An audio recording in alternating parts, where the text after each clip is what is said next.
spearheading a campus tour. And another, and another, and another, and another. Bam! Deciphering financial aid. She was like, what? And now she's like, you aced planning for college. Now get the tips you need to get on track at aceyourretirement.org. Broadcasting live from the Anajar and Levine studios. Anajar and Levine Accident Attorneys. Call 1-800-747-FREE. That's 1-800-747-3733. WOKV Jacksonville. Listen live everywhere you go on ESPN690.com. ESPN 690, a Cox Media Group station. This is SportsCenter. I'm Christine Lisi. Big day at the World Cup for the U.S. Needs a win against Iran to advance to the knockout stage. Christian Pulisic with a goal in the 38th minute. The United States has a 1-0 lead at halftime. Packers quarterback Aaron Rodgers told the Pat McAfee Show he plans on playing Sunday against the Bears after getting positive test results on his rib injury. The final decision up to Rodgers, as opposed to Coach Matt LaFleur, believes ESPN's Marcus Spears. Buddy, you have zero control over anything that Aaron Rodgers is going to do. If Aaron Rodgers walks in that damn facility today and say, I'm playing with a punctured lung, Matt LaFleur ain't got no say-so as far as playing Jordan Love and keeping Aaron Rodgers off the football field. We have watched this movie play for 2 years. Eagles safety C.J. Gardner-Johnson out indefinitely with a lacerated kidney. He's got an NFL-leading 6 interceptions on an Eagles D that's tops in the league with 23 takeaways. NBA Timberwolves all-star forward Karl Anthony Towns expected to miss 4 to 6 weeks with a right calf strain, reports ESPN's Adrian Wojnarowski. Team expects him to return sometime in January. Think O'Reilly Auto Parts for all of your car care needs. We're close, convenient, and known for our guaranteed everyday low prices and excellent customer service from professional parts people you can trust. Stop by your local O'Reilly Auto Parts today. O'Reilly Auto Parts. Better parts, better prices every day. Hello, it's me, the designer jeans in your closet, the back of your closet. What am I doing here? Would you keep caviar in the back of your fridge with the ketchup and old milk? Yeah, I don't think so. So what happened to us? I mean, have you seen my label? I used to summer in the Hamptons, and now I'm stuck behind a pair of sweats. Sure, I never really fit you quite right, and one of my pockets is so small you can't even squeeze your hand into it. But it's all about the look. And I look good. I need to get back out on the scene so I can be seen. You know, going to fancy parties, getting expensive iced coffees, Sunday fun days, okay? So take me to Goodwill, where I can really make a difference. Your donations to Goodwill create new jobs, training programs, and education assistance for people in your community. To find your nearest donation center, go to goodwill.org. Donate stuff. Create jobs. A message from Goodwill and the Ad Council. Every day, the men and women of the United States Marine Corps demonstrate their commitment to defend the American way of life. Since 1775, we have served our nation as a force in readiness. From combat operations to humanitarian assistance in every corner of the world. No matter where the mission takes us today, or wherever our country needs us tomorrow, we always remember the land we call home. As Marines, we take a stand for each other, for our nation, for us all. The few, the proud, the Marines.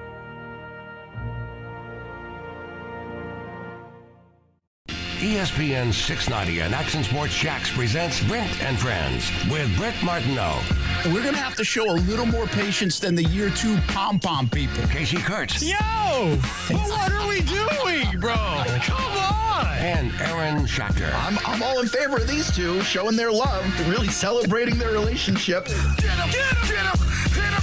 Hit him! Yeah! Boom! Jack! Boom! Yeah! Boom! Jack! Boom! This is Brent and Friends with Brent Martineau, Kasey Kurtz, and Aaron Schachter on Jacksonville's home for ESPN Radio, ESPN 690.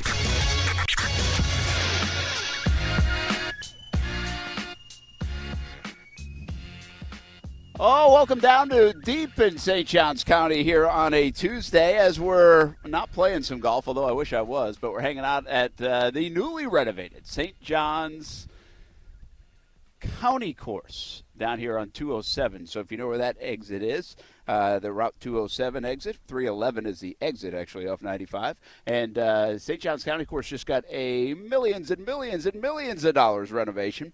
And so they are opening it up today, had a ribbon cutting today. And so if you like golf in the area, this is a good one to check out, especially if you haven't been a long time. Quite honestly, I haven't been down here in quite a while myself. So look forward to seeing some of the work done here. And it looks beautiful here on a Tuesday afternoon in late November. All the attention right now, though, is on the USA red, white, and blue. I was setting up. I was watching everything until 35 minutes in, and then the last 10 minutes of the first half, Kasey Kurtz, I was setting things up and missed the goal. What happened? Yeah, it got exciting there for a second, right? They were putting some stuff together, a really good ball from Serginho Dest, and then Christian Pulisic said, I'm going to get hurt and pretty much break my hip on the play, but I'm going to get in there and make the play. And sure enough, he did. He scores. He was down for like 8 minutes after that, and he's still limping around. I'm not sure what they're going to do in the second half with that, but he's definitely not 100%. And then they should have scored again, but the stupid offside rules called Tim Weah offside. So it really should be 2, but it's only 1 right now going into Didn't they half. get away with the offsides on that one goal? That wasn't offsides? On Pulisic? Yeah, they didn't call not it. even close. It wasn't even close. It was not even close to offsides. This one was there. It's a bad call. I mean, it's the rule, but the rule is stupid in that sense, and it should be 2, but it's just 1. Is Pulisic back in and playing? I saw he was out for a bit. Well, yeah, he came back in, and then, as I said, they'll figure it out because he's still limping on the field. All right. All right, so that's the update. 1-0 in the United States. Set this straight. They need to win, but couldn't they still tie to get through? No, they can't tie. They have to win. Because if Iran goes through with the draw, I was doing the math. Oh, yeah, they got the 3 points in the 4. Yeah, there we go. We go. I was trying to figure it out. I was trying to figure out the math, and I was like, wait a minute now. That doesn't add up to me, but you're right. They would get the point, too, and they got the win over who they beat? Wales. That's Wales, right, yes. 2-0. So the goal differential would even come into play. So there we go. We got 45 minutes to go. Kasey, you got halftime to talk with us, and then you can get locked back in. That's right. On the United States soccer team against Iran. And I was actually hoping they've got this brand new clubhouse and stuff, and I'm looking in here. I thought I'd see some TVs, and actually I think I might be able to sneak a TV through that window, and so maybe I'll even be able to keep an eye on it. Not you, Aaron Schachter. No TVs in that part of the studio, so you'll have to watch off your phone or just pay attention to the show. I was watching with the other guys in the performance room that you guys were mocking yesterday. Nice little watch party we had going on. That was a little bit of fun. And of course, then work called, so we, got to get to work. Yeah,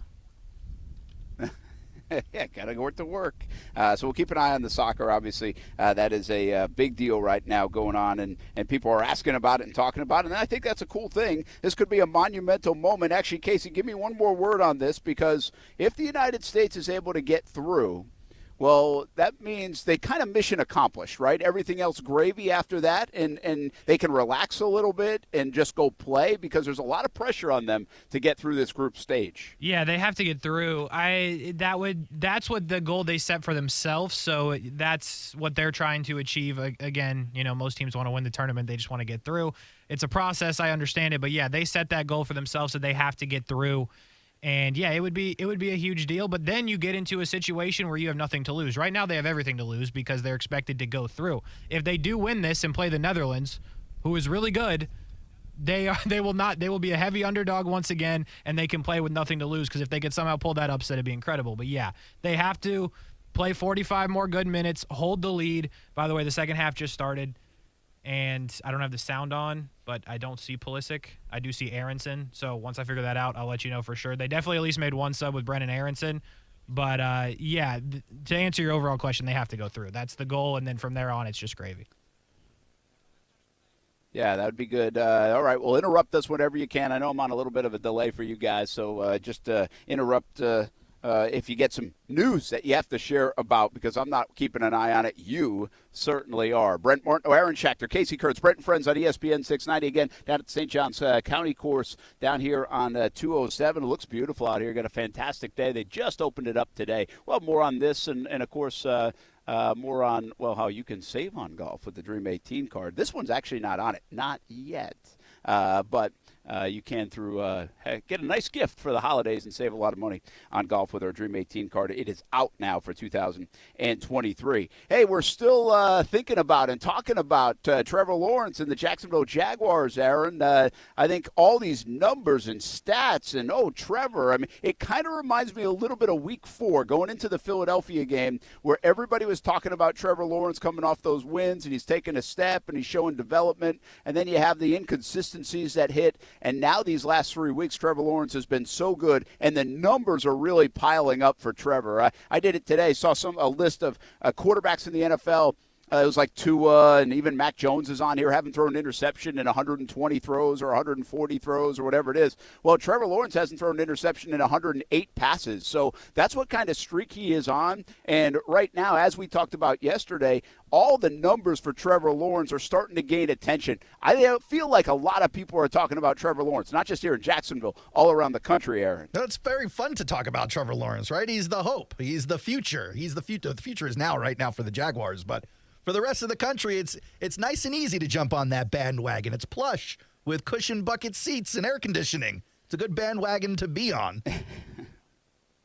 It is a good bandwagon to be on. So what's next? I mean, now just keep it going, ride the wave, right? And this is who he is. Is that the next thing? Is like, this is who Trevor is, all right? We don't have to wait around for these kind of games, these kind of performances, this kind of talk on Trevor. This is who the young quarterback is. He is finally into his own now after a rough last year, after this new offense. He's got the offense down. He's confident. He's playing well. And again, I'll say what I said yesterday. It doesn't mean he'll play perfect and unbelievable the rest of the season and the rest of his life. Everybody has bad games and everybody makes bad plays, but I'm just saying now this is what we expect. We expect good Trevor Lawrence when he shows up in Detroit on Sunday. Fair expectation? Oh, yeah. I mean, look, you still would like a go-to guy. We thought or hoped it would be Christian Kirk at the beginning of the year, and it was for a bit and has been over the season, but you saw the use of Zay Jones, and when we couldn't get to Kirk last week, Evan Ingram was that guy for a little stretch in the middle of the season. Travis Etienne might have been that guy, not necessarily from Trevor, but for the team.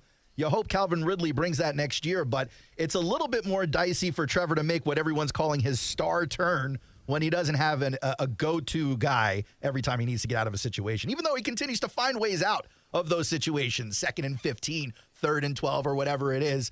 You'd still feel more comfortable if you knew you had somebody like Mahomes has at Kelsey. Yeah, I think that's a good point. We're talking, is this the Trevor we now expect, right? If we're going to go get this on, every expectation is he's going to play like this. Let's be honest. Going into the last couple weeks and even into Sunday, we weren't quite sure. Was he going to put a third game together? Was he going to keep this trajectory? Or was he going to revert back a little bit? Well, he did it. He did it in a big-time way. He did it in crunch time. He did it in the fourth quarter. He did it with 8, 9 different throws that were, whoa. That's why they picked him number 1 overall. And so now I just wonder, I'm going to go into Sunday next week expecting good Trevor to the point where the Jags ran for 38 yards. 38 yards on Sunday, and they won the football game. Right. They're the only team this year to run for such a low margin and win the football game. So, they said, hey, we'll give it to our quarterback and let him do it in the fourth quarter. That's what Patrick Mahomes does. That's what Justin Herbert does. It's what Josh Allen does. That's what the good ones do. So now maybe it doesn't matter if they run for 120 yards, guys. It's like, hey, put it in Trevor's hands. We like it. We feel good about it. Yeah, I mean, that should be the mold, right? That's what you eventually want to get to when you draft a guy number 1 overall. Although it took some time, that's what he has to be. That's what it is. Now, granted, run the ball a little bit and actually be effective unlike the last 2 weeks. I understand the point, but I think that the idea that they can win these games without being able to run the football like they did last week is an evolution of it. And earlier you said, what's next for Trevor Lawrence? Beat the Lions. I'm not going to get over this. You have to beat the teams you should be beating. Yeah, that's a good point. I mean, I get it, and I still feel like I'm not sure you should be beating the Lions. The Lions are pretty decent. The Lions are pesky. They're frisky now. I mean, they have won 3 in a row before the Thanksgiving Day game, and they played the Bills really tough. They've played a lot of teams really tough. Their record should probably be better than 4-7 as well. It's in Detroit. But I hear what you're saying, and I think you want to – these are measure and stick games a little bit about where you are. And we talk about measure and stick games, and I actually give a lot of credit to Doug Peterson, where he's done this too. He says, all right, let's see where we're at versus the Philadelphia Eagles. Let's see where we're at against the Kansas City Chiefs. Let's see where we're at against the Baltimore Ravens. Like, he said that in news conferences. Like, these are kind of measuring stick games of where you're at on the growth chart and who you can compete with. Well, the Jags have proven one thing all year. They can compete with anybody. Like, they really can compete with anybody. And now you have to pull away from the other teams that were kind of in your same tier. You know, the Jets have moved up a notch, but you were in that tier. Detroit was in that tier, or has been, and kind of still is. And somebody's going to really be, like, knocked out of any dreams or prayers of making the postseason after this coming Sunday. I would say even in the AFC South with Houston and Indianapolis and Tennessee, of course, okay, they're good, but they're not unbelievable. They're not going to be there for the next 10 years like the Chiefs are going to be. They're not going to be like the old Patriots. They're not going to be like the current Bills, we think. They're not going to be maybe even like the Bengals. Like, you can beat them, those teams. Can you beat those teams? Like, that's the question. So, Kasey, I kind of get what you're saying here. And now this stretch of games that is pretty tough because these teams are pretty good. These aren't layups, but there's never been a layup for the Jacksonville Jaguars, it feels like. This is a chance. Yeah, this is a chance now to say, hey, we're better than you, Houston. We're just as good, if not better than you, Tennessee. We're better than you, the Jets, even though you have 7 wins. And we're better than you, the Lions, even though you've been pesky all season long. Like, I'm not sure you can say that to the Cowboys. I think that's a little bit different. But I think you can maybe say that to the rest of this group you're about to play, and that might be the next step, Kasey. So I think I kind of agree with you. Like, I'm not saying should win because, again, saying the Jags should win a game is a very dangerous thing. It just doesn't roll off the tongue very nicely. But I understand what you guys are saying, and I think maybe that's what is left to accomplish this season is show that you're a little bit better than those teams that are in the same tier as you. You just made the point, but I do want to reiterate. It's really important to not look past the Lions, and I'm sure the Jaguars aren't, but, you know, a lot of us look at the Lions and we go, oh, that's a bad team with a bad defense who can't hold teams under, 20 points, 24 points.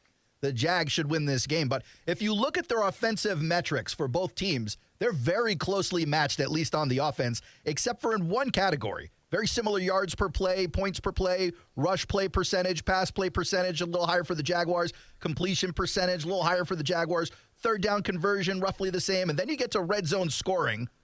53.6% of the time, Jaguars score in the red zone. 71.43% of the time, the Lions score in the red zone. It's going to be extremely important for this Jaguars defense to put a bottle cap on Jared Goff. I can't believe I'm even saying that.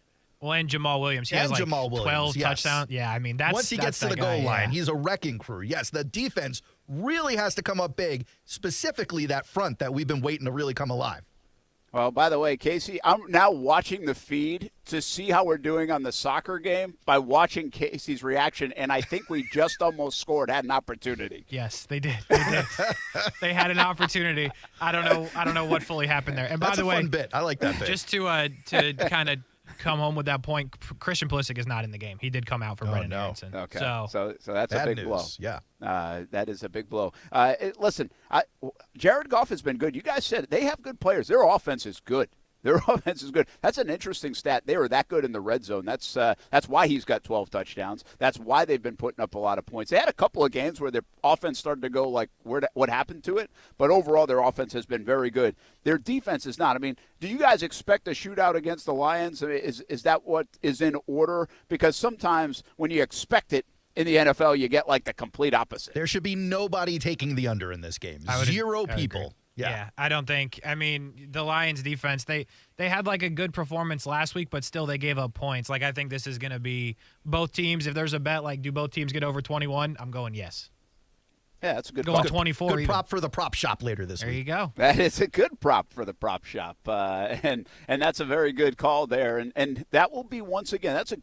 Again, I like your stat about the red zone because when you play teams that can score, you got to score yourself. And I mean, not field goals, you got to score touchdowns, right? You got to take advantage. And the Jags have been, well, just about 50-50 all year when it comes to scoring touchdowns in the red zone. So that will be a very important part of it. Hey, real quick on yesterday's game last night, you see that? Jeff Saturday, is that a lack of coaching experience, the way that all turned out?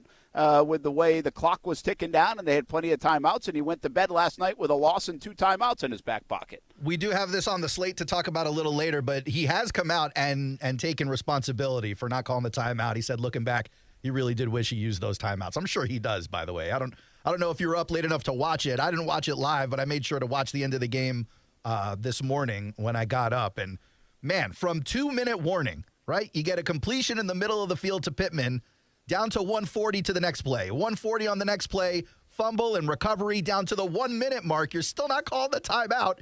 You do a running play in the middle of the field, 3rd down now. Now you finally call the timeout with 40 seconds left in the game and you're trailing by 7 or whatever it was. It's crazy. A fan knows to call the timeout there. I have no idea what happened to Jeff Saturday there. And I would just like to say thank you to Matt Ryan for throwing the ball in the middle of the field to Michael Pittman Jr. This is a guy who won his fantasy league by 2 points, so nice. I needed it desperately. Oh, nice. There's a lot of close calls, by the way. A lot of close calls yesterday. I was saying he won by like .125 or whatever it is. Well, it would have been a lot more comfortable if Najee didn't get hurt. Because I had that going, and then he scored the touchdown. MPJ was cooking. I'm like, we're chilling. And then the last drive, I'm like, we need a catch. We need a catch.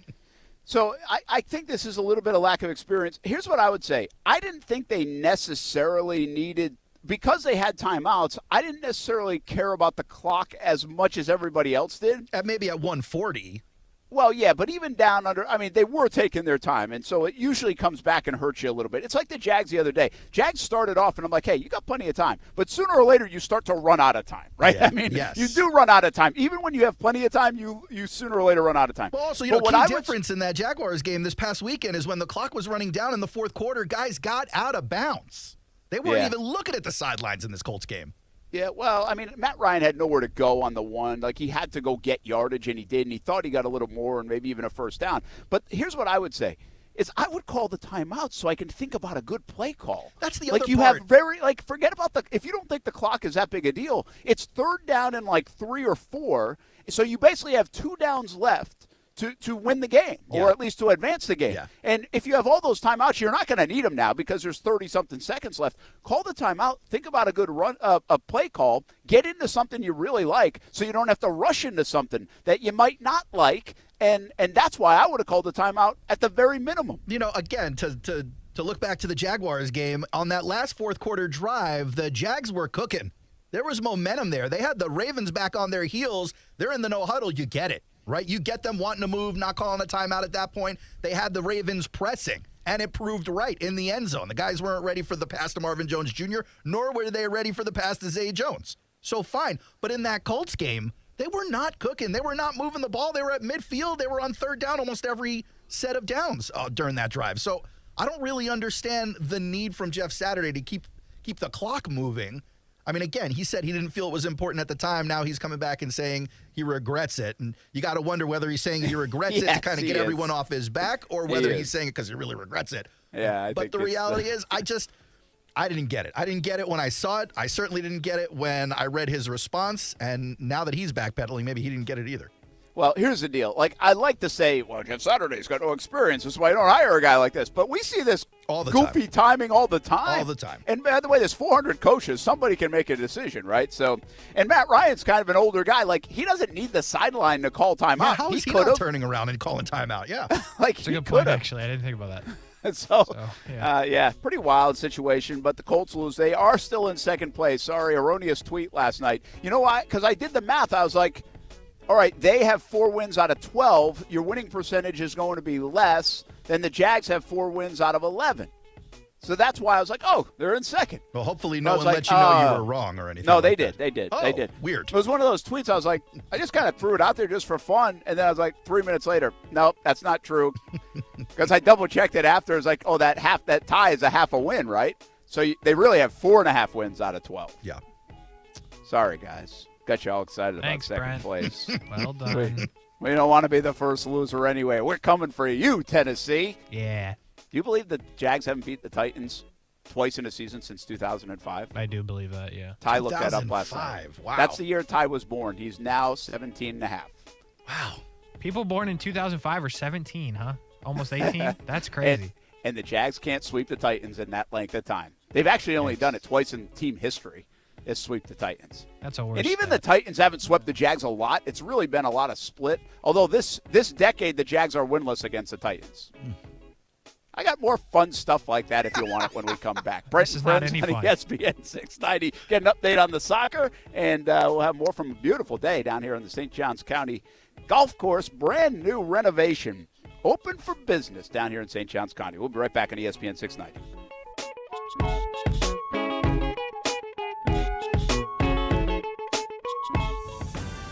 Westwood One Sports presents 22 World Soccer Championship in Qatar, sponsored by Grainger. With supplies and solutions for every industry, Grainger is always there to help. Call, click Grainger.com, or just stop by. Each of the 32 teams in the World Cup play 3 group round games, followed by the top 16 countries advancing to the knockout round. From there, the eventual champion will have to win 4 games over 2 weeks. United States captain Tyler Adams says it's a grind, but most of the world's best are equipped to handle it. We've gotten used to, obviously, in England and in Europe in general, playing 3 games a week. So from that standpoint, it's normal. I think, obviously, when you have to get used to the heat after, getting used to the cold in England and then coming here, cramping was setting in a little bit, but these games are very physically demanding, so you have to be prepared for that. Brazil has won more World Cups than anyone with 5, followed by Germany and Italy with 4 each. For your daily recap of the day's action, download the Qatar Kick Around podcast. I'm Peter Welton, Westwood One Sports. At Simply Safe Home Security, we know in an emergency, the clock is ticking. So we designed an advanced security system powered by live 24/7 professional monitoring agents who use Fast Protect technology exclusively from SimpliSafe to capture video evidence and verify a threat. Then alert police so you can get higher priority dispatch. Right now, get 40% off any new system. Visit simplysafe.com/holiday to save big today. There's no safe like SimpliSafe. Anywhere fans go to cheer on their team, there are behind-the-scenes MVPs, ensuring everything is game day ready. We see you, Joe, fixing seats so every fan can enjoy every game. And Allie, who keeps her stadium running smoothly from the moment the first game starts to the last play of the season. At Grainger, you're our MVPs, and we're always here for you, with supplies and solutions for every industry and 24/7 customer support. Call, click Grainger.com, or just stop by. Grainger, for the ones who get it done. Now, the First Alert forecast on ESPN 690. Mostly sunny with our daytime highs in the mid-70s today. Folks, it'll be another really nice day. And we stay partly cloudy tonight, but not as cold as we should be. Mild overnight lows down around 60. From the Action News Jax First Alert Weather Center, I'm meteorologist Corey Sima. The Weather Center is brought to you by Beard's Diamonds. Right now, get 42% off everything in the store. Don't buy until you get our price. Buying or leasing a car in Jacksonville is the best with Fields Auto Group, Jacksonville's luxury auto group. Lexus of Jacksonville and Orange Park, Mercedes-Benz of Jacksonville, Orange Park, Jaguar Land Rover, Jacksonville, Porsche, Jacksonville, Fields Cadillac, Jacksonville, and St. Augustine. If the luxury car you want isn't in stock, Fields Auto Group will order it. And at Fields, you'll never be charged over sticker price. Stop by a Fields store today and see what world-class service really means. Fields is a proud sponsor of the Jacksonville Jaguars. Fields Auto Group, fieldsauto.com. Smoked for hours, served in minutes. Now that sounds like good barbecue, and it is at Willie Jewell's in St. Augustine at Mirabella Crossing. Fast casual dining served up old school barbecue style with a heaping side of Southern hospitality. Need catering? They do it. Third-party delivery? They have it. Need a job? They have openings. Visit williejewels.com. Kids eat free on Wednesdays. Best jumbo wings in town and TVs for football season. Visit Willie Jewell's at Mirabella Crossing in St. Augustine. Old school barbecues, smoked for hours, served in minutes at Willie Jewell's. Are you interested in giving back to your community but aren't sure how? Do you possess a skill set that could help aspiring small business owners? Have you ever considered sharing your knowledge base through one-on-one counseling? If so, you may be just the right person to become a SCORE mentor. Since 1964, SCORE has helped more than 11 million entrepreneurs and small business owners. In Jacksonville, SCORE provides services to over 8,000 individuals annually through confidential one-on-one mentoring, as well as hosting over 140 workshops. Find out more and apply today by clicking the volunteer tab at jacksonville.score.org. We're ready to deal at Best Bet St. Augustine, the only card room and sports bar in St. Augustine, Florida. With nonstop action, poker games of all limits, exciting table games, and a sports bar with the NFL ticket, Best Bet St. Augustine has you covered. Don't miss our delicious dining options, serving breakfast, lunch, and dinner, and our always popular freshly made sushi. Best Bet St. Augustine is located on 800 Marketplace Drive off Exit 311, where I-95 and State Road 207 meet. Learn more at bestbetjacks.com. It's time to turn on the savings, even on used. Toyotathon is on at Arlington Toyota Pre-Owned. That's over 400 pre-owned on the lot. All makes, all models, ready to test drive, save big, and take home today. Plus, Arlington's 30-day exchange program comes with your purchase. That's 30 days to love your purchase or exchange it. What are you waiting for? Get Toyotathon savings at Arlington Toyota Pre-Owned today. Shop in person and online at arlingtontoyota.com. Visit arlingtontoyota.com/Toyotathon for full details. Hey folks, Dave Benyon here with Zero Res. At Zero Res, we love rugs. We will treat your fine Oriental rugs with the tender and loving care they deserve. Gerard, the Zero Res rug manager, is one of the few certified master rug cleaners in Florida. If you want your rugs cleaned with tender loving care, call Zero Res. Right now, get your rugs washed and we will give you 25% off. Zero Res, spelled forward or backwards, it's the right way to clean. I'm getting vaccinated with Prevnar 20. So am I, because I'm at risk for pneumococcal pneumonia. I'm asking about Prevnar 20 because there's a chance pneumococcal pneumonia could put me in the hospital. Age 65 or older, you may be at increased risk for pneumococcal pneumonia. Ask your doctor or pharmacist about getting vaccinated with Prevnar 20, pneumococcal 20-valent conjugate vaccine, a Pfizer vaccine that can help protect against pneumococcal pneumonia in just one dose. Prevnar 20 is approved for adults to help prevent infections from 20 strains of the bacteria that cause pneumococcal pneumonia. Continued approval may depend on a supportive study. Don't get Prevnar 20 if you've had a severe allergic reaction to the vaccine or its ingredients. Adults with weakened immune systems may have a lower response to the vaccine. The most commonly reported side effect was pain at the injection site. For additional common side effects and full prescribing information, please call 1-855-213-2138 or visit Prevnar20.com. I want to be able to keep my plans. So I'm asking my doctor about getting vaccinated with Prevnar 20.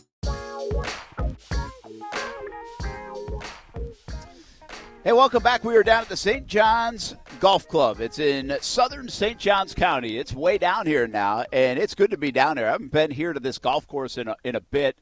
Cool layout, and now the conditions in the course even better than ever. They just put millions of dollars into this. Clubhouse looks fantastic. The course looks great. I didn't play it today. Kind of wish I did, but you can tell. You know, you can always tell when it's new, and I was talking to some folks around here. The sand is great, and everything's developed, and they were smart now. There's been a lot of renovations in town recently at different area clubs and courses and money being spent. It's just that time of, I think, St. Johns County especially, but a lot of different areas. 20 years, 25 years have gone by since the courses were either put in or upgraded, and now it's that time to do it again. And we've seen a lot of different renovations over the last, I would say, 2 or 3 years.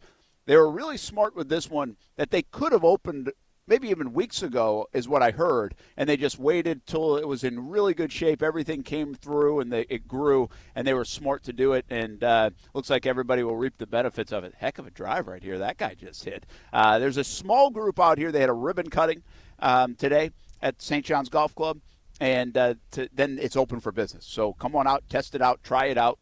Of course, you can get our Dream 18 card right now on Action Sports Jack's Dream18.com. It's available. This course actually isn't on it. It might be down the road, but they wanted to see how everything went before jumping on the card, and so maybe we'll get them on in 2024, or maybe even we add them in 2023 at some point. But we have 9 different public courses and area courses. Actually, semi-private courses are on there too. And it is a great discount. If you like golf, you know how expensive golf is right now. Well, basically, you get the Dream 18 card for $69. You can, with almost one time of play, definitely 2 times of play, get your money back. And so you're going to save a bunch of money and play some of the area courses for a discounted rate. One time at each course, the 9 different ones. Plus, we've got Baker Sports giving you a T-shirt and Dome hats, a free hat, and Smoothie King, a free smoothie, 15% off at Palm Beach Autographs on any purchase. That will come in handy around gift time anytime. So go get it at Action Sports Jack's Dream18.com. It is now available for purchase just in time for the holidays. Brent Martineau along with Aaron Schachter, Kasey Kurtz. And Kasey, give us an update, baby. What's the score? What's happening? Still 1-0 USA. Still 1-0 USA. They're having to defend now. Iran's actually trying to score, which is interesting. So they're having some dangerous moments. They've made a couple defensive subs, which you don't love. It's tight. I'm not going to lie to you. It's tight. It's 1-0, but it's not a comfortable feeling right now for the U.S., I don't think, because I'm not comfortable. Here's my view of this, okay? And again, non-soccer expert, but we're locked in a little bit, right? We're watching. Yeah. And Kasey, soccer expert, or at least more of it, right? And we hang out with Stuart Weber down in the Action Sports Jacks department. He is too. What I would say is overall the United States, I think, has played fantastic in this World Cup. I have watched the first two games and the first 40 minutes, 35 minutes of this one, like every minute of it, and they have dominated much of the play. The second half against Wales, Kasey, they did not. But outside of that, they have been looking in control of most of the chances. Most of the possession is on, the opponent's side. Like, I would think that's counts as the United States playing pretty well. It feels like they've had more opportunities than their opponent, even though they drew the first two games. Yeah, they've definitely had more chances. I wouldn't say they've played fantastic, but they've played well. They have not embarrassed themselves. They've played well enough to win against Wales. They got unlucky with a really bad challenge from Walker Zimmerman. And then England's a really good team. I think I just heard they're killing Wales right now. I'd have to check on that. I hadn't actually looked into it because it doesn't really matter. But, they've played pretty well. Now they just have to finish it off. They have to defend for 19 more minutes plus stoppage time. We'll see if they can do it, because really it doesn't matter how many chances you get if they don't get this win. I think the England score is 2-0, by the way. Yeah, you see, it hopefully doesn't come down to this, but they had no business drawing with Wales. Like, Wales is not very good. As we found out, they had one player, and you gave him a chance at the spot, and he scored. Like, that's what it's going to be unfortunate about if they can't close this thing out. Well, listen, this is we've talked about this before. The United States is disappointing in men's soccer. It might be the most disappointing sport we ever have had in the existence of sports in the United States. And so what is going to happen? How much time do we have left here? 30 minutes, 25 minutes? They're in the 73rd. Yeah, so 20 minutes or so. And I think there are a lot of soccer diehards like, okay, what are you going to do to disappoint us? Yeah, I mean, over these last 20 minutes? I don't feel great about it. I mean, it feels like something's going to happen. It's like being a Jags fan. What's going to happen? Yeah, and I get that. That's a good comparison, actually, right? I mean, it's like, okay, what's going to go wrong? And that's the United States. But they are 20 minutes away from taking a huge step and maybe even elevating this, because I haven't felt the buzz like I did in 2014 yet. We had a great crowd last Friday for the United States game at the baseball grounds, 121 Financial Ballpark, and American Outlaws were there, and Jacksonville Armada was there, and it was great. It was over 2,500 people. Yeah. And I know there are other watch parties today and watching this game, but I wonder if they get to the round of 16 now, do we see that increase, or is this something that we wondered from the outset? It's football season, and it doesn't usually get played right now, and you're not outside, at bars and people off work like you were in June and July the last time this was hopping in the United States in 2014. The good news is they could draw a lot of momentum from whatever happens here, at least getting out of the group if they do so. Maybe they pull an upset beyond that, and then they host it in 2026. And this is a team that they're trying to groom for 2026 is the way I understand it. So there's a lot to maybe like about the turn of U.S. soccer on the men's side here in the United States, which I think would be great for all the soccer fans and for new soccer fans. Like, I think I'll watch it more or latch onto it more if they're entertaining and good.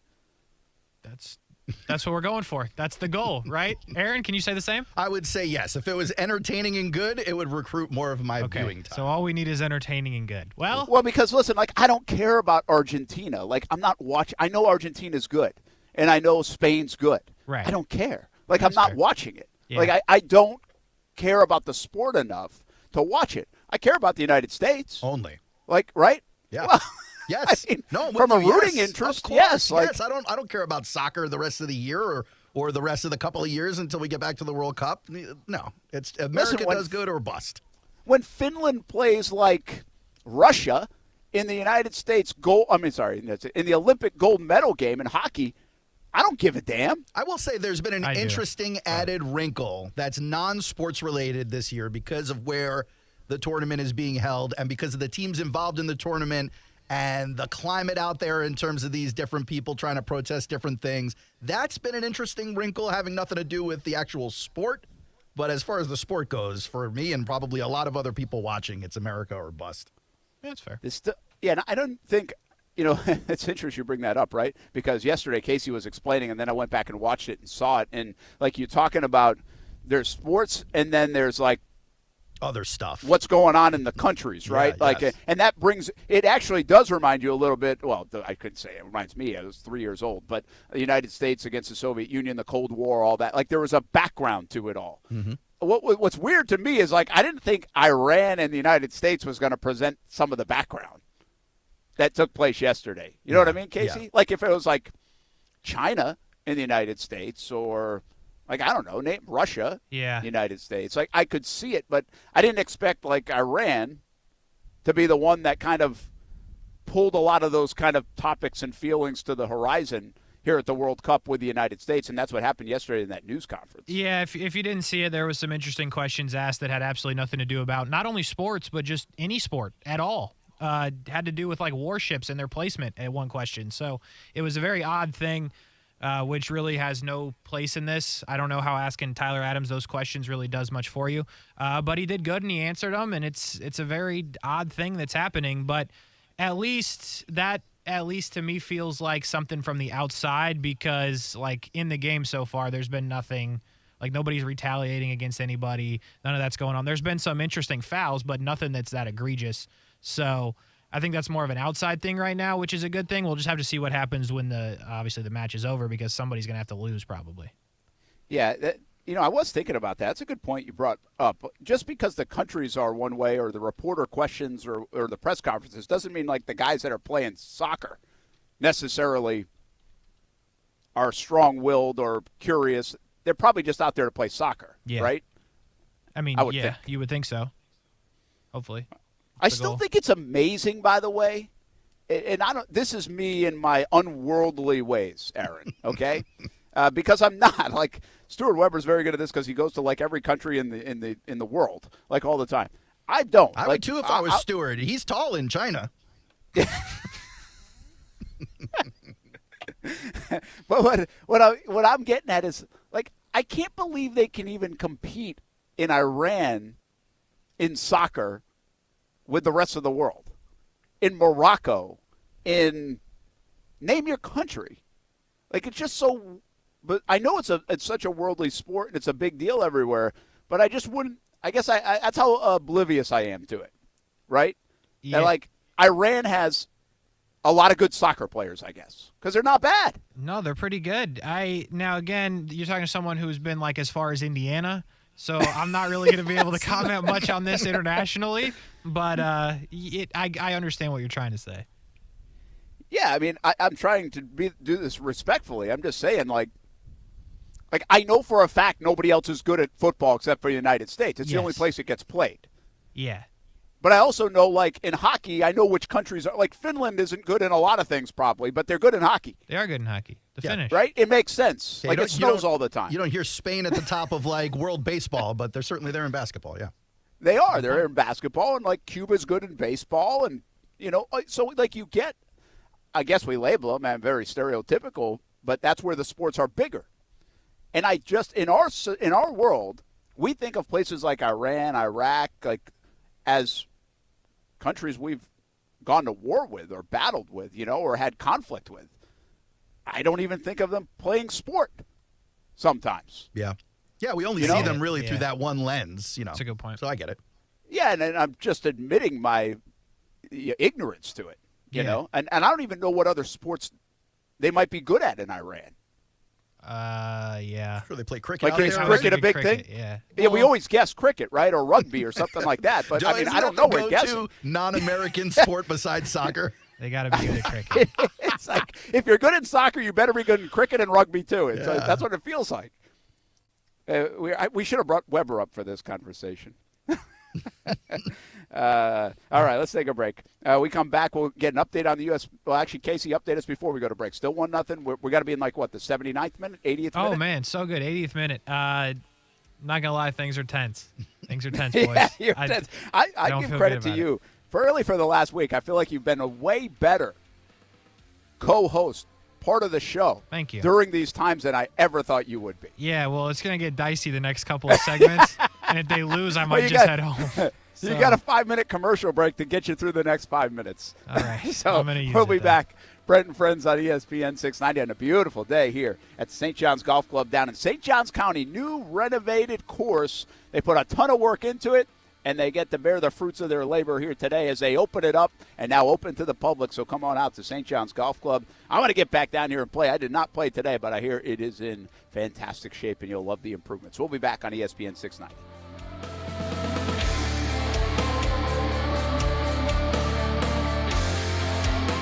Today on Hey Culligan, reverse to reduce. Here's Bob. Hey Culligan, I love fresh water, but I got plastic bottles coming out. Whoa, Bob, you are not kidding about the bottles. But did you know Culligan's reverse osmosis and always-on drinking water systems provide fresh, clean, delicious drinking water and help reduce the equivalent of over 15 billion plastic bottles from landfills worldwide? Holy, fresh, environmentally friendly drinking water. Am I right? Right, Bob. And we're already on the way. Let us help you out with a free in-home water test from a local Culligan water expert at Culligan.com. I wanted to know why some people who get COVID-19 get it so bad. I found out it may be because they have a high risk factor, such as heart disease, diabetes, being overweight, smoking, and asthma.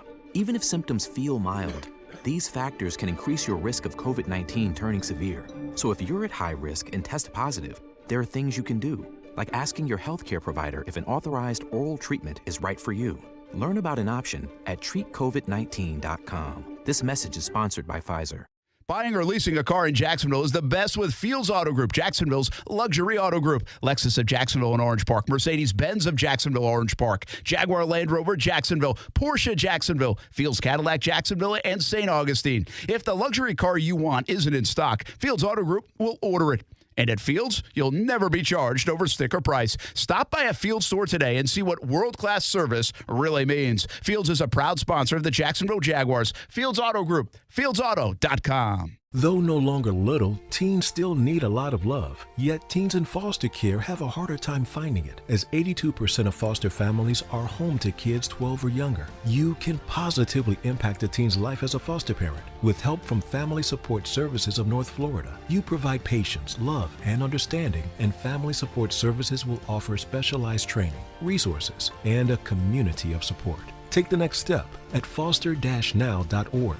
That's foster-now.org.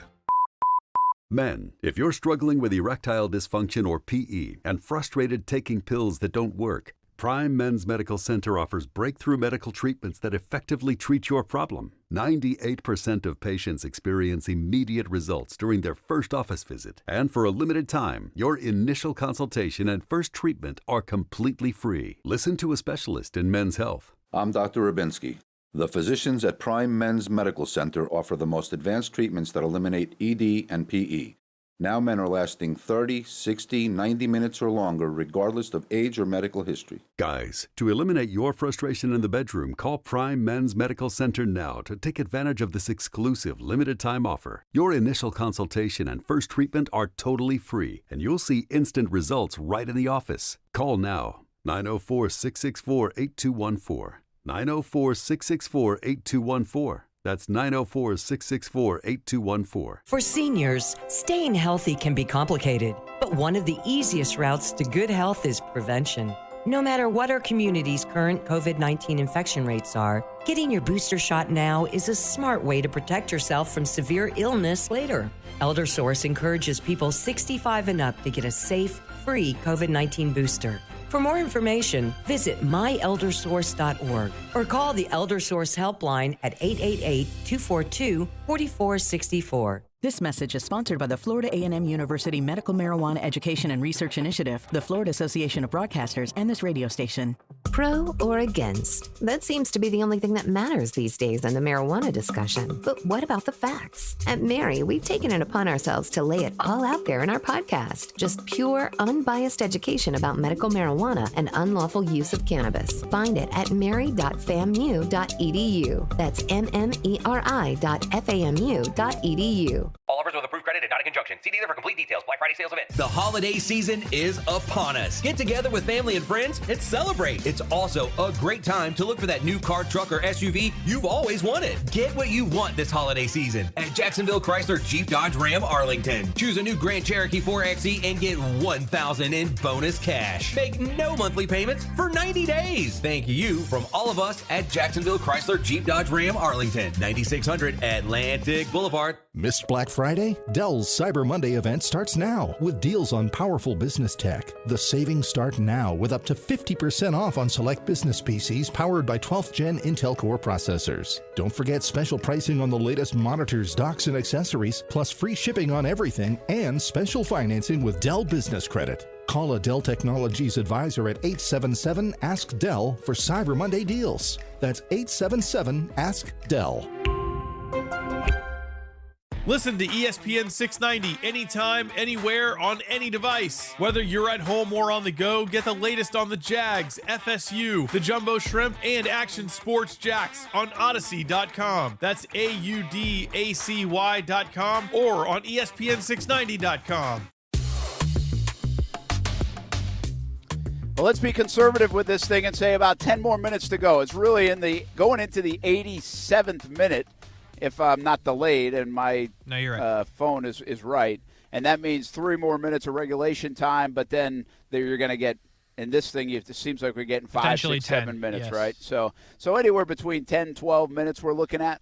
And Iran is obviously pushing the pace here right now. What was that with Turner the goalie?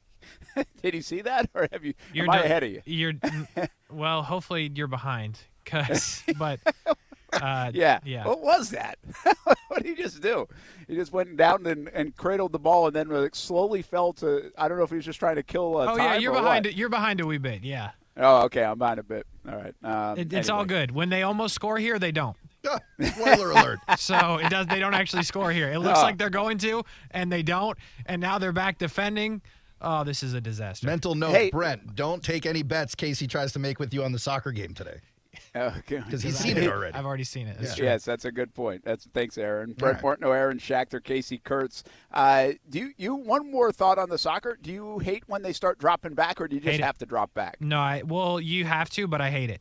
They can't get forward right now if they wanted to, because they brought in Zimmerman, so they have 3 center back. They're fighting for their lives. There's no doubt. Yeah. And they don't have a choice really, but they can't get any pressure and they can't get anywhere near the ball. So not great. All right. Not great. All right. More importantly, Brent, we got a request from the chat from Matt Cooper, one of our big fans of the show. He would love for you to do a knee slide on the green facing the camera when the U.S. wins. Can we get that done? On the green. Yeah. I thought you wanted me to rip it up since they just renovated the place. That's what I thought we were getting at. I'm just down to see you try and knee slide and then kind of scorpion onto your face. We'll make it into a clip. It'll go viral. It'll be your 3rd time going viral this week. It'll be great. That would be a good idea. It's not a bad idea, except these pants were kind of expensive. It's for the show, Brent. That's what I'm thinking about. Yeah, I've spent way more on the show, yet I'm thinking about the pants that were $60. Sorry, Mac. I tried. Maybe I'll do it. Maybe I'll do it anyway. Brent Martineau, Aaron Schachter, Kasey Kurtz. Hey, how about time for a little swoop minute? UNF in action. Trinity Baptist. That is a home game, 7 o'clock at UNF Arena. Second home game, of course. UNF coming off the Duquesne loss at the buzzer, and then they got crushed by Kentucky. They have the hardest schedule right now in the country, by the way, UNF, which isn't a surprise. They played Gonzaga and Washington and Kentucky. And they'll play some more tough ones as well. But we'll have that game for you tonight, ESPN Plus, 7 o'clock. I'll be racing up there for the call of that game. Check out UNFospreys.com. Hope to see you out. If you haven't been to the new court, heck of a night to go do it. If there's not a lot going on, 7 o'clock, you'll hopefully get a win for UNF and see them shoot the lights out a little bit. But the new facility is fantastic with all the upgrades. Hey, guys, I want to talk a little bit about somebody we've dismissed because of all the Trevor talk and the way the game went, and Doug Peterson. JaMychal Hasty was really good the other day. Like, really good. His numbers aren't going to pop in terms of, his rushing yards, right? He only ran for 28 yards. But I think it was 5 catches for 67. He almost found the end zone 3 times. Like, he was close. 2 others. He obviously got the 1.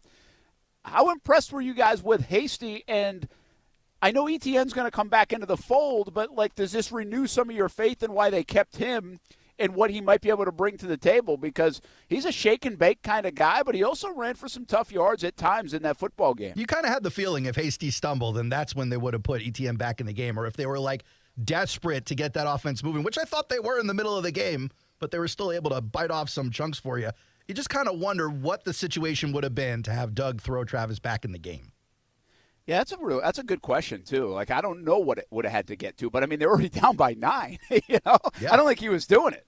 But I do think Hasty was doing a good enough job where he's like, hey, we can do this. And I guess the bigger question is, and this is something we've talked about a lot, Kasey, I know you locked in at almost the 90th minute, but I got you. Can we see the ETN role? Hasty was used out of the backfield, man. I don't think we saw a screen. I don't remember a screen. But we saw him split out wide. Again, I will say this. I did not see that from ETN in the first 10 games very often. And I think it's an element of his game that would really favor the Jacksonville Jaguars. Yeah, well, what's interesting is I think that's what we thought ETN was going to do during the game, but I wonder if they just think Hasty's a better receiver. I don't know if that's the case. I don't know if that's what ETN was going to do, and that's exact the game plan. And they're like, well, we're not changing it because we think Hasty's good enough in this role, right? So there's a couple of options that could have played out there, but I think Hasty, he did a good job to your point, and he definitely has a role even with Henderson coming in. And I would like to see ETN do more of that unless Hasty just is that guy. Maybe Hasty's a really good receiver. We just didn't really give him the credit for it because the one play that he had was the big play against the Colts, obviously. But if that's his role and Travis Etienne can fit more as the straight running back, it'd be weird. It's not what we expected, but I'd be down.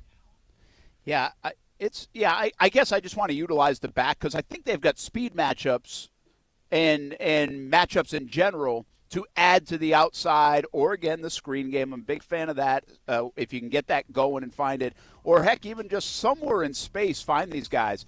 I think they have to find a way to do it. And I guess what you said something that I think maybe we were going to see that with ETN, and then Hasty did it because he was in the backup role to ETN. But I also know they had specific plays earlier in the year designed for Hasty. And so maybe some of this was just part of what Hasty was going to be able to do or deeper in the playbook that Doug had to pull out because ETN wasn't in the game. I don't know. We'll find out. But I really, really, really, really, really want to see Travis Etienne in the passing game more. I think he's done well in the run. I want to see him in the passing game more. Is that too much to ask? No is the answer. Say no. No. Thank you. Asher Grodman was there doing the first Duval, star of Ghosts. He joined us last week. He might be a regular, boys. No, He's going to call us again. He wants to spike the football is what he wants to do. That's what he does want to do. We'll be back. Brent Friends on ESPN 690.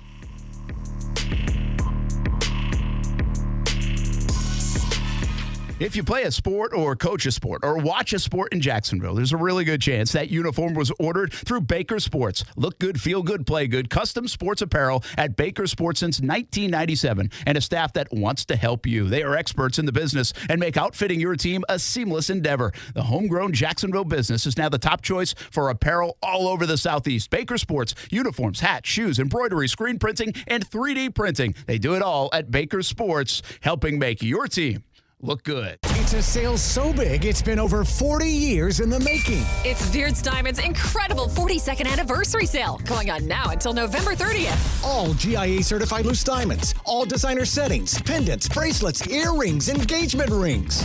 Everything store-wide is on sale up to 42% off. We brought in extra inventory just for this sale. For over 4 decades, families have been shopping at Beards Diamonds for the absolute lowest prices. Now to say thank you, everything in the store is discounted up to 42% off. Nobody beats Beards Diamonds prices. If you're popping the question soon, celebrating a big anniversary, or even shopping early for the holidays, now you can go even bigger and save thousands. Beards Diamonds will never be beat on price. Shop the largest inventory in North Florida at never seen savings. Everything store-wide is on sale up to 42% off. But hurry, these savings will only last until November 30th. Don't buy until you get our price. Beards Diamonds at the St. John's Town Center or at beardsdiamonds.com. We're ready to deal at Best Bet St. Augustine, the only card room and sports bar in St. Augustine, Florida. With nonstop action, poker games of all limits, exciting table games, and a sports bar with the NFL ticket, Best Bet St. Augustine has you covered. Don't miss our delicious dining options, serving breakfast, lunch, and dinner, and our always popular freshly made sushi. Best Bet St. Augustine is located on 800 Marketplace Drive off Exit 311, where I-95 and State Road 207 meet. Learn more at bestbetjacks.com.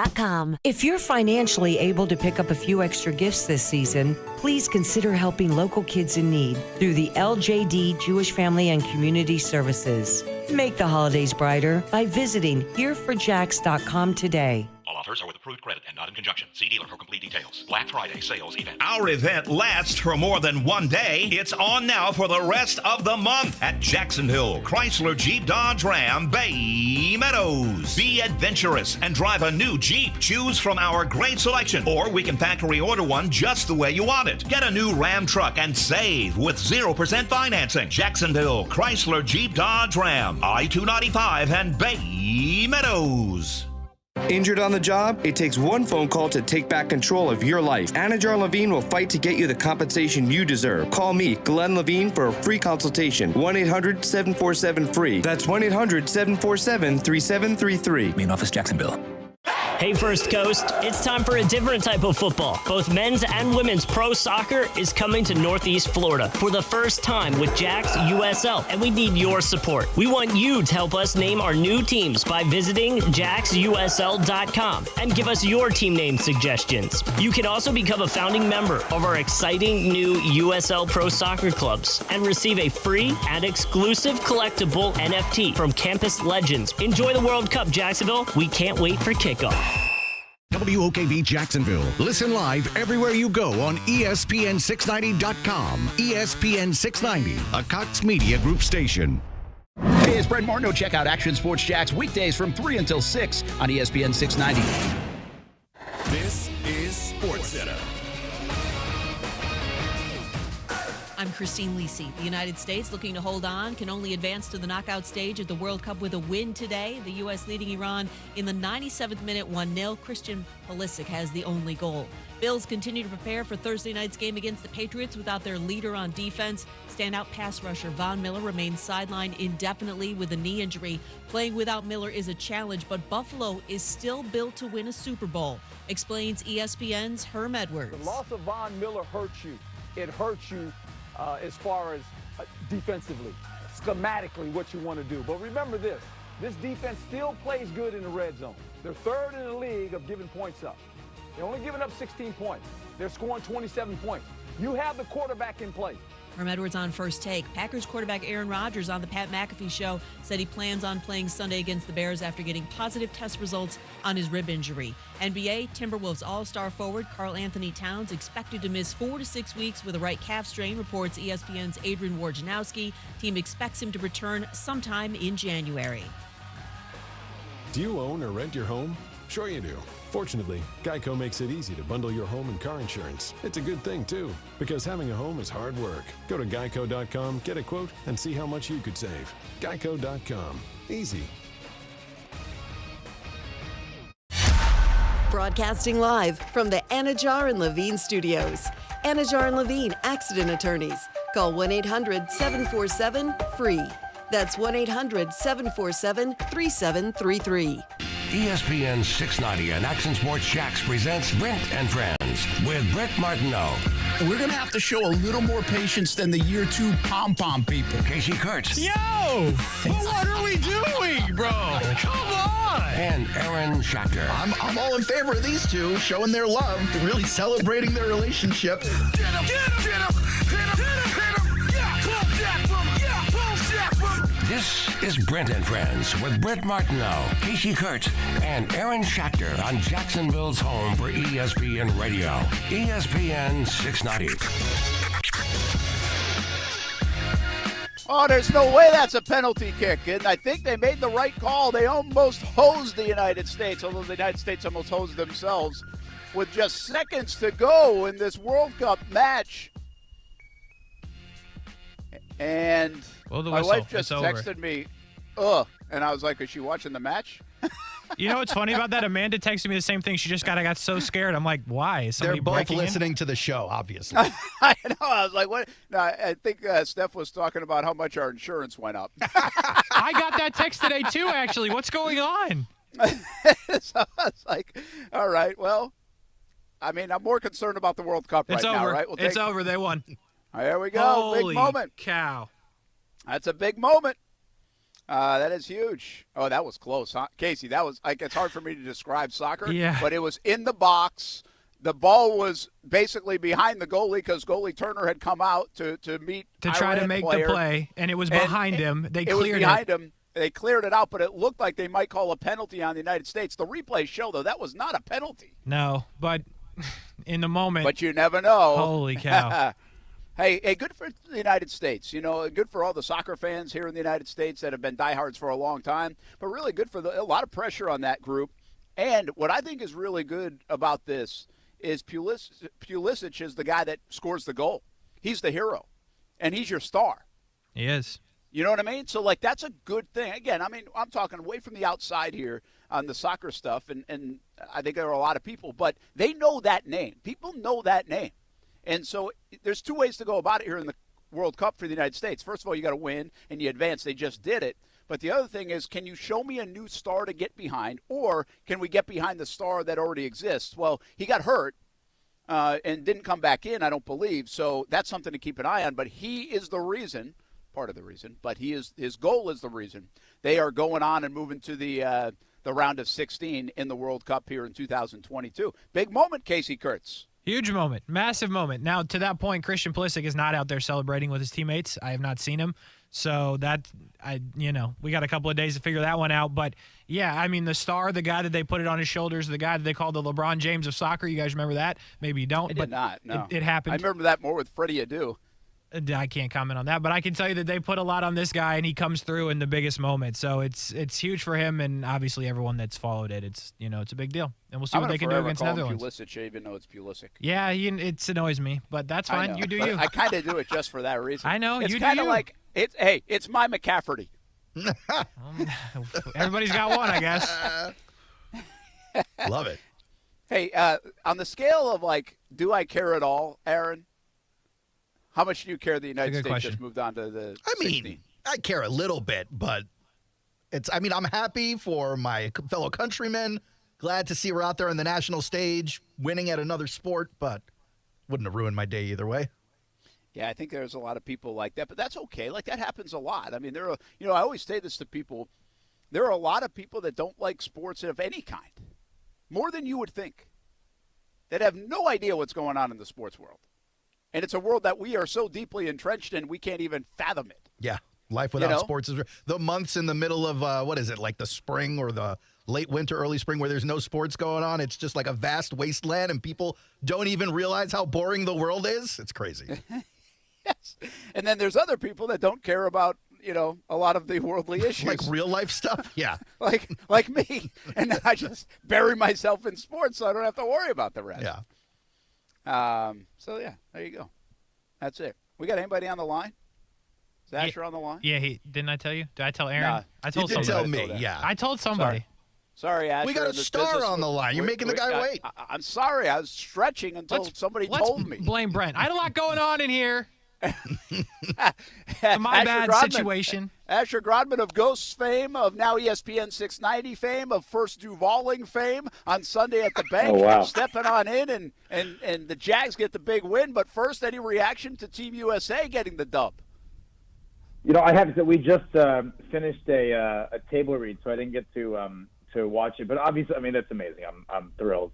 Thrilled that we did it. Obviously, there was a lot riding on the game. But I am like you. This is not – I'm excited. I'm thrilled for my countrymen, as you put it. But this is a blip on the radar compared to what happened on Sunday for me. And I imagine you guys feel the same way. I don't even know how you were able to do a show the last 2 days. You guys must be bouncing off the walls Yeah, we just did so many of them that we just kept going and going and talking about Trevor the entire time. Before we get to Trevor, Asher Grodman, what's a table read? Enlighten me. Oh, my goodness. Really, Brent? So sorry. So we about I would say anywhere between 3 days, maybe to a week before we start shooting an episode, we do a table read where we all come together and read the episode in front of the network and the studio and all of the many people out there. We do them on Zoom as we are here in Montreal, and all of the other people are off in LA. So it's kind of the first time that the people invested in the show are hearing what we are about to go shoot. And they may like it, they may not like it. We'll do a table read. Maybe we'll get notes. Maybe we get changes. And then a few days later, we'll see what we're actually shooting. Brent's out here making us look like noobs, not knowing what a table read is. Listen, I just told you. I told you I don't know anything. I bury myself in sports and don't know anything. I just told you that like 3 minutes ago. And I don't know. Listen, educate me. I'm okay being educated. I don't know everything. Or anything. I'm happy to help. Happy to help. Well, lots of help you got to give. Wait. First of all, did they like it? And this is the thing about table reads. We never know if anyone likes anything. We just, at the end of it, they're like, all right, great, thanks, guys. And then we leave, and then there's a discussion. And we never know what happens in those discussions, and probably better for it. Because who really wants to know? Do the actors or actresses pitch anything during the table read, or is that all writers? No, we keep our mouths shut. We just do our job. Maybe a little bit afterwards you can lobby for some things, but kind of give an elbow to the writer and be like, it'd be cool if I had a new love interest this week. Can we get that done? Yeah, right.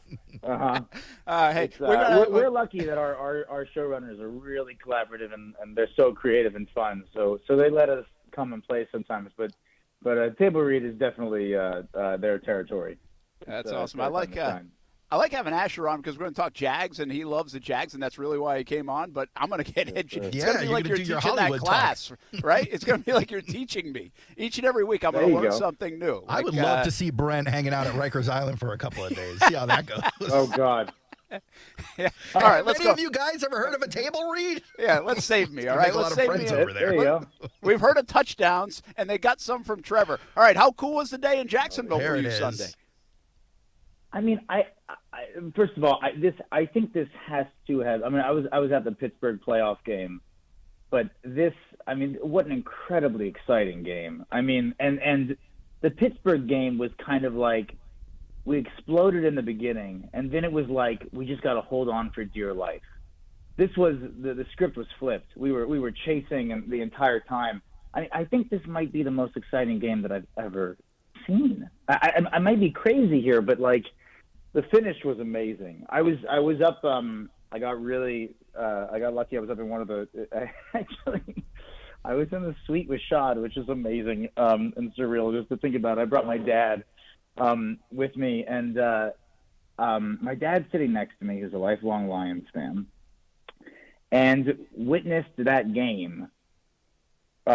When the Ravens played the Lions and the Ravens won on that 67-yard field goal. Oh, from Justin Tucker, 66, From Justin Tucker. And my dad, it's like being on a bike and staring at a tree, and you just can't take your eyes off the tree, and you're going to hit the tree. My dad was like, it's coming. I can feel it. The knife is coming. And he's getting so negative. And he's like, this is what happened to us. It's coming. And the guy next to him was like, I was here at pregame warm-ups. He was hitting them from 70 yards. He was hitting them like back. And I was like, everyone just shut up. Please. And the fact that, and especially at the end of the day, the moment for Trevor is the thing that you really wanted to salvage, to have this kind of signature win, with all the questions that people had. I think a lot of us probably never really questioned, but I'm sure there were a lot of people who were, and to come up that clutch, every one of those throws, particularly on the last drive, but even the drive before that, those fourth down conversions, and think of any team, I'm rambling now, but any team recently, Jaguars offense that could start a drive with, what was it? I think it was a sack and then an incompletion. There may have even been a penalty on that. I think it was a holding or something, wasn't there? No, it was just incomplete and then a sack. Then a sack, but it was a fumble, and then Fortner, thank God, Fortner recovered that. But, like, that start for any offense that we've had recently would have been the end. Oh, yeah. Absolutely. No doubt. No doubt. You know, Asher Grodman with us, he stars and ghosts. He was here on Sunday, and he got to witness that. And anybody who did, and we heard from some people that was their first game in a long time. And, I mean, that's going to sell some season tickets next year because that was fun. And I'll ask you something that we talked about at the start of this show. I'm not saying he's going to do that and be like Houdini and make all these throws and win every game in the final 2 minutes. But the performance that we've seen 3 weeks in a row from Trevor, even though a lot of us had faith in Trevor and we were seeing some of it, but maybe not enough of it, do you now go into the Lions game and the Tennessee game and the Houston and the Jets game and the rest of these games thinking, hey, this is the guy we're going to see, the same guy we've seen for 3 weeks who has a rating of over 100, who's really taken a step, who's had unbelievable numbers in November. Like, are you going into Sunday's game with your dad, by the way, rooting for the other team now? Oh, that's a good question. Thinking Trevor's going to just do this again? That's a great question. You know, one of the things that we haven't really had this, but one of the things that people who were fans of like Peyton Manning or something like that, someone who is as prolific as that, would say to me is like, you start taking it for granted. You know, and I'm not saying Trevor's on that level. He's not. He's got a long way to go. But you start taking for granted like, the great performances. So I don't think you want to be in a position where you're saying, all right, we expect 321 and 3 touchdowns every single week. Obviously, the Ravens, I mean, that's an incredible run defense. And you didn't have ETN, so it was going to be on Trevor. I don't think we want to have an offense that relies on Trevor to do this every single week. And it's funny, the Ravens had, I'd love to know how many drops the Ravens had. They had 5. Because there were a bunch. They had 5. And that's been us. And each of those were drive killers.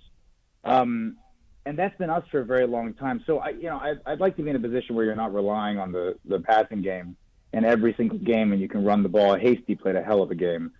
But I think we are at a point where, and this was the feeling with the 2-point conversion, you are at a point where in crunch time, I'd rather the ball be in Trevor's hands than in the defense's hands. Which hasn't been the case around here for a long time. Yeah, and I think that's the impact of that game. I'll tell you another one because you can hear it in the national narrative being built when people talk about Trevor, and it's not one of these Jacksonville outlets. They love to talk about his fourth quarter comebacks, and you look at guys like Tom Brady, John Elway, Joe Montana. I mean, these guys are legends, but part of that legend is the narrative that if they've got the ball in the fourth quarter, game's still open.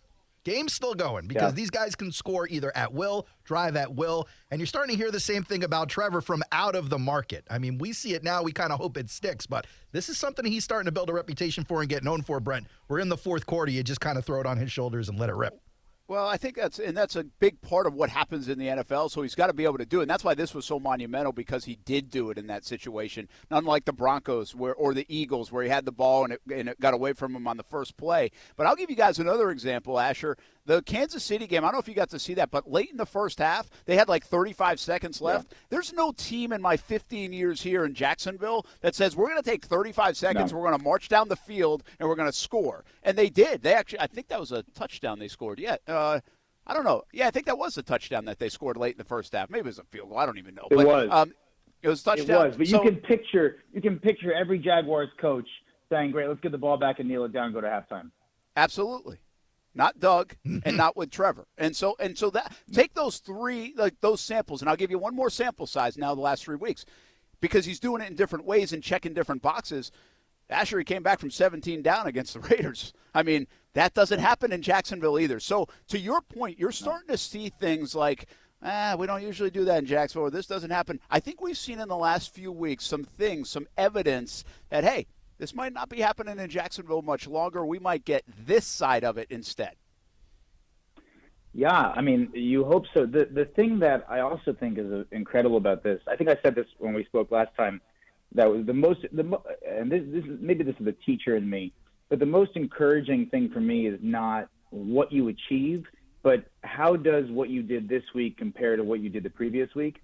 And with Trevor, it seemed like everything the previous week that was a weakness ends up improving the next week. The fact that this guy played at Clemson and probably, I don't even know, I would love to know if he ever had to lead a comeback. Not very often. Yeah, and the fact that he's done this much, I mean, he was throwing to guys who were 5 yards open at Clemson. The windows that God, that throw to Zay Jones on the sideline. So good. The throw to the two both throws to Marvin Jones. The Jermichael Hasty throw. He hit him on both shoulders on different plays. Just these tight windows, just lasers. Great stuff. And you can see on that first Hasty touchdown, I'm willing to bet anything that Hasty turned around and was like, "Oh shit, this ball's coming to me," because he was going at a speed, and that ball came, and it was like, "Oh, okay." He actually did. You're right. It jarred him. It was like it caught him more than he caught it. Yeah. You have to give so much credit to him, by the way. There was a swing pass against maybe the Giants. I forget who it was. And he kind of burst out to grab the ball, stretched out to get it. But that was really the only thing that I'd seen that was like his receiving abilities. That guy played a hell of a game. And he did not come into this game thinking that he was going to have that kind of day at the office. No. So hats off out to him. And I also think I'd actually love to hear what you guys think. I think that may be the best performance by a wide receiving group since 82 and 87 were here. Yeah, that's a good call.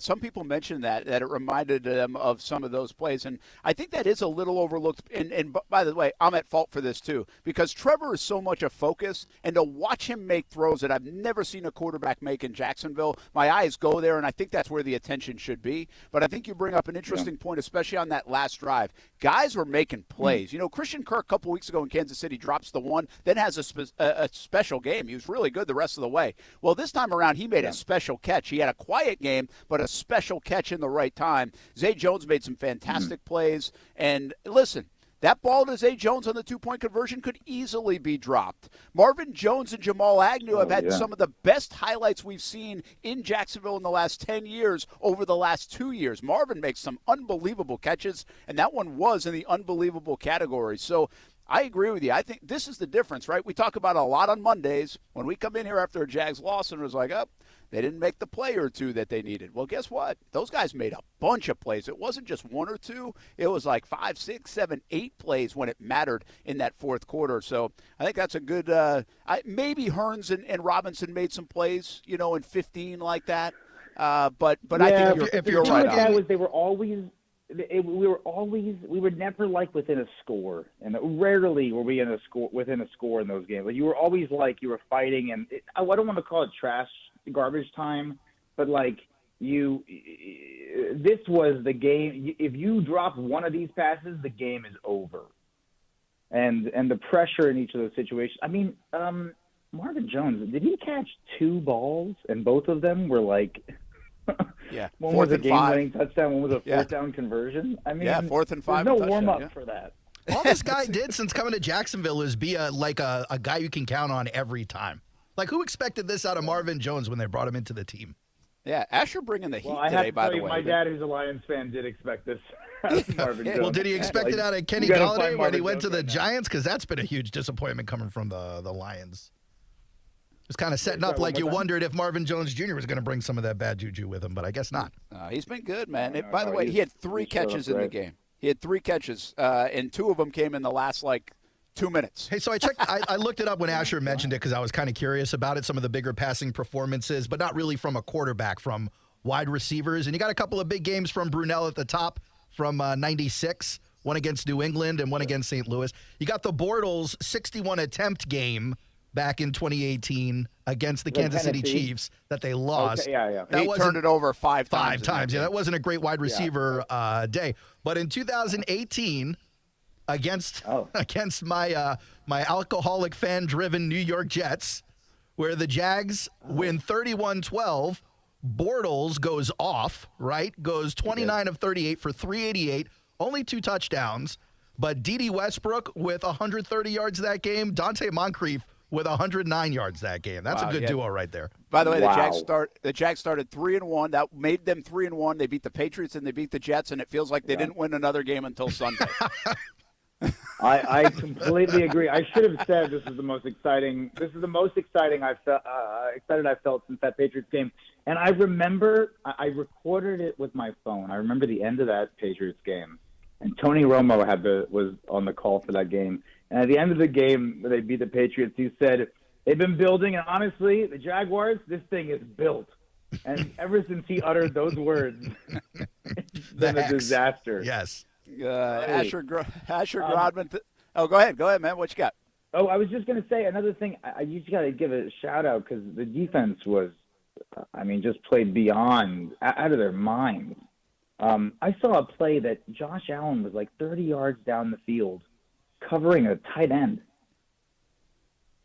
Yeah, that's incredible. Yeah, the good and bad of that. Yeah, I was going to say, that's good that he kept up with him, but, what do we got Josh Allen downfield for? No, we just talked about that with Rasheed Mathis yesterday, though, and they did a couple of jobs. I think Arden Key was on a play as well, and Mark Andrews did a nice job. So, you're going to look up and you're going to see 27 points. You're going to see what the numbers were. They obviously, on that 62-yard play, there was a lapse. But overall, I agree with you. I think the defense played a lot better than the numbers would add up. And if you can play Lamar Jackson and he doesn't embarrass you, I think you've actually won something, because he really has the ability to do that. And Jags over the years have been embarrassed by some players like Lamar Jackson. Asher Grodman, star of Ghosts. You can see it on CBS 47, Paramount Plus as well. It's hitting 10 million views a week. Congrats on all the success. And, hey, open invitation, man. You want to talk Jags? I know there's not a lot of people in Montreal on set talking Jags, so, we can be your outlet.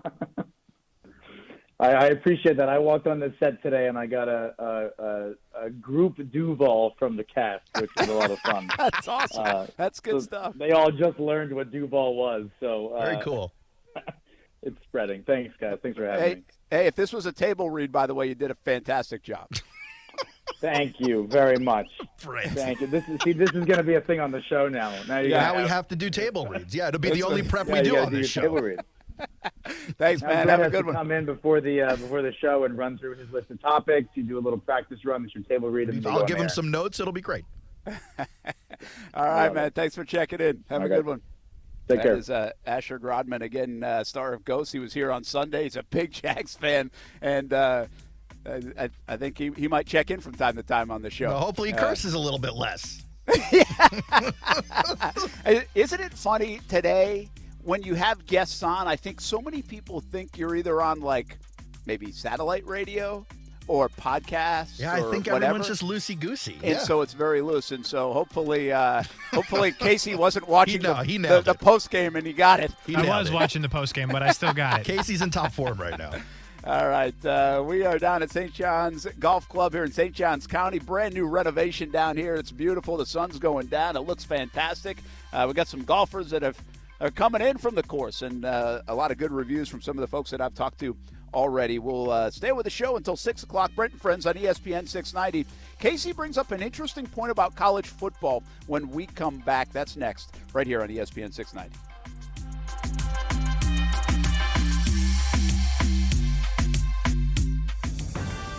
Westwood One Sports presents 2022 World Soccer Championship in Qatar, sponsored by Grainger. With supplies and solutions for every industry, Grainger is always there to help. Call, click Grainger.com, or just stop by.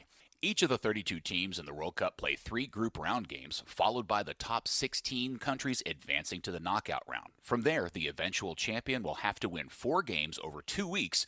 United States captain Tyler Adams says it's a grind, but most of the world's best are equipped to handle it. We've gotten used to, obviously, in England and in Europe in general, playing 3 games a week. So from that standpoint, it's normal. I think, obviously, when you have to get used to the heat after, getting used to the cold in England and then coming here, cramping was setting in a little bit, but these games are very physically demanding, so you have to be prepared for that. Brazil has won more World Cups than anyone with 5, followed by Germany and Italy with 4 each. For your daily recap of the day's action, download the Qatar Kick Around podcast. I'm Peter Welpton, Westwood One Sports. Buying a home? Rocket Mortgage will cover 1% of your rate for the first year at no cost to you, saving you hundreds, even thousands with Inflation Buster. For example, if you lock a 7% rate today, you'll only pay 6% for a year. That means more road trips, more date nights, more front row seats every month for a year. And your rate is secured for 30 years. Plus, if rates drop within 3 years of your home purchase, you get exclusive savings when you refinance with Rate Drop Advantage. More home upgrades, more rainy day funds, more cash in your pocket. Save when you buy today and refinance tomorrow. Call 833-7ROCKET today or visit inflationbuster.com to start saving. That's 833-7ROCKET or go to inflationbuster.com. For fees covered rate like date requirements and other terms and conditions, visit inflationbuster.com or call 1-833-7ROCKET, equal housing lender license in all 50 states, NMLSconsumeraccess.org, number 3030. Now, the first alert forecast on ESPN 690. Another nice day today with sunshine and our daytime highs in the mid-70s. We stay partly cloudy tonight. It'll be relatively mild, though, low only 59 degrees. Then we're partly to mostly cloudy, warm, and humid on Wednesday as a few showers start to move back in. From the Action News Jax First Alert Weather Center, I'm meteorologist Corey Sima. The Weather Center is brought to you by Beard's Diamonds. Right now, get 42% off everything in the store. Don't buy until you get our price. Buying or leasing a car in Jacksonville is the best with Fields Auto Group, Jacksonville's luxury auto group. Lexus of Jacksonville and Orange Park, Mercedes-Benz of Jacksonville, Orange Park, Jaguar Land Rover, Jacksonville, Porsche, Jacksonville, Fields Cadillac, Jacksonville, and St. Augustine. If the luxury car you want isn't in stock, Fields Auto Group will order it. And at Fields, you'll never be charged over sticker price. Stop by a Fields store today and see what world-class service really means. Fields is a proud sponsor of the Jacksonville Jaguars. Fields Auto Group, fieldsauto.com. Smoked for hours, served in minutes. Now that sounds like good barbecue, and it is at Willie Jewell's in St. Augustine at Mirabella Crossing. Fast casual dining served up old school barbecue style with a heaping side of Southern hospitality. Need catering? They do it. Third-party delivery? They have it. Need a job? They have openings. Visit williejewels.com. Kids eat free on Wednesdays. Best jumbo wings in town and TVs for football season. Visit Willie Jewell's at Mirabella Crossing in St. Augustine. Old school barbecues, smoked for hours, served in minutes at Willie Jewell's. Hi, this is Mal Washington. The Malavia Washington Youth Foundation provides after-school and summer programs for youth in Jacksonville's urban core. Learn more about the foundation at malwashington.com. Want to offer hope and change a child's life? Please consider joining the Malavia Washington Youth Foundation once a week to mentor a child. Visit malwashington.com to learn more. Want to change a life but don't have time to volunteer? Consider sponsoring a child today. It's your serve. Visit malwashington.com to learn more. All offers with approved credit and out of conjunction. See dealer for complete details. Black Friday sales event. Drive home happy for the holidays in a new car, truck, or SUV from Jacksonville Chrysler Jeep Dodge Ram Westside. Get a new Ram 1500 Bighorn and save. Take advantage of 0% financing and make no monthly payments for 90 days. Want a new Charger or Challenger? Now is the time. Thank you to all of our customers, past and present. From all of us at Jacksonville Chrysler Jeep Dodge Ram Westside. Westside.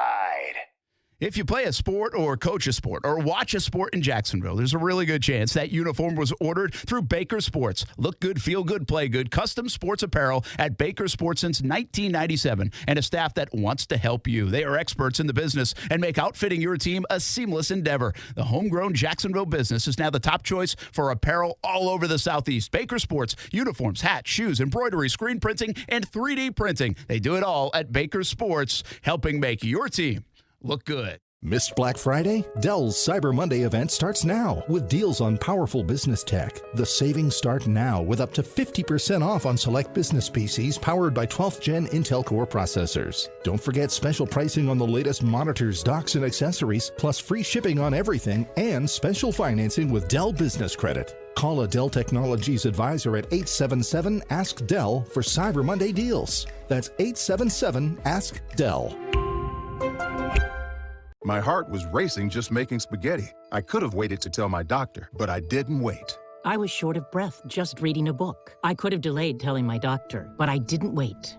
They told their doctors and found out they have atrial fibrillation, a condition which makes it about 5 times more likely to have a stroke. If you have one or more of these symptoms, irregular heartbeat, heart racing, chest pain, shortness of breath, fatigue, or lightheadedness, this is no time to wait. Contact your doctor. Brought to you by Bristol-Myers Squibb and Pfizer. Is your digital marketing strategy keeping you up at night? Do you have more questions than answers? CMG Local Solutions can help you take all the guesswork out of digital marketing. Let CMG Local Solutions create the best marketing plan for your global, regional, or local business. CMG Local Solutions has the right tools to fit your business's marketing needs. Learn more at cmglocalsolutions.com/Jacksonville. That's cmglocalsolutions.com/Jacksonville.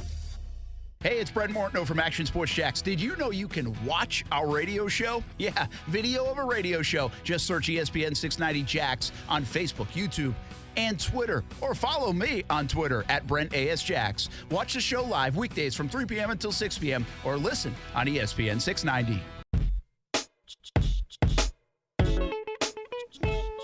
All right, welcome back to St. John's Golf Club. Brent Friends, Brent Mortno, Aaron Schachter, Kasey Kurtz here on ESPN 690. We are down in St. John's County, deep down in St. John's County, in fact, for the reopening, if you will, of St. John's Golf Club. And a lot went into this. They cut the ribbon this afternoon around 1. They played a shotgun start, about 100 folks out here, and so far the reviews are good. And at least tell this guy next to me that the reviews are good. Eric Larson, he's the guy that kind of redid it and the architect of it. And do you think it was good? Do you like it? I liked it. I played 9. I'm happy that as I came in, I don't have to wear a helmet, right?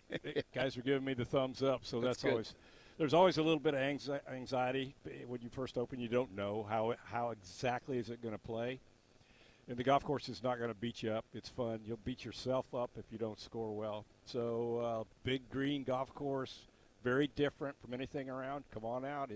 It's enjoyable. So what was the idea? What did you have in mind when you got tasked with doing this? And this has been almost a year. Well, it's been longer for you, a year project, but the dirt started flying about a year ago. It's been a 7-year project, actually. This is a great community asset, but it was broken. It didn't drain. Irrigation was shot. Features were failing. Grass type was contaminated. So job one was fix it. Get it so it's playable, so you can grow quality turf so people can come out here and really enjoy it, particularly the greens. We did that. Job one, got it right. Fixed the golf course so you can play it after bad weather, right? Second thing, we layered on a pretty interesting design style, an old throwback style that Seth Rayner kind of came from Seth Rayner, C.B. McDonald, some old guys. That's different than anything around. So St. John's Golf Club's got its own character. It's a throwback. Square greens, coffin bunkers that you can see behind us with flat sand. Looks like the lid of the coffin is up. You're not necessarily dead if you're in them because you can play out easily, but you can move the ball around real well. Good players will score it. It's scoreable, and the average guy's going to get around without a lot of lost balls and not beat up. So that was the idea. Fix it and then make it really interesting so it looks good, and from that comes fun, and that's what this whole game's about. You've been around this a long time, worked with Arnold Palmer. You go 93 courses, I think is the number you mentioned in some way, shape, or form. Yeah, but who's counting? Yeah, how much – that's pretty cool, by the way, but how much over the years and now is today's golfer, today's equipment, today's landscape, what the golfer wants? I mean, you got to take all those things into consideration, I would assume. Yeah, it's a puzzle that you put together. When you get started, you don't necessarily know what the picture on the box is going to be. You have all these pieces, and you start putting them together. My job is to paint that picture, but first, like I said, is to get it to work. You know, had a lot of mentorship along the way from Arnold Palmer, the king, who was perfect about you're spending other people's money, spend it with integrity, make it beautiful, and be careful. Make sure that the people that play it all the time have fun, but also a challenge then lasts for the good player, right? He worked with a legend here in the area, Ed C., who was my mentor, hired me way back in 1983. We built together, myself, a colleague is here, Harrison Minshew. We built nearly 200 golf courses together all around the world. So a lot of experience from that, brought a lot from around the world, but able to apply it here for friends from my own community is pretty heady stuff. I think did Arnold do Northampton? Yes, we did Northampton. So you guys worked on Northampton. Yes, anyone else in the area? I personally redid Selva Marina Country Club into Atlantic Beach Country Club completely 180 degrees different from Totally this golf different. course. A lot of eye candy, a lot of real strategy. It's fun.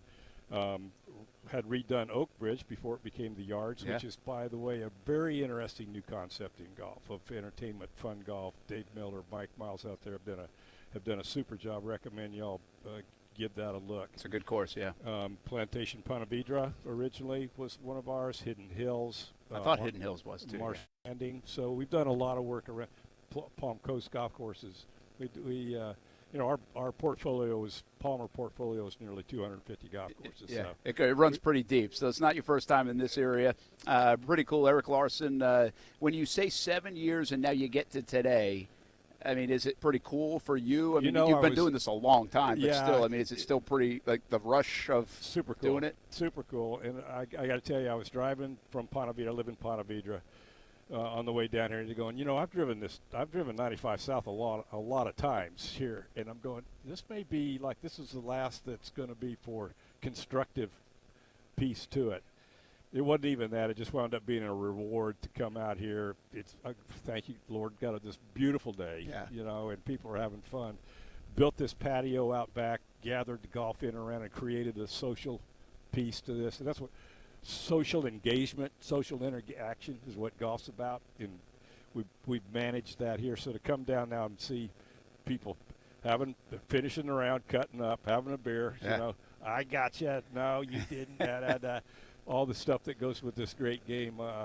Absolute reward for me, you bet. One other really cool concept about this down here in St. Johns County, again, deep down in St. Johns County, we're off 207 right now, is I think with all the money spent on this golf course, they raised the price $5 for the green fees. Yeah. That's $44, which is very respectable and manageable right now. I mean, today's golf is through the roof. Accessible and affordable, no question about that. And the commission, the Board of Commissioners and the staff are all also able to fund this golf course without getting necessarily into the general fund. They used some tourism taxing and Parks and Rec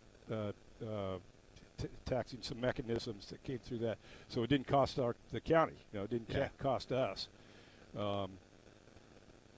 Terrific foresight on the county's part to be able to realize, hey, we got a real asset here. Let's improve it, and they did it in a very creative funding way that didn't cost us taxpayers. Oh, congratulations to everybody here at St. John's Golf Club. Congratulations to you. Thanks, and Brent. I would say good. I'm going to say good job because everybody else is saying good job. I'll say good job officially once I go play. Yeah, right on. But I'm sure I'll say it's a pretty darn good job. So I hope you've do. done this before.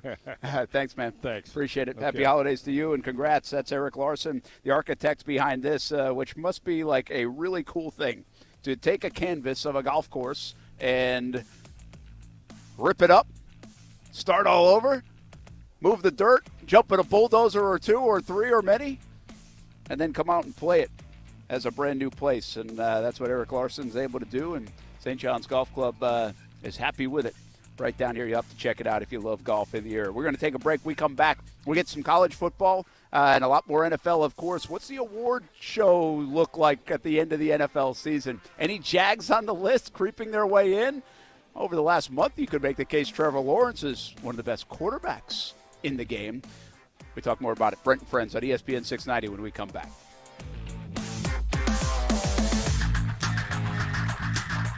The wait is over because Toyotathon is on right now at Arlington Toyota. During Toyotathon at Arlington, you can get a new 2022 Tacoma TRD Sport 4x4 up to $1,900 off MSRP, 18 in stock to choose from. And at Arlington, every new Toyota comes with a lifetime warranty and 30 days to love your new purchase or exchange it. Don't wait. Toyotathon is on. Shop in person 10939 Atlantic Boulevard and online at arlingtontoyota.com. Visit arlingtontoyota.com/Toyotathon for full details. Without the ones like you, who work tirelessly to keep things running, everything would suddenly stop.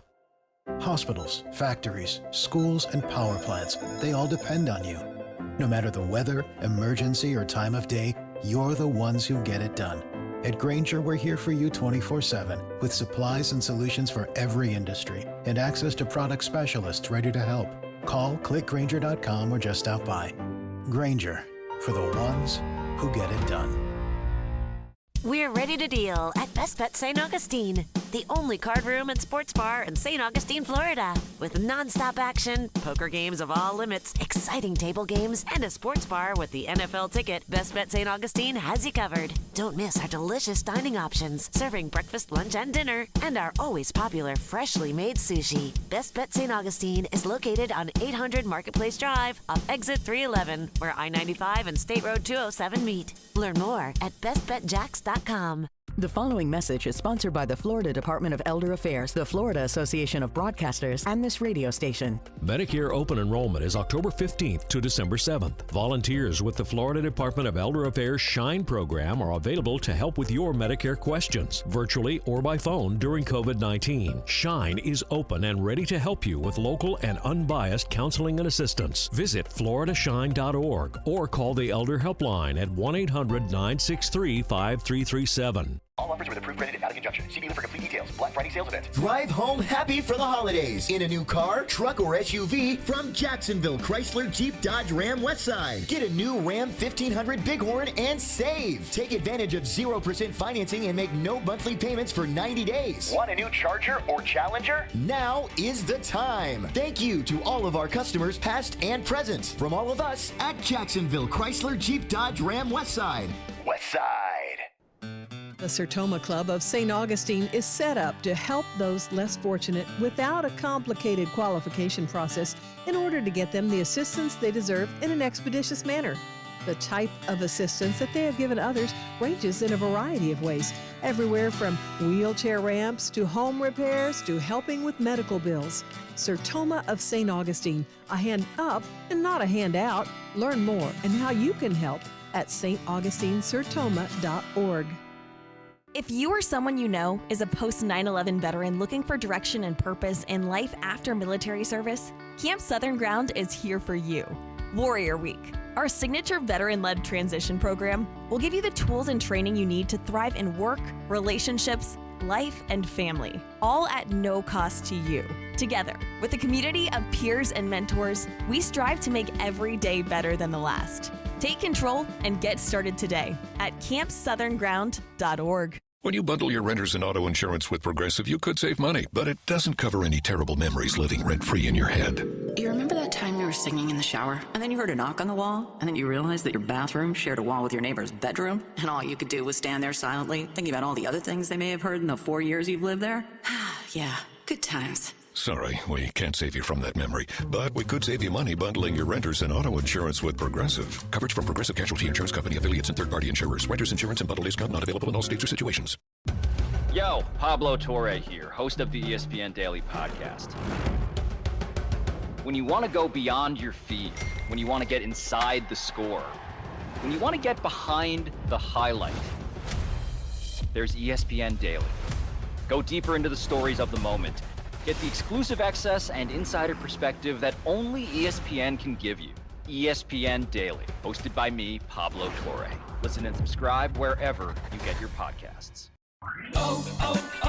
O'Reilly. When you need auto parts, O'ReillyAuto.com is just a few clicks away. We offer convenient options for you to get your parts quickly. Order online and pick up for free at your local O'Reilly Auto Parts store. We'll even bring it out curbside. Or you can have your parts delivered right to your door with free shipping on most orders over $35. Visit O'ReillyAuto.com.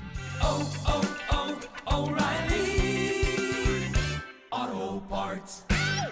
Action Sports Jacks. Watch, listen, subscribe. You can watch us on CBS 47 and Fox 30. You can listen right here on ESPN 690. And you can subscribe to our YouTube and podcast, Action Sports Jacks on ESPN 690. Action Sports Jacks. Watch, listen, subscribe.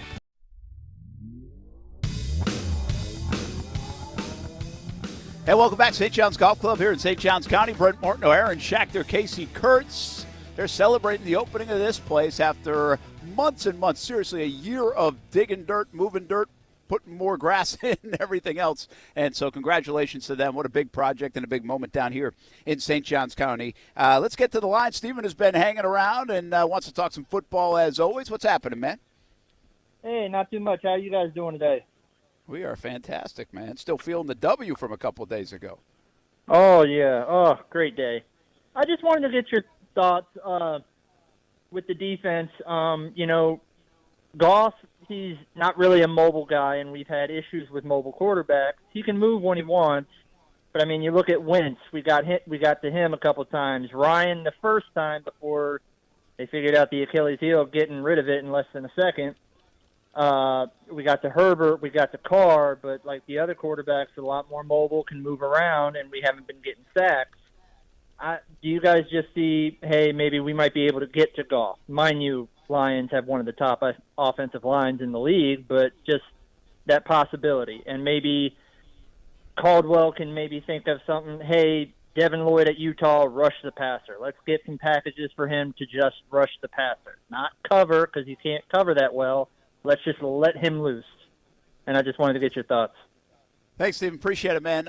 Listen, you said it. It's a pretty good offensive line. They're a clicking offense. They've got a lot of different ways to beat you.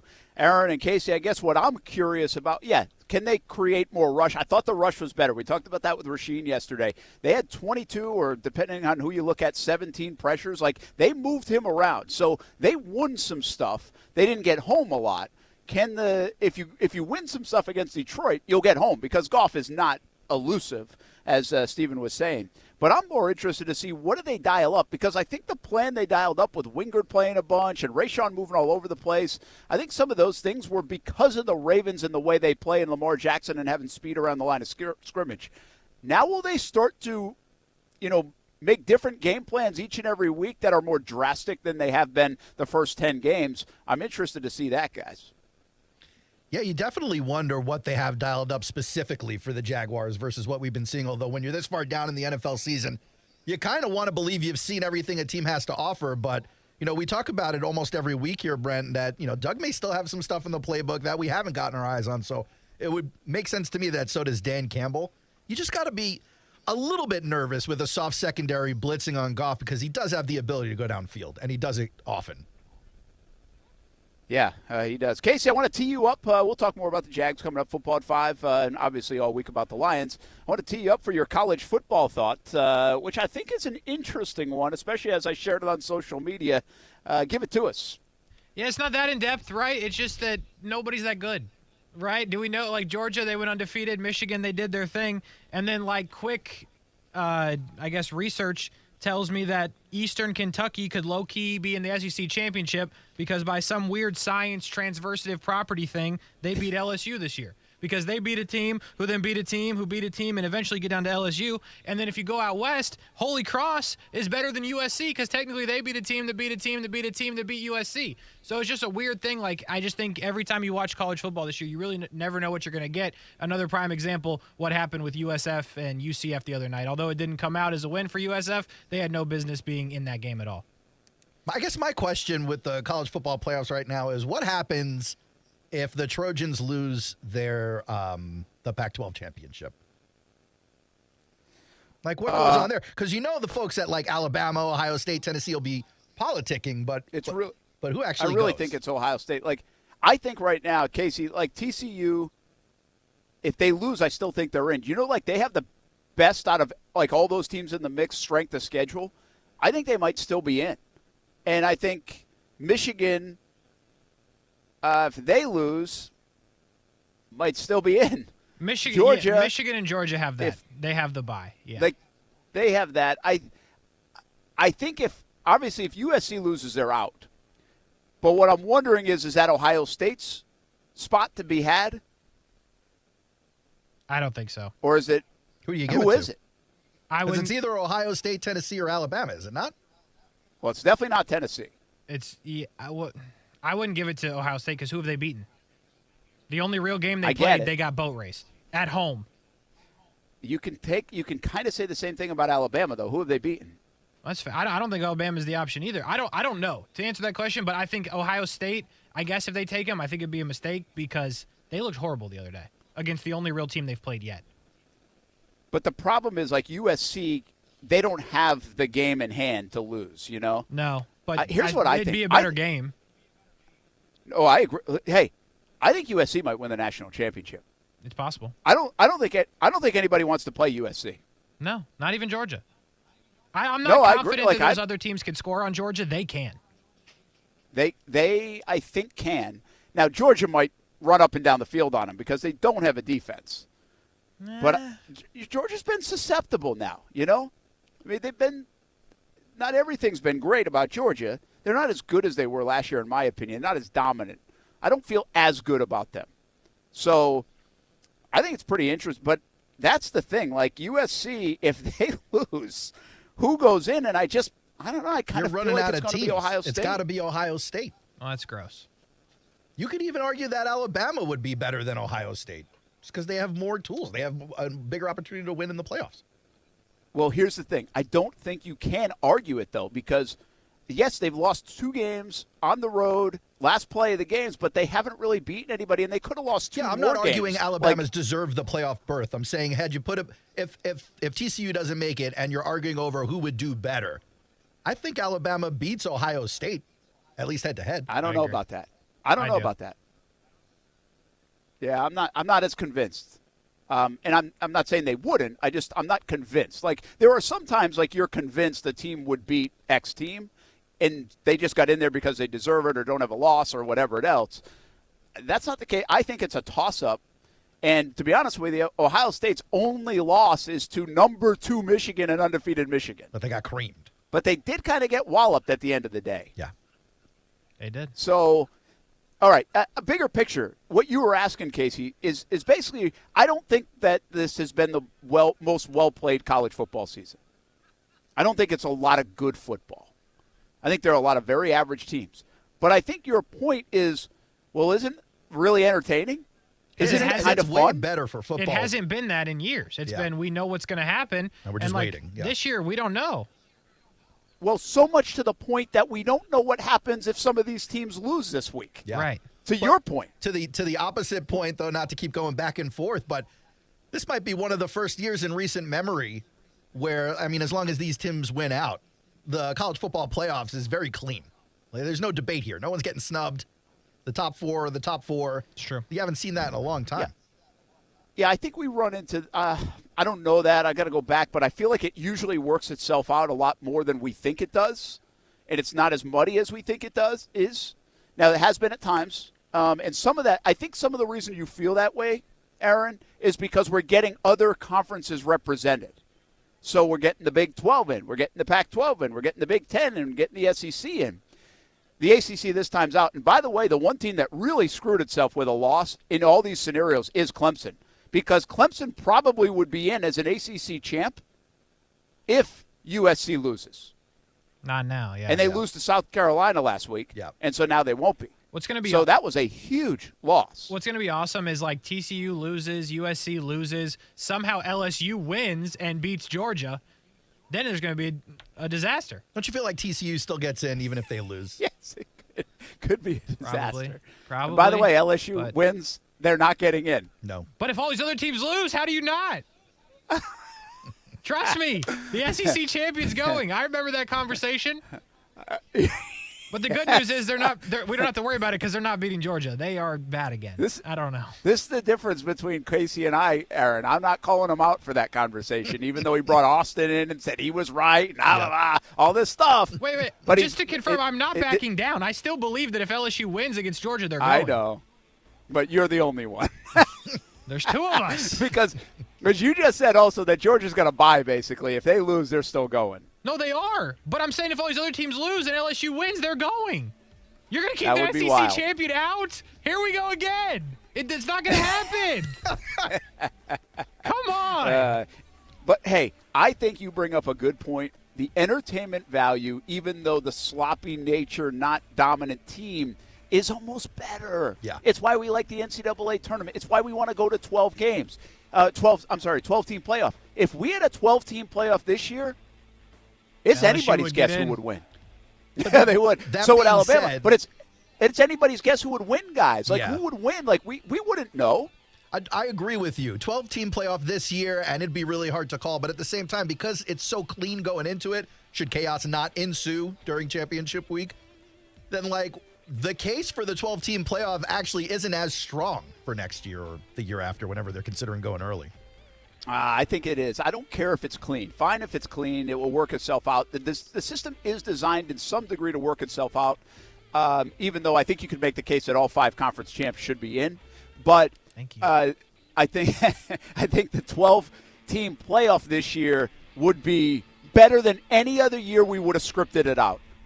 I think the 11th team or the 12th team would have just as good a chance as the 3-team or the 4-team. You're saying and a 12-team playoff. A 12-team playoff to you looks like seeds 1, 2, and then everyone else is a 10th seed.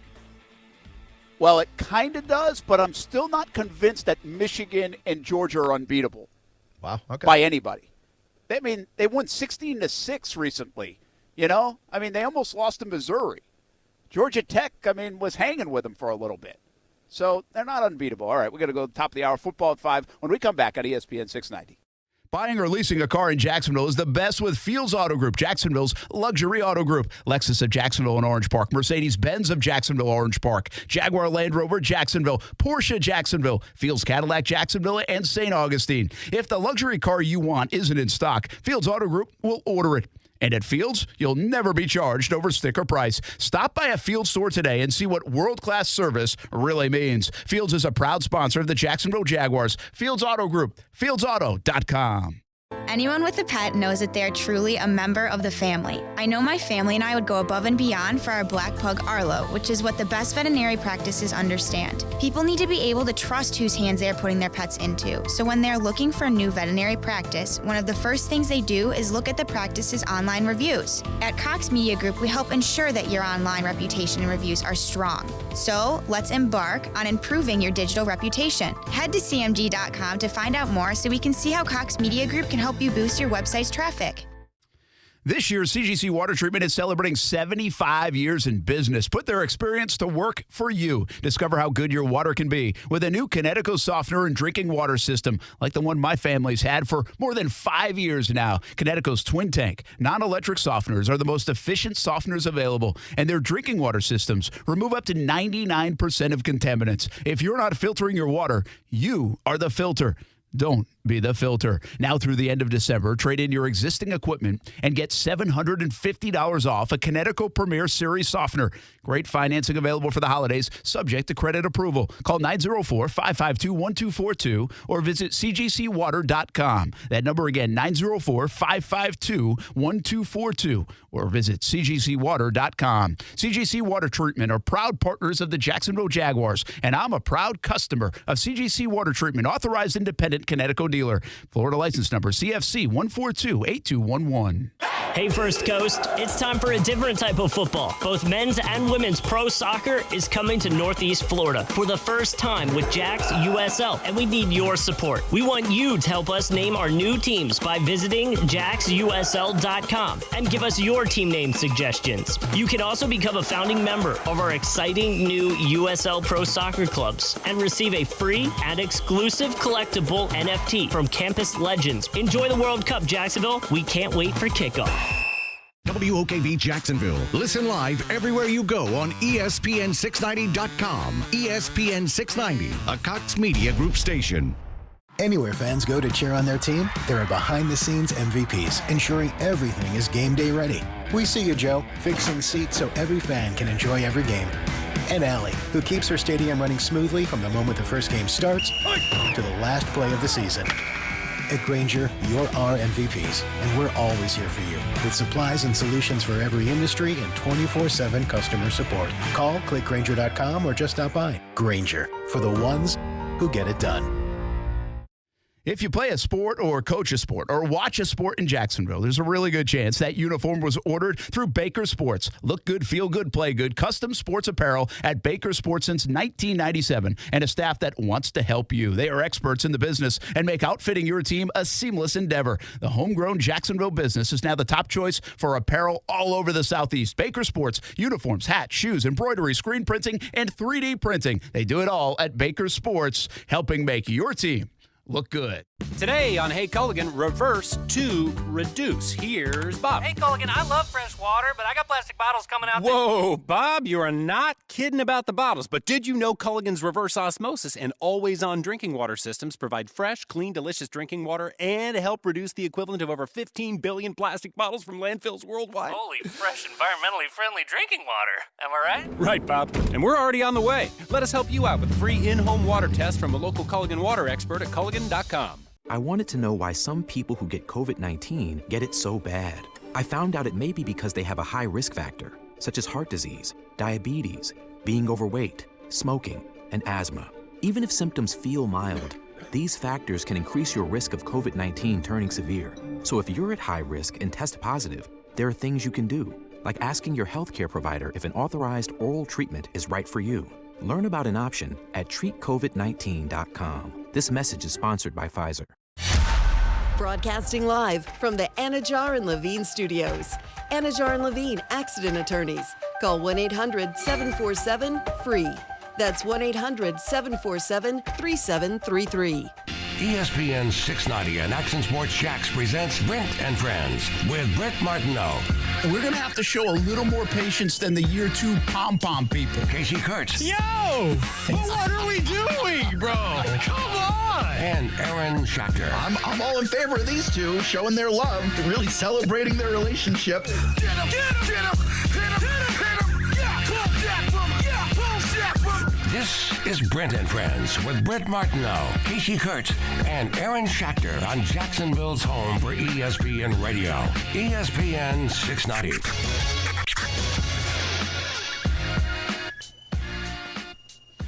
My wife got mad at me today, guys. You know why? Why is that? Because she's super competitive. So here's the deal. You know, we've been doing the diet at the house for a couple months. Steph's been killing it. Lost more than me. I've been doing all right. I've kind of like right around my goal, right where I'm supposed to be. And but every Tuesday we weigh in. Well, last week was Thanksgiving. So kind of figure it's going to be a tough go, right? I mean, we ate a little more. We're not really like on the schedule. Did Might add a we few or pops. did you? No, we both did. Okay. I mean, like she has been, by the way, Steph, when she does this stuff, like she has been way better than me. Very disciplined, it sounds like. Oh, my gosh. Yeah, like she doesn't cheat at all. I cheat a little bit. Like I'll, you know, I mean, we're going on the road or in the press box. Like I'll have, like, we're only supposed to do like one real meal. And I'd do on the road, like for the road trips, 2 real meals during a day, like on the plane or, you know, again, in the press box and then a second meal. So I don't cheat a lot. It's still a good meal, but I'll cheat. And I've actually had like a few drinks over the last few months, but not a lot. Oh, man, those drinks and those empty calories, man. Yeah, I mean, I've cheated. So, again, I've cheated, but I've also done pretty well. What's the drink of choice? Is it liquor or beer? Because beer is going to mess you up. Yeah, beer mostly, like if I'm cheating at all. But actually kind of try a little whiskey here or there, too. And that, like, I'm not a whiskey hard liquor drinker. Yeah, it's better on the calories, worse on the marriage. Yes. Well, I don't know about the marriage part yet, but the calorie part, that's what they say. So I was like, all right, yeah, whatever. It's like, I don't like drink every night, but it's like I'm going to have something that's not a bad cheat. So the moral of the story is this. I actually gained last week, before Thanksgiving, like a pound. I'd been losing. I mean, I was right on my number where I needed to be, and then I gained like 1.8 pounds. How much had you lost total before you gained the pound back? 20. All right, not bad. 20. Since this started like September 5th. So have you hit your first plateau yet? I'm not going to count this as a plateau because you kind of binged it back. Yeah, so again, yeah, I was like, I want to keep going for a few more, but I'm going to start. Now I just want to maintain is fine, but I wouldn't mind losing a few more. So I knew Thanksgiving was coming. I'd already gained 1.4 or 1.8 or whatever it was. And so I'm like, well, I'm going to probably gain another pound or so. I didn't feel terrible, but I was like, going to gain another pound. Well, I actually oh, no. I lost like 2.6 pounds last week. Nice. All right. So I'm like, I don't even want to tell Steph. That's the difference between you and me. I would have bought a mariachi band. I would have had a parade going through the living room. So Steph's like losing. And some weeks, I think it's just the way the body works. Like you lose 3 pounds one week and then you might lose like a half a pound the next week, right? And so, well, she gained like a pound. That was it. Oh, boy. Nothing crazy. But so she asked, and she kind of saw my face. She's like, no, you didn't. Right? Like one of those. And I'm telling you, when I say Steph is competitive, when I first met Steph, like we would play board games and stuff, and she would get pissed when she lost. Yeah. Oh, my gosh. She would get so mad. Like I was just playing the game to play the game, but she would get mad now. Like the kids are competitive. They get the hard competitive from Steph. Yeah. All right? And so she was like mad that she gained a pound and I lost like 3. She was not happy for me at all. Yeah. Because she lost the week, quite frankly. Yeah, we go through the same thing in my house. Whenever we're both trying to lose some weight, I tend to lose it quickly early and then like slow down and then really have to work at it. But I'm also bad at drinking water. And so when you're dieting and you're not drinking water, the first couple of pounds slide off pretty quick if you're not drinking the sugary drinks, but you're a little bit dehydrated. Once you start drinking some water, it kind of pops back in there. But, I'm trying to lose. I'm trying to follow your example these days. I'm trying to lose a little bit of weight. I told Steph this. One thing I've been really good at is drinking a lot of water. I mean, look at the size of if you're watching on Facebook, YouTube, Twitter, and Twitch. I drink this every day and then like 233 ounces. Is that a gallon or 33 ounces? It's more. It's like 80 ounces. Like wow. I'm drinking probably like 130 ounces of water a day at least, right? And I guess there is a point you can go too much. But water is good because at least you're staying busy and you're filling up. Rather than on, like, the calories, I think. It does help you lose weight, too. It flushes out your system a little bit, moves moves everything out, right? Yeah, you're peeing all the time. Yeah, you get the salt out of there. Yeah. So, anyway, I've been good at that. So, if you're going to do it, Aaron, make sure to do that. But don't let your wife lose more or gain more while you lose. She really hates hearing how much I lose, man. She really does. We're competitive, but we don't hate to see each other win. I just talk a lot of trash during the competition. Yeah, now, Steph legit today has not once said nice job. Just waiting like on she it. is not happy that You're I'm down a couple Yeah. of pounds. Like this is not changing either. It's not going to change. She's probably not listening to the show, Well, but if she against was, you, she's probably just working out her own motivation right there. That's how I'd feel about it. She lost the week. She does not like to lose. Yeah. That's the moral of the story with Steph. Hey, what do you got on the award front? Jags going to win anything? Well, I guess we're headed towards the final quarter of the season, right? 17 games. We got how many left? They got 6 of them. 6 left, so a couple more, another game or two, and we'll be 1 quarter left in the season. So all the every week, all of the betting houses update their odds for all the awards at the end of the year. So I took a look over at BetMGM. I wanted to see the update on some of the folks in terms of the MVP race or Offensive Player of the Year, that kind of stuff, especially Head Coach of the Year, because I think a lot of movements happen there. And an interesting thing, if you remember at the beginning of the year, we had a few Jaguars on this list. You had someone like Trayvon Walker in the Defensive Rookie of the Year odds. You had a guy like Doug Peterson in Head Coach of the Year, maybe 1 or 2 others. I'm not remembering off the top of my head. But if we want to see how those awards are progressing, I brought that to the table today. We could start with Offensive Rookie of the Year, and I think we kind of talked about this a little bit the other day. But Kenneth Walker III right now, running away with this thing, quite literally. Early in the year, Dameon Pierce was the guy, right out of Houston for the Texans, former Gator. I mean, the guy was having, and still is, having a great season. But for some reason, he's really slid down to the bottom 5 of this list. And above him right now, Christian Watson after a breakout game for the Packers. A couple of good games, actually. Garrett Wilson, with his breakout game, suddenly propels to the middle of the list at 3rd. And then Chris Olave right under Kenneth Walker III. I mean, you don't necessarily feel Offensive Rookie of the Year. There's anyone on the Jaguars that's going to compete for that. We can move on past that. Do they even have any options? I don't think so. So defensive, I don't know that a center is ever going to win that award. Heck of a fumble recovery. By the way, that whole thing is a 2-horse race. It's Olave or Kenneth Walker, right, Kasey? I mean, that's it. Yeah, and it's going to be Kenneth Walker. Yeah. Unless, of Olave, course, by the way, has been really good. Yeah, although if Mike White is him, then Garrett Wilson's going to have 100 yards a game for the rest of the season. Doesn't matter. He loves it's himself, too late. Garrett Wilson. Garrett Wilson won't win that. All right. Defensive Rookie of the Year. Sauce Gardner been running away with it all season. But right up behind him, Tariq Woolen, who hadn't been on this list for a while. Aiden Hutchinson still in 3rd. You tell me why. Yeah, I don't know. I don't get it. I think that just shows you the pool's not deep, And it's really Sauce Gardner's award. This had a very Heisman-like feel to it. We've had this conversation a few weeks ago where he's gotten so much attention and love, and by the way, rightfully so. I mean, he's been fantastic. Mm-hmm. Where Woolen has come out of nowhere and been really good for Seattle, but I don't think he's going to win it. I think this is a runaway. If you have the odds there, the odds have got to be enormous for Sauce Gardner. It's insane. Sauce Gardner is minus 300. Tariq Woolen in 2nd place, plus 450. And just so everybody knows, Devin Lloyd was the favorite at one time early in the season to win this. He was then the 2nd favorite and 3rd favorite, and he's been benched Yeah, he has slid off the list and off like the that's starting pretty list. wild Yeah. if you think about that, And I'm not here to hammer Devin Lloyd. I'm just saying that's a pretty decent fall from where we were early in the season to now. And Trayvon Walker just hasn't done it. I mean, Trayvon Walker hasn't been good enough. I don't think I hesitate to say he's been bad. I don't notice him being bad. I just don't think he shows up on the stat sheet enough for these guys. Which means he's probably been bad, right? I mean, you've got to make some plays. Yeah, especially for the number one pick. The Jags had two guys that could easily, in the first month of the year, you're like, hey, I'll put some money on those guys and see what happens. Sure. And now they're not even in the conversation. Probably. Yeah. Offensive Player of the Year. That's the next one we got here. Anyone in the Jags you think is worthy of this? Nah, not really. I mean, ETN had a chance to be, but he got off to a slow start because he was sharing carries. And then, I mean, a guy like Christian Kirk's having a nice year, but, I mean, nothing like guys like Tyreek Hill. Who's in second, Justin Jefferson in first.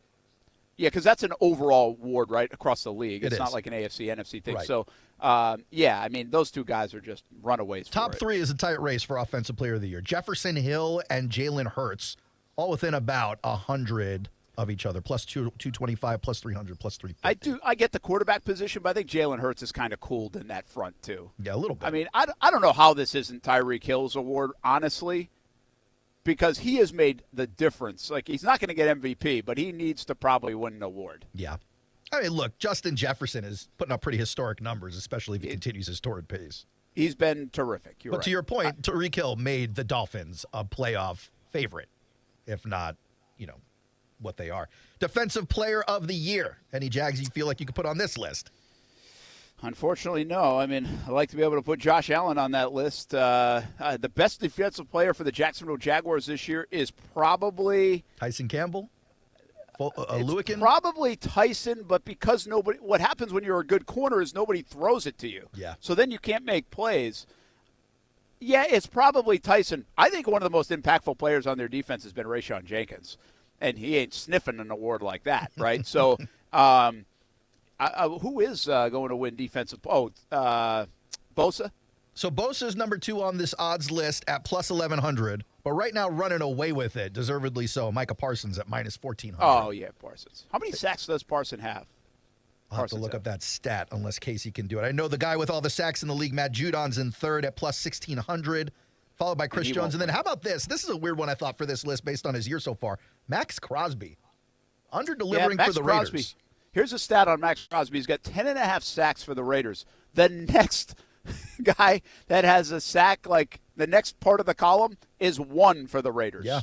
So it's 10.5 for Max Crosby. The next leading sack getter for the Raiders is 1. But to answer your question, Micah Parsons has 12. 12. So 10.5 is not that far off at 12.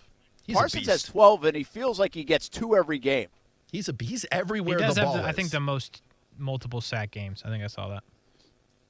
And here's the thing, like we talk about this a lot, like bring back Devin Lloyd in the conversation. Don't they have to try it? Like Dallas did it. And Micah Parsons is that guy. And I'm not saying Devin Lloyd's that guy, but why not try what Dallas did with him? Yeah. Might as well. I mean, might as well is right. It's like, why not at least give it a whirl? And I wonder if we'll still see a little bit of that. I don't know if you need an offseason to make that happen. They didn't in Dallas before because Parsons started out on the edge when he was his rookie year. And then somebody got hurt, I think, and then they moved him. And then, boom. So I think I'd like to at least see the Jags try it just based off Parsons alone. What about comeback player of the year? We've had this conversation a few times this season. A couple of us have different opinions on who should earn it, who deserves it. I mean, we've talked about Travis Etienne, whether he'd be available for the award or not. According to the description of the award, he should be available to win it. The question is, has he earned it? Yeah, I mean, I think that's an interesting one. Somebody had a great tweet the other day. They said Trevor Lawrence should win comeback player of the year just for dealing with Urban Meyer last year. It's not a bad point, by the way. And that was pretty good. So ETN certainly makes sense, or ETN fits the bill. Who am I missing? Like, who's going to get it? Well, Saquon is the big name here, but Geno Smith is leading the pack right now. Yeah, both. Well, they both deserve that more than ETN. But they're giving Brian Robinson, a spot on this list, and then Chris Banjo. And I'm sitting here going, I don't know. Based on how ETN plays the rest of the season, you may see him pop up in there. if he has so a couple of Etienne's big not games. even on the list? No, not on the top 5. Really? That is surprising. Yeah. So I think, a couple of big games from Etienne, you might see him pop up there a little bit. I think he should already be kind of in consideration, to be honest with you. Coach of the year. Yeah, this is the only one the Jags have a chance to get, and that's if Doug goes on a crazy run here late. Yeah. Because if for some reason Doug and the Jags were to go nuts here and win 5 out of 6 and my plan of beating the Titans in a flex game on Saturday night, both 8-8 and win the AFC South. Yeah. Well, then he should win it. Yeah, you do. You definitely need wins for this category, right? You can't just be a great coach who's got everything going for him. The locker room loves you. You're a great schemer, but you're not putting together the wins. Nick Sirianni running away with it right now at -130. He bothers us. Mike McDaniel at number 2, plus 450. Whether you want to give him credit or let Tyreek Hill win Coach of the Year, you tell me. Yeah, I think both those guys I could see. I think there's a lot of guys, to be honest with you. I think we were talking about Dable for a long time. That seems like that's on the fallen list, off. plus 1,600, number 5. By the way, why wouldn't Salah, if they get to 10 there wins, it be on is. the list? Number 3 on the list, plus 500. And I'll tell you this. If first of all, the Jets haven't lost 2 games in a row all season, and they got their hardest 2 games coming up here. So if they win 1 of 2, okay, fine. If they win 2 of 2 with Mike White at quarterback, there is no way you can give this award to anybody but Robert Saleh. This is the nicest thing I've heard you say about your Jets all year. I'm just saying. As a Jets fan, it's the first time. It took until November 29th for a 7-4 season for a team that stunk last year. Yeah. For you to finally say something nice about the Jets. Here's the thing. I would have said something nice about Saleh a couple of weeks ago if we were talking about it, but he takes one of the worst defenses in the league, second worst, I believe, if not the worst. I got to see who was worse, Jacksonville or the Jets. Probably Jacksonville. I think it was Jacksonville, just based on takeaways. But anyway, worst or second worst defense in the league. He's made him a top 5 defense, and he is the defensive guy. He's got a quarterback in Zach Wilson, a 6-win team, and he goes, no, you're not doing it for us. You're benched. It's a gutsy move. And now you go to Buffalo and you go to the Vikings, and if you win those games, how do you give it to anybody else but Robert Saleh? Also on the list, by the way, Kevin O'Connell. Yeah, that's fine. He walked into a very good team. Very just don't good screw team. It up. Yes. I think there have been good coaching jobs, by the way. I think the other thing about Saleh, if he makes this move and it works to Mike White, that was a gutsy move anyway to make when you bench your quarterback. And so that would also contribute, in my opinion. But I think Dan Campbell's doing a good job in Detroit. It's starting to work, right? We talk about what's going on in Jacksonville. How is Vrabel not on this list every year? Because he still shouldn't have 7 wins, in my opinion, in Tennessee. I'll give you a guy to keep an eye out for, though, and watch. Because if they are good and they're getting better, and you might argue they're the best team in the NFC by the end of it. And that's Kyle Shanahan in the There Niners. It is. There it is. And by the way, another thing is he should get no votes because he's an idiot for trying to get rid of Jimmy Garoppolo. And he got lucky as heck. And lucky shouldn't get you the coach of the year. So Shanahan, you're eliminated from contention. You are not got the lucky. weakest link. He doesn't get the rose, is basically what you're saying. I like that you put Shanahan up for the vote and then told him, no, you don't get it. I'm not doing he does not the Niners do not deserve credit for what's going on with Jimmy G. They don't. I'm not going to give them credit for it. They got so dang lucky. So lucky. And they got the best player that was available at the deadline.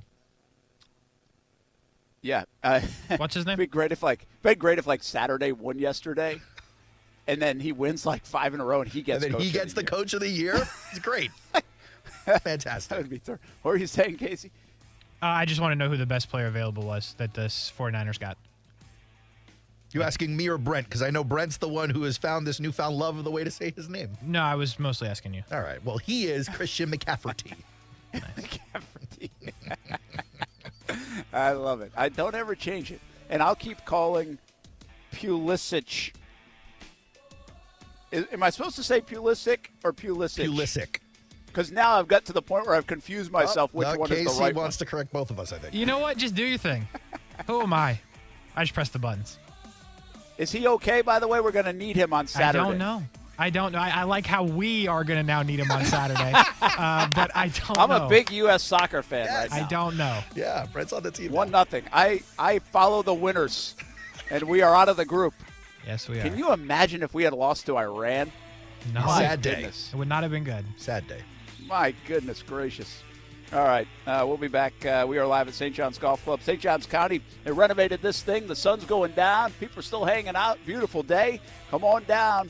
And they only raised prices $5 again. I think that's notable. So come on, book a tee time. Get down here to St. John's County. You'll have a blast. We'll continue having a blast right here on Brent Friends on ESPN 690 when we come back.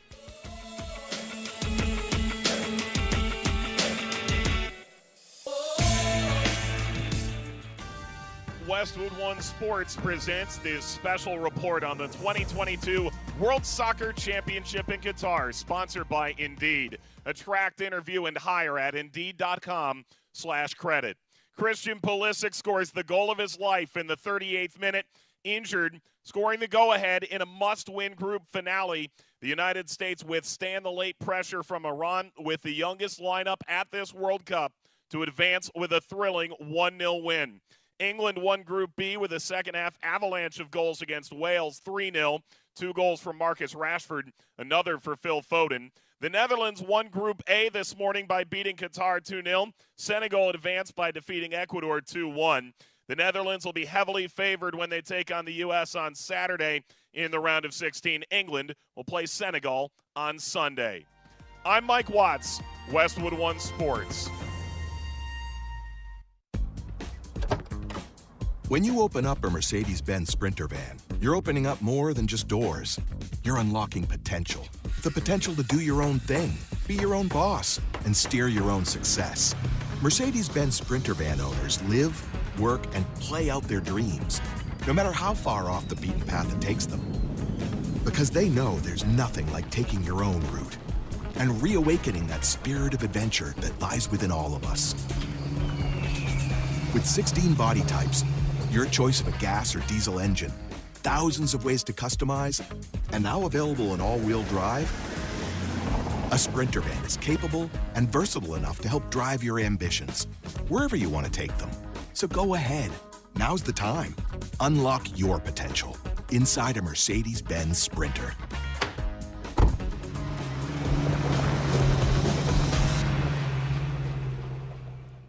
Now, the First Alert Forecast on ESPN 690.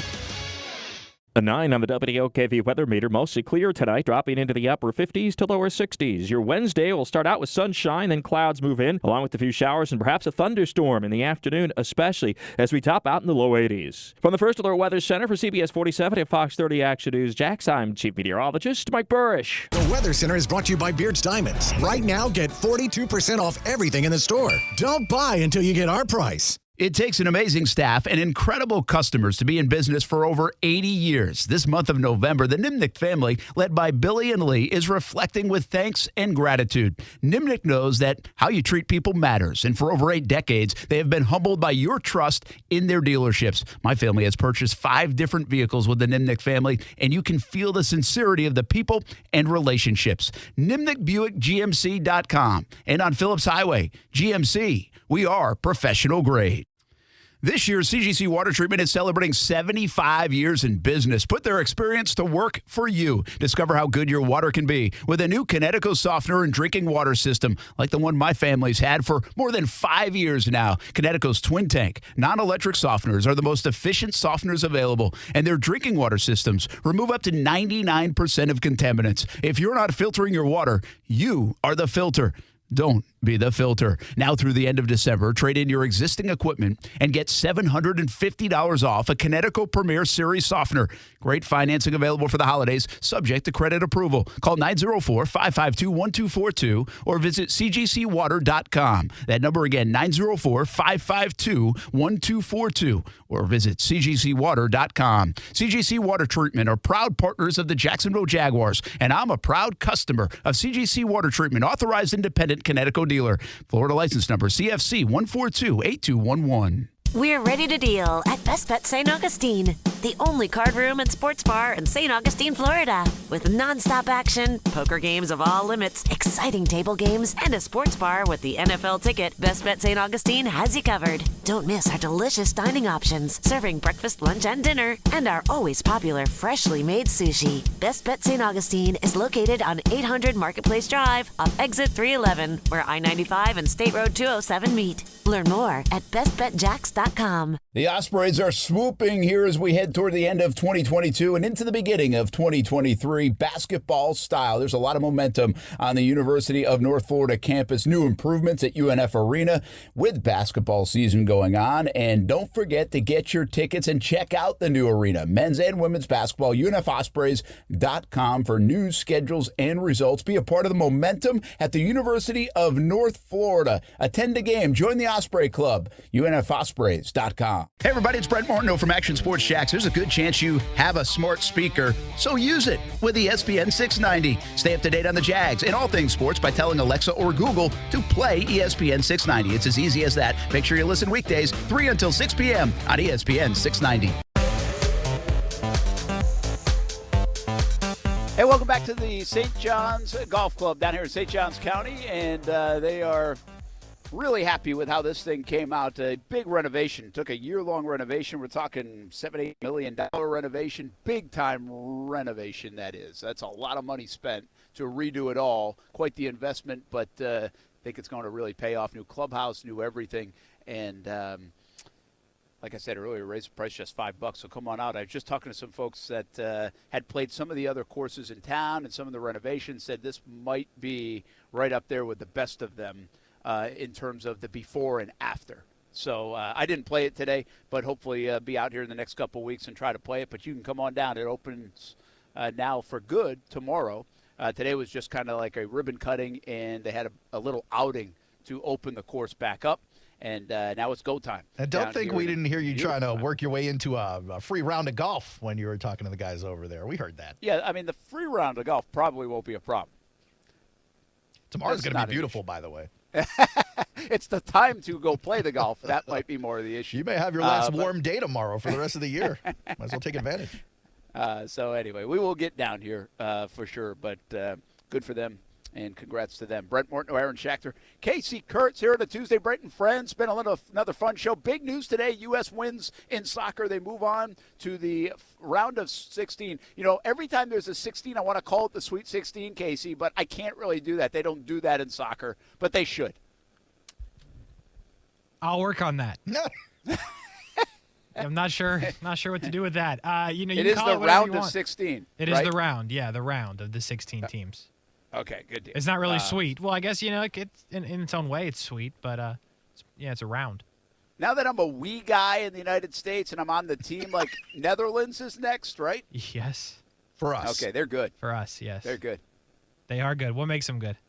Okay. By the way, I don't care about anybody else. I already told you that. So we don't have to quantify it with for us.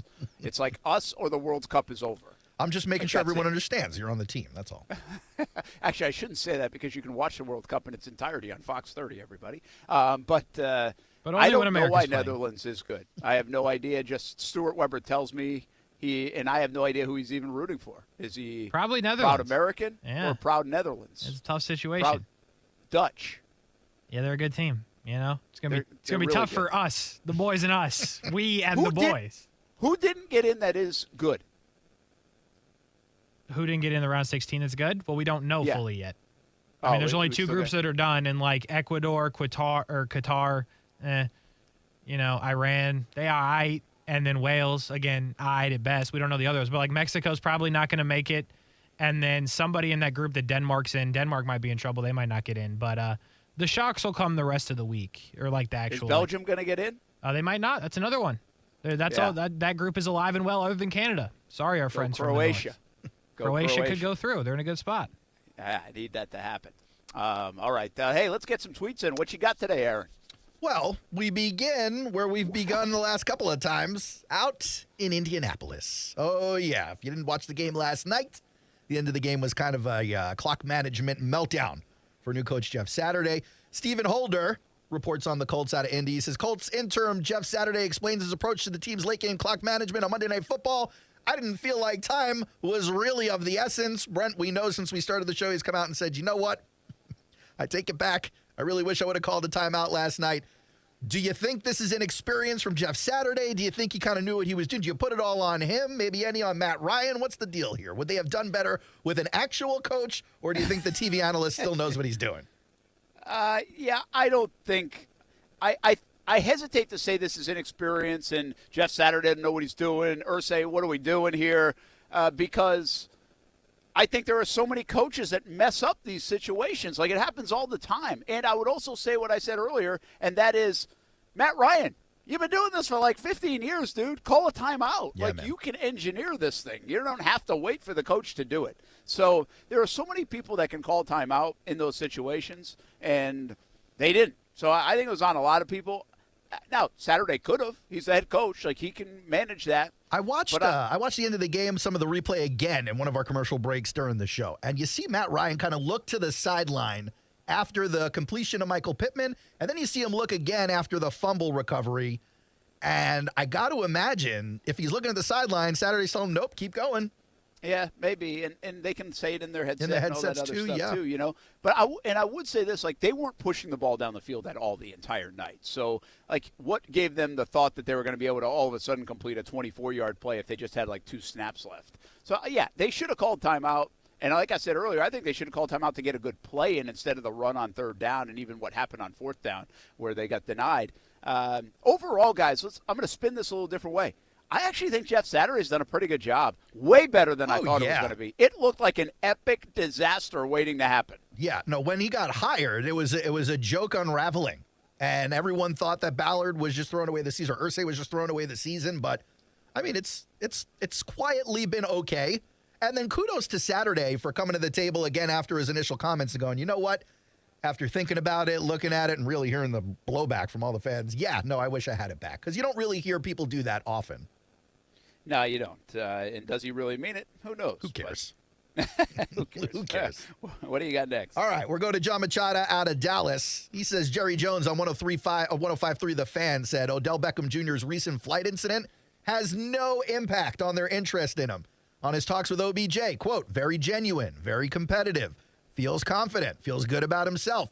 We think he can fit in really good with us, end quote. Brent, should this matter to you or anybody if you're looking to pick up Odell Beckham Jr.? Like, we don't know the full story here, but it doesn't sound great.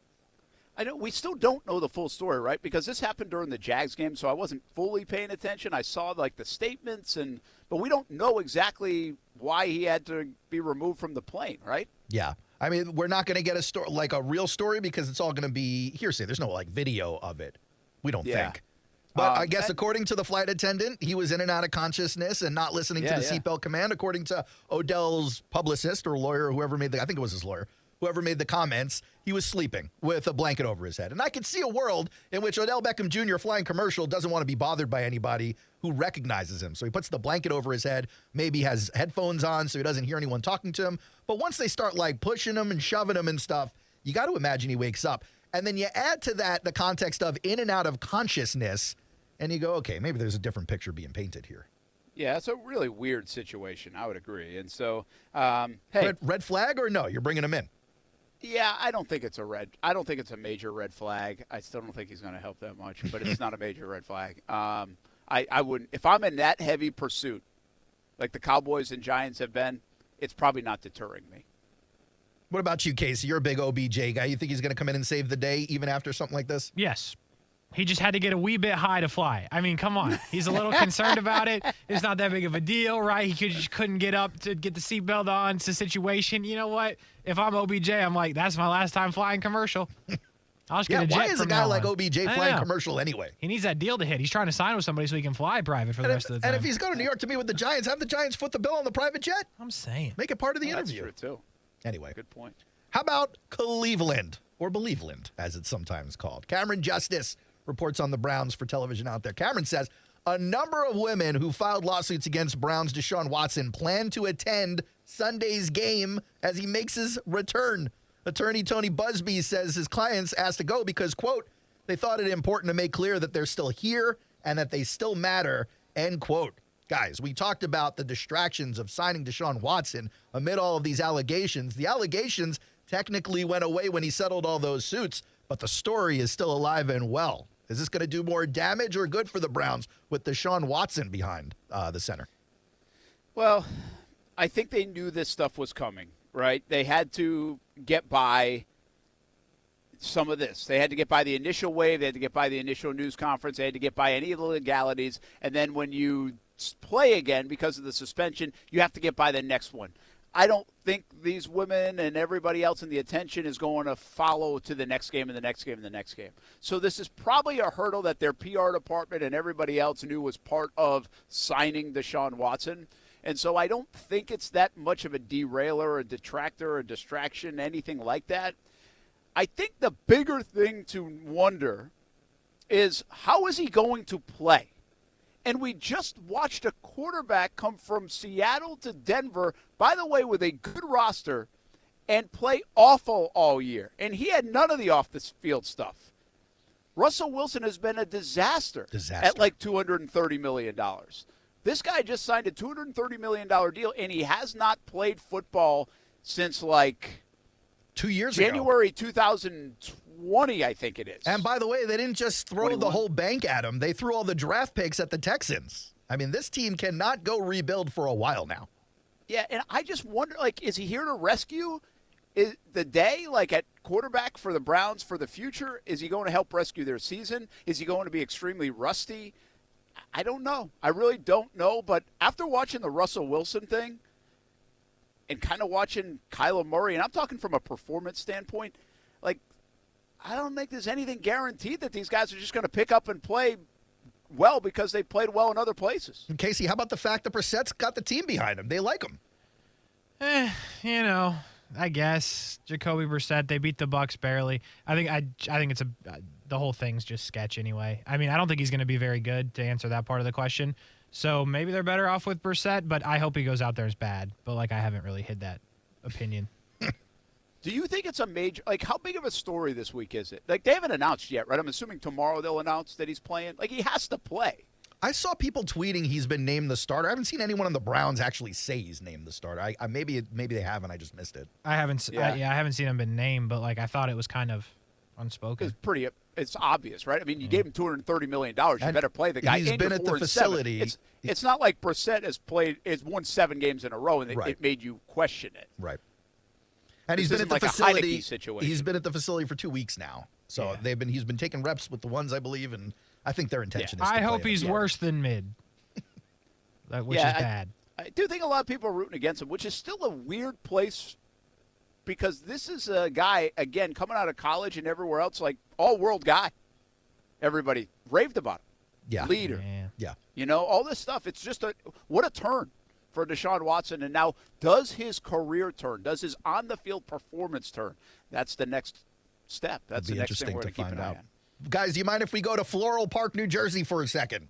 Let's go. Let's go to Rich Cimini, who started it all. Jet fans really hate Rich Cimini, by the way. They really blame him. He's a nice guy, by the way. He's a great guy from all accounts, from what I've heard. And by the way, he's a reporter. Like, he reports on things that are fact. It's not like he's making it up and then the Jets. Anyway, that's my own personal problem. Rich Cimini says, now Robert Saleh says he hasn't changed his quarterback plan at all. Quote, when we feel like Zach is ready to roll, they'll get him out there. Asked if White can win the job, Saleh punts. He says he's focused on this week and doesn't want to get into hypotheticals. So my question to you, we were talking about it a little bit yesterday.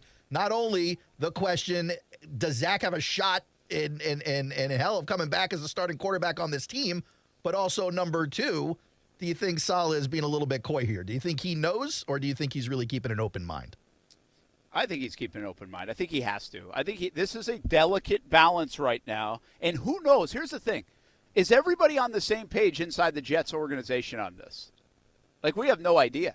Players There's are. a lot of egos. Yeah, to Kasey's the point. Players are. The players right? are all about Mike White. No one stepped anywhere close to a microphone to defend Zach Wilson over the last 2 or 3 weeks. Well, and by the way, Robert Saleh, the players are what matters right now. He understands that. But is Joe Douglas in this camp? Like, is he as adamant as Saleh and the players? Like, what does ownership feel about it? There's a lot that goes into this. There's a lot of ego, the investment, there's a lot of sway, it can really splinter your brass on stuff like this. Not only that. Right now, it feels like Salah's making the right moves and decisions, but I think it's a smart thing to keep this open because, listen, Mike White played awesome in the, last year game, threw 400 yards, like the 5-touchdown game, and then was awful. And so if he's awful the next 2 weeks, I'm telling you guys, they're bringing back Zach Wilson. Well, there's awful, and then there's 2 inches of play, So you're going from mid to, worse. I don't know. I wouldn't put Zach back And I think the reality is when you're playing against the Bills, you don't have extremely high expectations. You're not going to see another 300-yard, multiple touchdown day maybe from Mike White, but you'd like to be in the game, right? You'd like to have a shooting chance. Yeah. And if they are in the game, that's it for Zach. Brent, it's interesting you mentioned the brass and arguments between maybe general manager and head coach if they go on, because with this specific organization and the owners, the Johnson brothers are really Chris and Woody Johnson, there's been a history in this organization where they've told the GM and the coach they're on the same reporting line, meaning they both report to the owner and one isn't over the other in the past. I think when they hired Joe Douglas, they kind of made a turn there and changed that around, but that was absolutely the case with Mike McCagnon and Adam Gase, and then the early days with Joe Douglas and Adam Gase. So interesting to think maybe if those arguments are going on, how they're playing out, because I don't think Mike White hits the field unless the owner signs off on it too. And by the way, I'm not trying to paint the picture that there is an argument yet. No, but there could but be. there Who might knows? just not be I doubt this is a situation where everybody's on board. When you have a number 2 overall pick that you invested in. Less than 2 full years in. Yeah. And you're benching them. That's a hard thing for everybody to get behind 100%. Oh, yeah. I don't care what it was, 2 inches and whatever, 2 inches. I think it's still 1, hard. And by the way, you're right, because Shad's done that before. There's been the heavy guy, there's Tom Coughlin, right? And then there's been report guy, both report to me, and he's trying to change the structure. What's really interesting in Jacksonville is how will that work? I really feel like Doug is the heavy here, and Peterson is going to get more and more control as this thing goes along, especially if he continues the success that he's having right now. Yeah. Last tweet comes from ESPN Milwaukee. Aaron Rodgers plans to play this weekend after good news on scans, of course, talking about his thumb. Is this good news or bad news for the Packers? Because I got to be honest with you, after Jordan Love sat for a little bit and then got in the game, he looked pretty good. Yeah, I think it's probably bad news for the Packers because the best thing they would be able to do right now is find out what Jordan Love is. Absolutely. I think most people believe Aaron's gone, right? Is that the prevailing thought? I think so. They built it into the contract where he gets to decide basically every year for the rest of his life. Yeah, and I think he'll probably either retire or say, I'm going to a different spot, but this isn't working anymore. I would. I mean, wouldn't you if you were Aaron Rodgers after this year? I'd be calling the Colts, checking to see if they've hired Jim Harbaugh yet, and I'd be heading down that way if I'm Aaron Rodgers. Yeah, so I think that's ideally for the organization, I think they play Jordan Love, Kasey. But Aaron gets to call the shots here. I mean, he's the franchise, he's the organization, and he's making $40 million. So you kind of want to pay the guy making $40 million or play the guy making $40 million. Yeah, I think I would rather play Jordan Love if I was in that situation because it's been forever. He was still a first-round pick. And, if you lose a couple times, your draft pick gets better, and Aaron Rodgers might goof around and win. Actually, he probably will goof around and win. Yeah, Jordan you may ruin that draft position. Right, and if Jordan Love wins, it's now we know. We know this guy's good. But the worst-case scenario is Aaron Rodgers winning because then you lose your draft pick. Dude might leave anyway. You still don't know what you got in Jordan Love. So, low-key, it would have been better if he was hurt for at least some. No one's admitting it, but it's the truth. It's really a no-win situation because then you look at a team like the Packers who aren't owned by a person. They're owned by the town. They're owned by the people. Owned by the squad. Like the citizens own it. So you're looking at this town, basically, in Wisconsin going, hey, the guy who you've loved passionately for over a decade, even though we're paying him $40 million, we're just going to sit him on the bench for a little bit, check out what this guy Jordan Love's got to do. Chances are that's not going to go over well in Green Bay either. What I still don't understand about that is, why do they never get all the people together to vote on something? Like a shareholders meeting? Yes, because they don't make the decisions. But there should be, one meeting. They should do it one time. They're I'm with you. Who should play quarterback? This guy or this guy? And they should hold that meeting at the 50-yard line, by the way. Yeah, just anything. Who should we pick in the draft? This guy or this guy? You give out free cheese curds, free beer. Yes. Everyone just sit down and talk about Aaron Rodgers and Jordan Love It's for a a little moment. bit. It's a whole moment, and they miss it every single year. They're going to Of keep all the missing scandals we've had in sports and in the United States, like, why isn't it a scandal that they still sell shares to the Green Bay Packers, like, and people actually buy it? They're just inventing new shares. Like they have a vote or something. How much is it? Is it a lot? No, they always sell. Don't they sell like this piece of paper one the last couple of years, like $300, and people like. Yeah, it's almost like a share deed. $300. Yeah, and they have like. It's nothing. It's a piece of paper. It's like a certificate, but you're really not. Like, you're not a shareholder. Well, do you ever get dividends from the team? You have to, right? $300 and I don't get to vote on anything? I don't have any say? Go check it out. But I'm going to pull it up during the break. How is that not a scam? Here we go. My friend's dad is part owner. He loves the Packers. I thought he got something in this deal. Fans interested in buying Packers stock can be bought online with a credit card or a debit card or electronic bank transfers. No crypto. Okay. And you just call up the phone number, 833-OWN-PACK. Seriously? 833-OWN-PACK? You could buy it for yourself. You could buy it for a friend. You're limited to buying only 200 shares. Who knows how many are out there? How much is it to say? I think you got to call the number. It's a little negotiation. I'll call him. Maybe we should buy one. Maybe ESPN 690 gets a share of the Packers. And then we should try to organize meetings. You get like a complimentary polka dance when you buy a I Packers just called it a scam, and now we're jumping in. It's an investment They opportunity. got us. I don't know. They got us good. What if we offer them some Dogecoin for some Packers shares? I have the Doge. Trust me, we can use my Doge. We can do that. All right, we'll be back. Put a bow on the show from St. John's Golf Club here in St. Johns County as they renovated, they ribbon cutted, and they opened this place today on November 29th after a year of fixing it up. Come on out to St. John's Golf Club. Hey, it takes an amazing staff and incredible customers to be in business for over 80 years. This month of November, Nimnick Buick GMC is reflecting with thanks and gratitude. Nimnick knows that how you treat people matters, and for over 8 decades, they have been humbled by your trust in their dealerships. And ever since I got to Jacksonville, I've known the Nimnicks and bought many a cars. In fact, just over the weekend, another one for Tyler and Kaylee. So they're in the family now. The Nimnick family, led by Billy and Lee, is grateful for your support during these unprecedented times, and they look forward to continuing to serve our community for years to come. Nimnick Buick GMC, they have cars for under $15,000, used cars on the lot, so check it out. More cars on the lot than they've had in over a year or even 2. NimnickBuickGMC.com. Visit right off Phillips Highway as well. And also want to let you know, GMC, we are professional grade. So I switched to Boost Mobile and got this free Samsung Galaxy A23 5G phone. Why do you think they call it the Galaxy? Maybe because the Samsung Galaxy A23 has a huge screen, and galaxies are huge gravitationally bound systems of stars rotating around a supermassive black hole. And the phone is free? When you switch to Boost Mobile. Cool. You lost me at gravitationally bound. Switch to Boost and get a free Samsung Galaxy A23 5G phone. Boost Mobile. Unleash your power. Limited time offer while supplies last. New customers only. Excludes tax. One device offer per line. Only available on certain networks. 5G not available everywhere. Additional restrictions apply. See your local Boost Mobile store for details. When you love riding a motorcycle, you want to ride it everywhere, even to a physical. Let's check your weight. Hop on the scale. Look at that. You're down a few pounds. Oh yeah, must be the new carbon fiber wheels. And when you love saving money, you want to save even more. That's why Geico makes it easy to bundle your motorcycle and car insurance. I'm going to prescribe 91 octane for your engine knock, and we'll want to see you again in 3,000 miles. Kickstart your savings with Geico Motorcycle.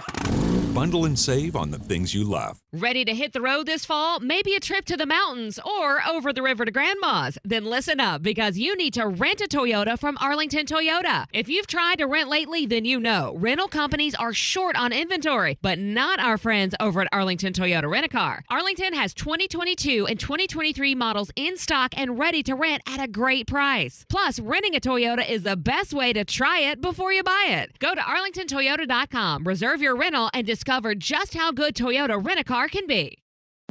Hey folks, Dave Binion here with Zero Res. At Zero Res, we love rugs. We will treat your fine Oriental rugs with the tender and loving care they deserve. Gerard, the Zero Res rug manager, is one of the few certified master rug cleaners in Florida. If you want your rugs cleaned with tender loving care, call Zero Res. Right now, get your rugs washed and we will give you 25% off. Zero Res, spelled forward or backwards, it's the right way to clean.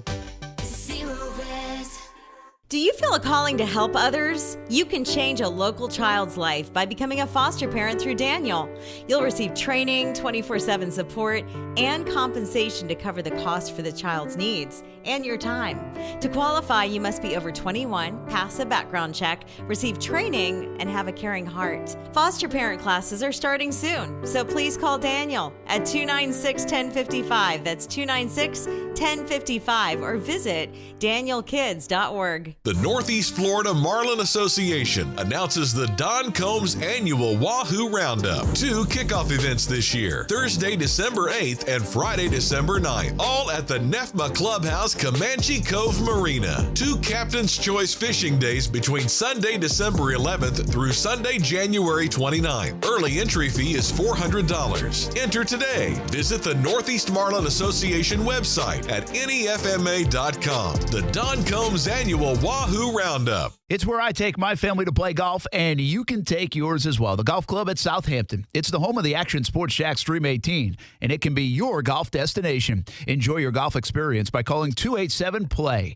287-PLAY. Play some golf, or maybe practice some golf at one of the newest facilities in the area. Grab some lunch or dinner, too. Southampton has it all. 287-PLAY for tee times and more. The Golf Club at Southampton, the home of the Dream 18. My home course. Make it your home course, too. You're the one who protects the flock, and that requires an eye for detail. Because when safety and well-being are on the line, it's the details that can save lives. Even when no one else is watching, you see everything. Grainger gets you, and we're here for you, and all the ones who get it done with a wide range of safety products and solutions, plus board-certified safety consultants here to answer your questions. Call, click Grainger.com, or just stop by. Grainger, for the ones who get it done. The Ospreys are swooping here as we head toward the end of 2022 and into the beginning of 2023 basketball style. There's a lot of momentum on the University of North Florida campus. New improvements at UNF Arena with basketball season going on. And don't forget to get your tickets and check out the new arena. Men's and women's basketball, UNFOspreys.com for news, schedules, and results. Be a part of the momentum at the University of North Florida. Attend a game. Join the Osprey Club, UNFOspreys.com. My heart was racing just making spaghetti. I could have waited to tell my doctor, but I didn't wait. I was short of breath just reading a book. I could have delayed telling my doctor, but I didn't wait. They told their doctors and found out they have atrial fibrillation, a condition which makes it about 5 times more likely to have a stroke. If you have one or more of these symptoms, irregular heartbeat, heart racing, chest pain, shortness of breath, fatigue, or lightheadedness, this is no time to wait. Contact your doctor. Brought to you by Bristol-Myers Squibb and Pfizer. Yeah, we're replacing the carpets too, so don't worry about that. No fresh powder yet, but Dan's Ski Lodge has an avalanche of projects. Those 4 rooms are getting hot tubs. He needs a staff engineer to navigate a flurry of new requests. And all of those will be fully ADA accessible. Indeed can help him hire great people fast. I need Indeed. Indeed you do. You can schedule and conduct virtual interviews all from your employer dashboard. Visit Indeed.com/credit and get $75 towards your first sponsored job. Terms and conditions apply.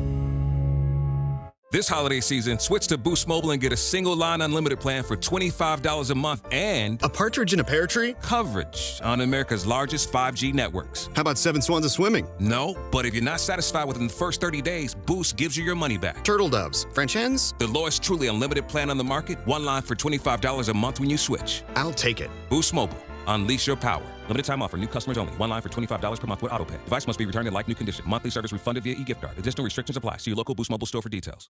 Hey, I'm Andy. If you don't know me, it's probably because I'm not famous. But I did start a men's grooming company called Harry's.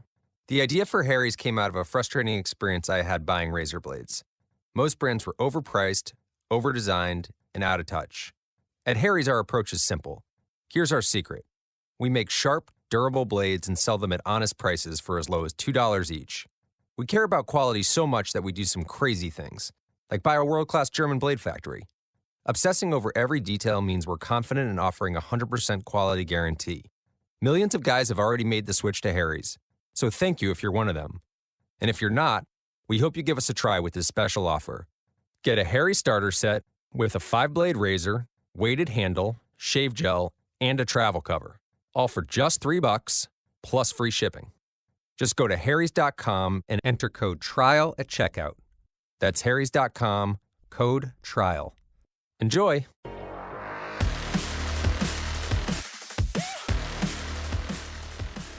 Couple minutes to go. Brent Friends, ESPN 690. Kasey Kurtz.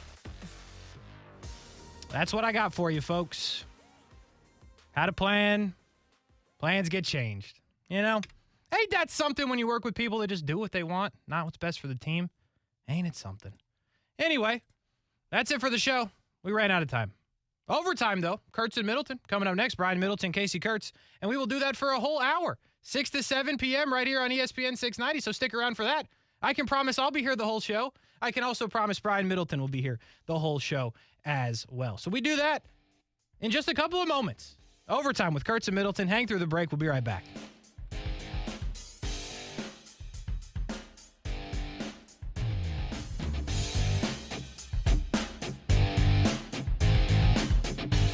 It takes an amazing staff and incredible customers to be in business for over 80 years. This month of November, the Nimnick family, led by Billy and Lee, is reflecting with thanks and gratitude. Nimnick knows that how you treat people matters, and for over 8 decades, they have been humbled by your trust in their dealerships. My family has purchased 5 different vehicles with the Nimnick family, and you can feel the sincerity of the people and relationships. NimnickBuickGMC.com and on Phillips Highway, GMC, we are professional grade. We're ready to deal at Best Bet St. Augustine, the only card room and sports bar in St. Augustine, Florida. With nonstop action, poker games of all limits, exciting table games, and a sports bar with the NFL ticket, Best Bet St. Augustine has you covered. Don't miss our delicious dining options, serving breakfast, lunch, and dinner, and our always popular freshly made sushi. Best Bet St. Augustine is located on 800 Marketplace Drive off exit 311, where I-95 and State Road 207 meet. Learn more at bestbetjax.com.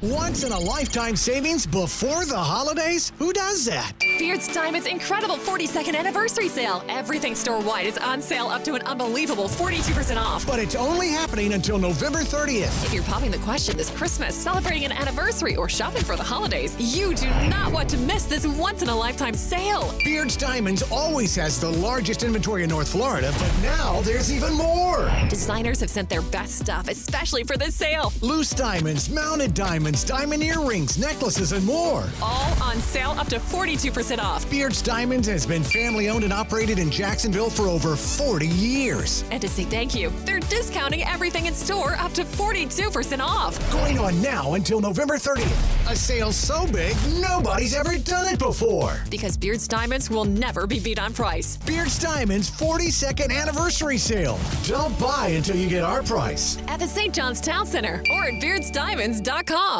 All offers with approved credit and not in conjunction. See dealer for complete details. Black Friday sales event. Celebrate new roads ahead and a fantastic holiday season with the new car, truck, or SUV you've been dreaming of at Jacksonville Chrysler Jeep Dodge Ram Arlington. Our selection of new Ram trucks can't be beat. We've got what you're looking for. Take advantage of 0% financing and save thousands over the life of your loan. Drive a brand new Ram 1500 Bighorn and save. Pick the one that's right for you and make no payments for 3 months. Just think about it. A brand new Ram 1500 and you won't even make your first monthly payment for the next 90 days. Speaking of performance, if you ever wanted a new Charger or Challenger, get yours while they last. We've got them and the power is all yours. Take some time to thank the people who've made a difference in your life. Thank you, Jacksonville. From all of us at Jacksonville Chrysler Jeep Dodge Ram Arlington, 9600 Atlantic Boulevard, across from the Regency Square Mall. WOKV Jacksonville. Listen live everywhere you go on ESPN690.com. ESPN 690, a Cox Media Group station. What's up? It's Kasey. Check out the podcast Action Sports Jacks on ESPN 690, wherever you get your podcast. This is SportsCenter. I'm Christine Lisi. Facing a must-win, the United States beat Iran 1-0 to move on to the knockout stage at the World Cup. The only goal scored by Christian Pulisic. U.S. Soccer said he suffered an abdominal injury, was taken to the hospital for scans. If Pulisic can't play Saturday against Netherlands, the underdog United States does have a solid option to fill in, explains ESPN soccer analyst Taylor Twellman. The Dutch are not going to sit in and defend. They're going to come after you, which plays into your hands of being strong on the counter. So as long as Timothy Weah's on the other side, if Pulisic is at all question mark, then you've got a real viable substitution in Giovanni Reyna. Taylor Twellman on Canty and Carlin. Packers quarterback Aaron Rodgers on the Pat McAfee Show said he plans on playing Sunday against the Bears after getting positive test results on his rib injury. Cowboys owner Jerry Jones told 105.3 The Fan Odell Beckham Jr.'s removal from a flight Sunday won't impact the team's interest. He still thinks OBJ would be a good fit in Dallas. NBA T-Wolves All-Star forward Karl Anthony Towns expected to miss 4 to 6 weeks with a right calf strain. ESPN Radio is presented by Progressive Insurance. Looking for a career you'll love with flexibility, great pay, and benefits, and one of the country's top workplaces? Come join their growing team. Go to progressive.com/careers and apply online today.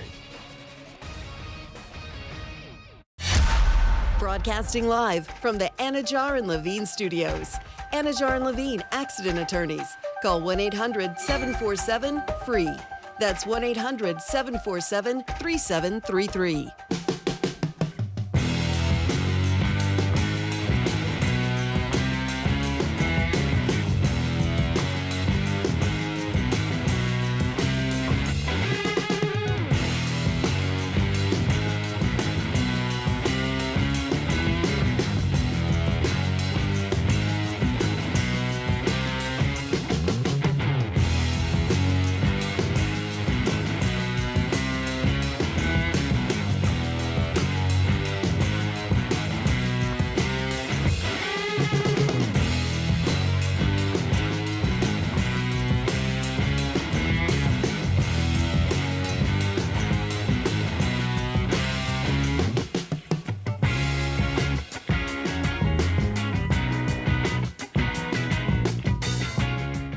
Singing along with the intro music? There you go. I heard you in there. I'm like, is he on the air or is that just my other ear? Yeah, man. No, he's just singing along. Hey, man, I love that part, man. That breakdown. It's good. That's why we had to wait to get to it. You know what I'm saying? Overtime with Kurtz and Middleton, ESPN 690. That.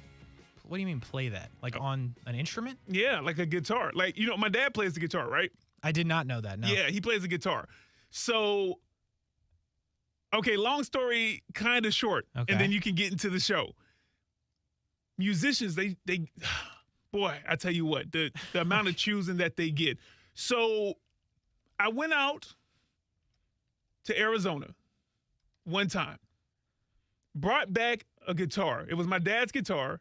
He had left it out there for safekeeping while I was out there, you know, and living out there.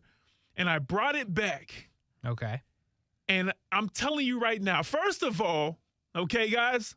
Now, first of all, we're like probably the tallest, at the very least, probably the tallest and the biggest lineup as far as Jacksonville local media. Me and Kasey Kurtz, because I'm pushing 6'8", Kasey's pushing 6'5". Yes. And you know, like, who's going to really mess with us that didn't actually get on the field? You know what I mean? There may be somebody out here that played in the NFL. I'm like, I'm good, sir. I don't want that kind of problem with you. Yeah, true. My point is this, though. So I'm already tall, okay?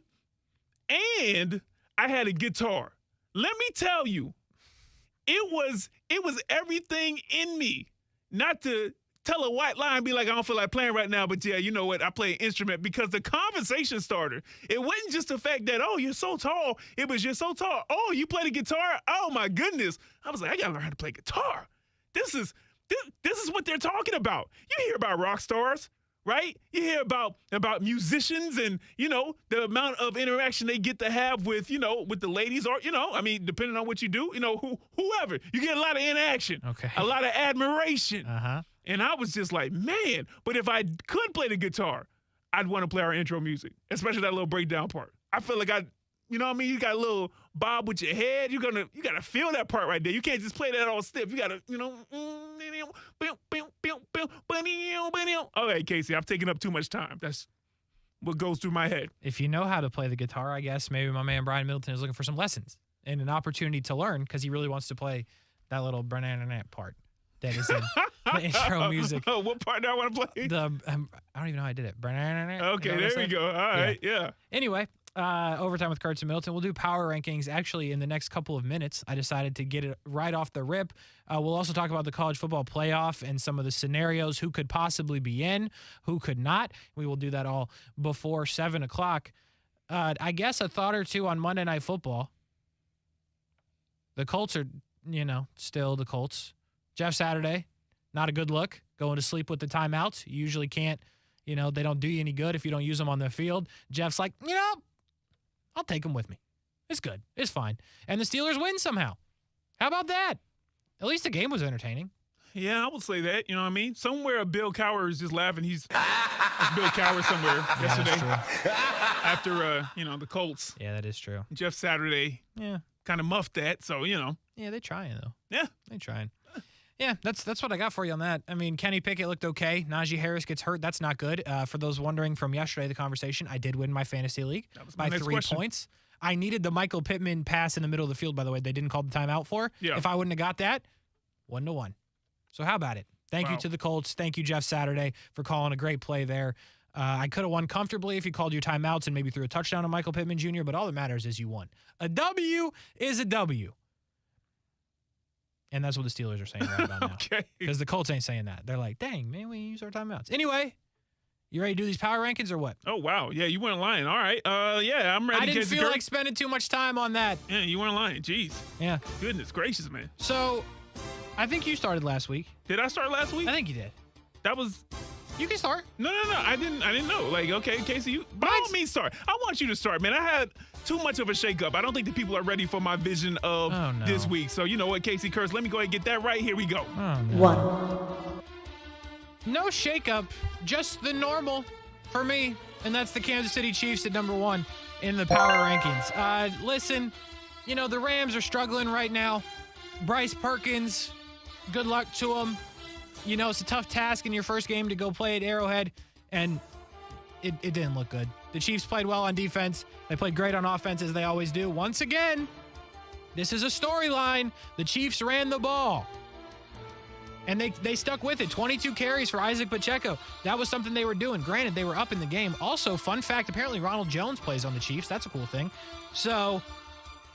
they're dangerous. If we didn't already know it, they're dangerous. And if they're running the football, they're even that much more dangerous. Travis Kelce's out there cooking Jalen Ramsey. I don't know if you saw that play. Put him in the spin cycle. Jalen looking mad embarrassing out there. Couldn't see his face because he has the dark visor, which is actually a dope play. That was almost bad. What's that dumb? What's that dumb? Was almost you bad. Can say that. You can say donkey. That was almost bad. You can say donkey. But it's dope. I love the play. It's an animal. I love the dark visors. But the point of the story is he got cooked all over the field by Travis Kelce. And look at all these guys that caught footballs from Patrick Mahomes. Travis Kelce, MVS, Juju's back apparently, Sky Moore, Jerick McKinnon, Justin Watson, Ronald Jones, Isaac Pacheco, Noah Gray, all people that are not Tyreek Hill, and they still winning by 16 points comfortably. The Chiefs are the best team in the league. Still, what you got? Hey, you know what, Kasey, you finally came over, a couple of weeks ago to the right side. So, I'm glad you have some sanity in that body of yours. Hey, listen, man, I agree with you. Kansas City, number 1. They've been my number 1 for 5 straight weeks. And the only reason they weren't number 1 is because I absolutely couldn't do it on certain weeks where there were just other teams that just were playing better. But yeah, Kansas City's number 1. Listen, their 5th straight win. So they're turning up that way. They're leading the league in second half scoring. And that is something that you can show me because there are teams out there that may even have a bit of a better record that their second half scoring is iffy, okay? I don't know what you can do in the second half, but Kansas City, they answer the bell on that. They're still leading the league in scoring, just a shade under 30 points. That's a lot of points I hear. Their third, Kasey, this is the one I really like, their third and third down conversions. And so if you can tell me that not only is our offense unstoppable, but let me tell you, we're unstoppable on first, second, and third down, okay? Yeah. It's not just the first 2 downs. That's going to be a problem. Now, listen, defensively, they always do enough. They always do enough. I know Chris Jones is out there, but I'm saying they always do enough. Yes. And when you have Patrick Mahomes, who is better than anybody on anybody else's team right now, including the coaches, the front office, the janitors, the security, he's better than all of them. Mm-hmm.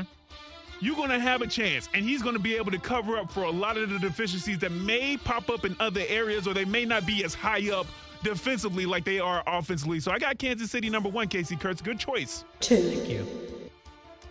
Coming in their highest ranking that I've ever had them in, at number 2, is the Miami Dolphins. Oh, look at you, cheating off of my paper. Okay. 7-3. They put up 39. They put up 49. They put up 59. They put up how many ever points they need to win the game. The defense is sus. They do get a score on defense, though, this week it feels like the first time, but it's been a long time, it feels like, since that defense has made plays. Now, granted, they did play the Houston Texans. And, it actually got somewhat close in the second half. Still covered the spread, 14.5. They won by 15. All good. Situation normal. Here's the deal.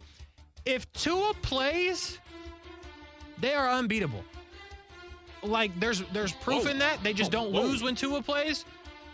But it's just different. Like, he's just out there making the read, completing a high percentage. Tyreek Hill, Jalen Waddle, how you doing? How you been? Tight end as well. Jeff Wilson didn't have a great game running the football. Actually did score, but I think it will be better. I guess Houston was all in on stopping the run and not stopping the pass. I don't know. Do what you can, I guess. But if Tua is healthy as their quarterback, they are good enough to at least have a game with Kansas City in the AFC Championship.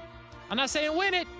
I'm saying have a game, because that offense is unstoppable again as long as Tua is healthy and in the game. I'm all in on the Dolphins if I wasn't before number 2 in the power rankings. Yeah, you weren't, man. And I'm glad you look, man, do you just want to read the rest of mine? Because I feel like you finally come over to what I've been trying to show you on the next one. As a visionary. I got a good feeling it'll be different so you're on the not next a visionary. Okay, that's cool, though. I'm a visionary. But, Kasey, I will say this. I agree with you. I have Miami number 2 as well. Listen, man, they've also won 5 straight, matching up with Kansas City. They are seemingly unbeatable, at least this season, with Tua in there at quarterback and finishing the game. And listen, you know how I like my snapshots, right? I'll look at the whole season if it fits my narrative, but I'll look at a snapshot if it fits my narrative too. The last 3 games, you want to know who's leading the league in scoring? Not Kansas City. It's the Miami Dolphins.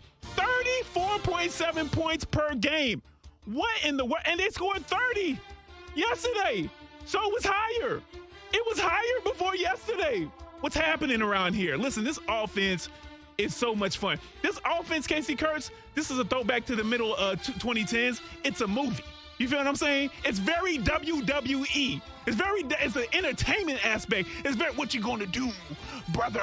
You feel what I'm saying? Like that, what's that, Hulk Hogan? Tua and the boys come for you. Oh, yeah.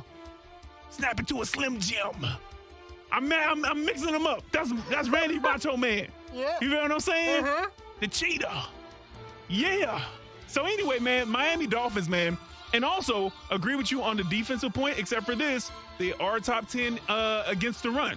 So, that's probably because people are throwing all over them. But I'm saying you take the wins where you can get them. Very good team. Very fun to watch. I got Miami at number 2 as well. Kasey Kurtz. 3. That was great.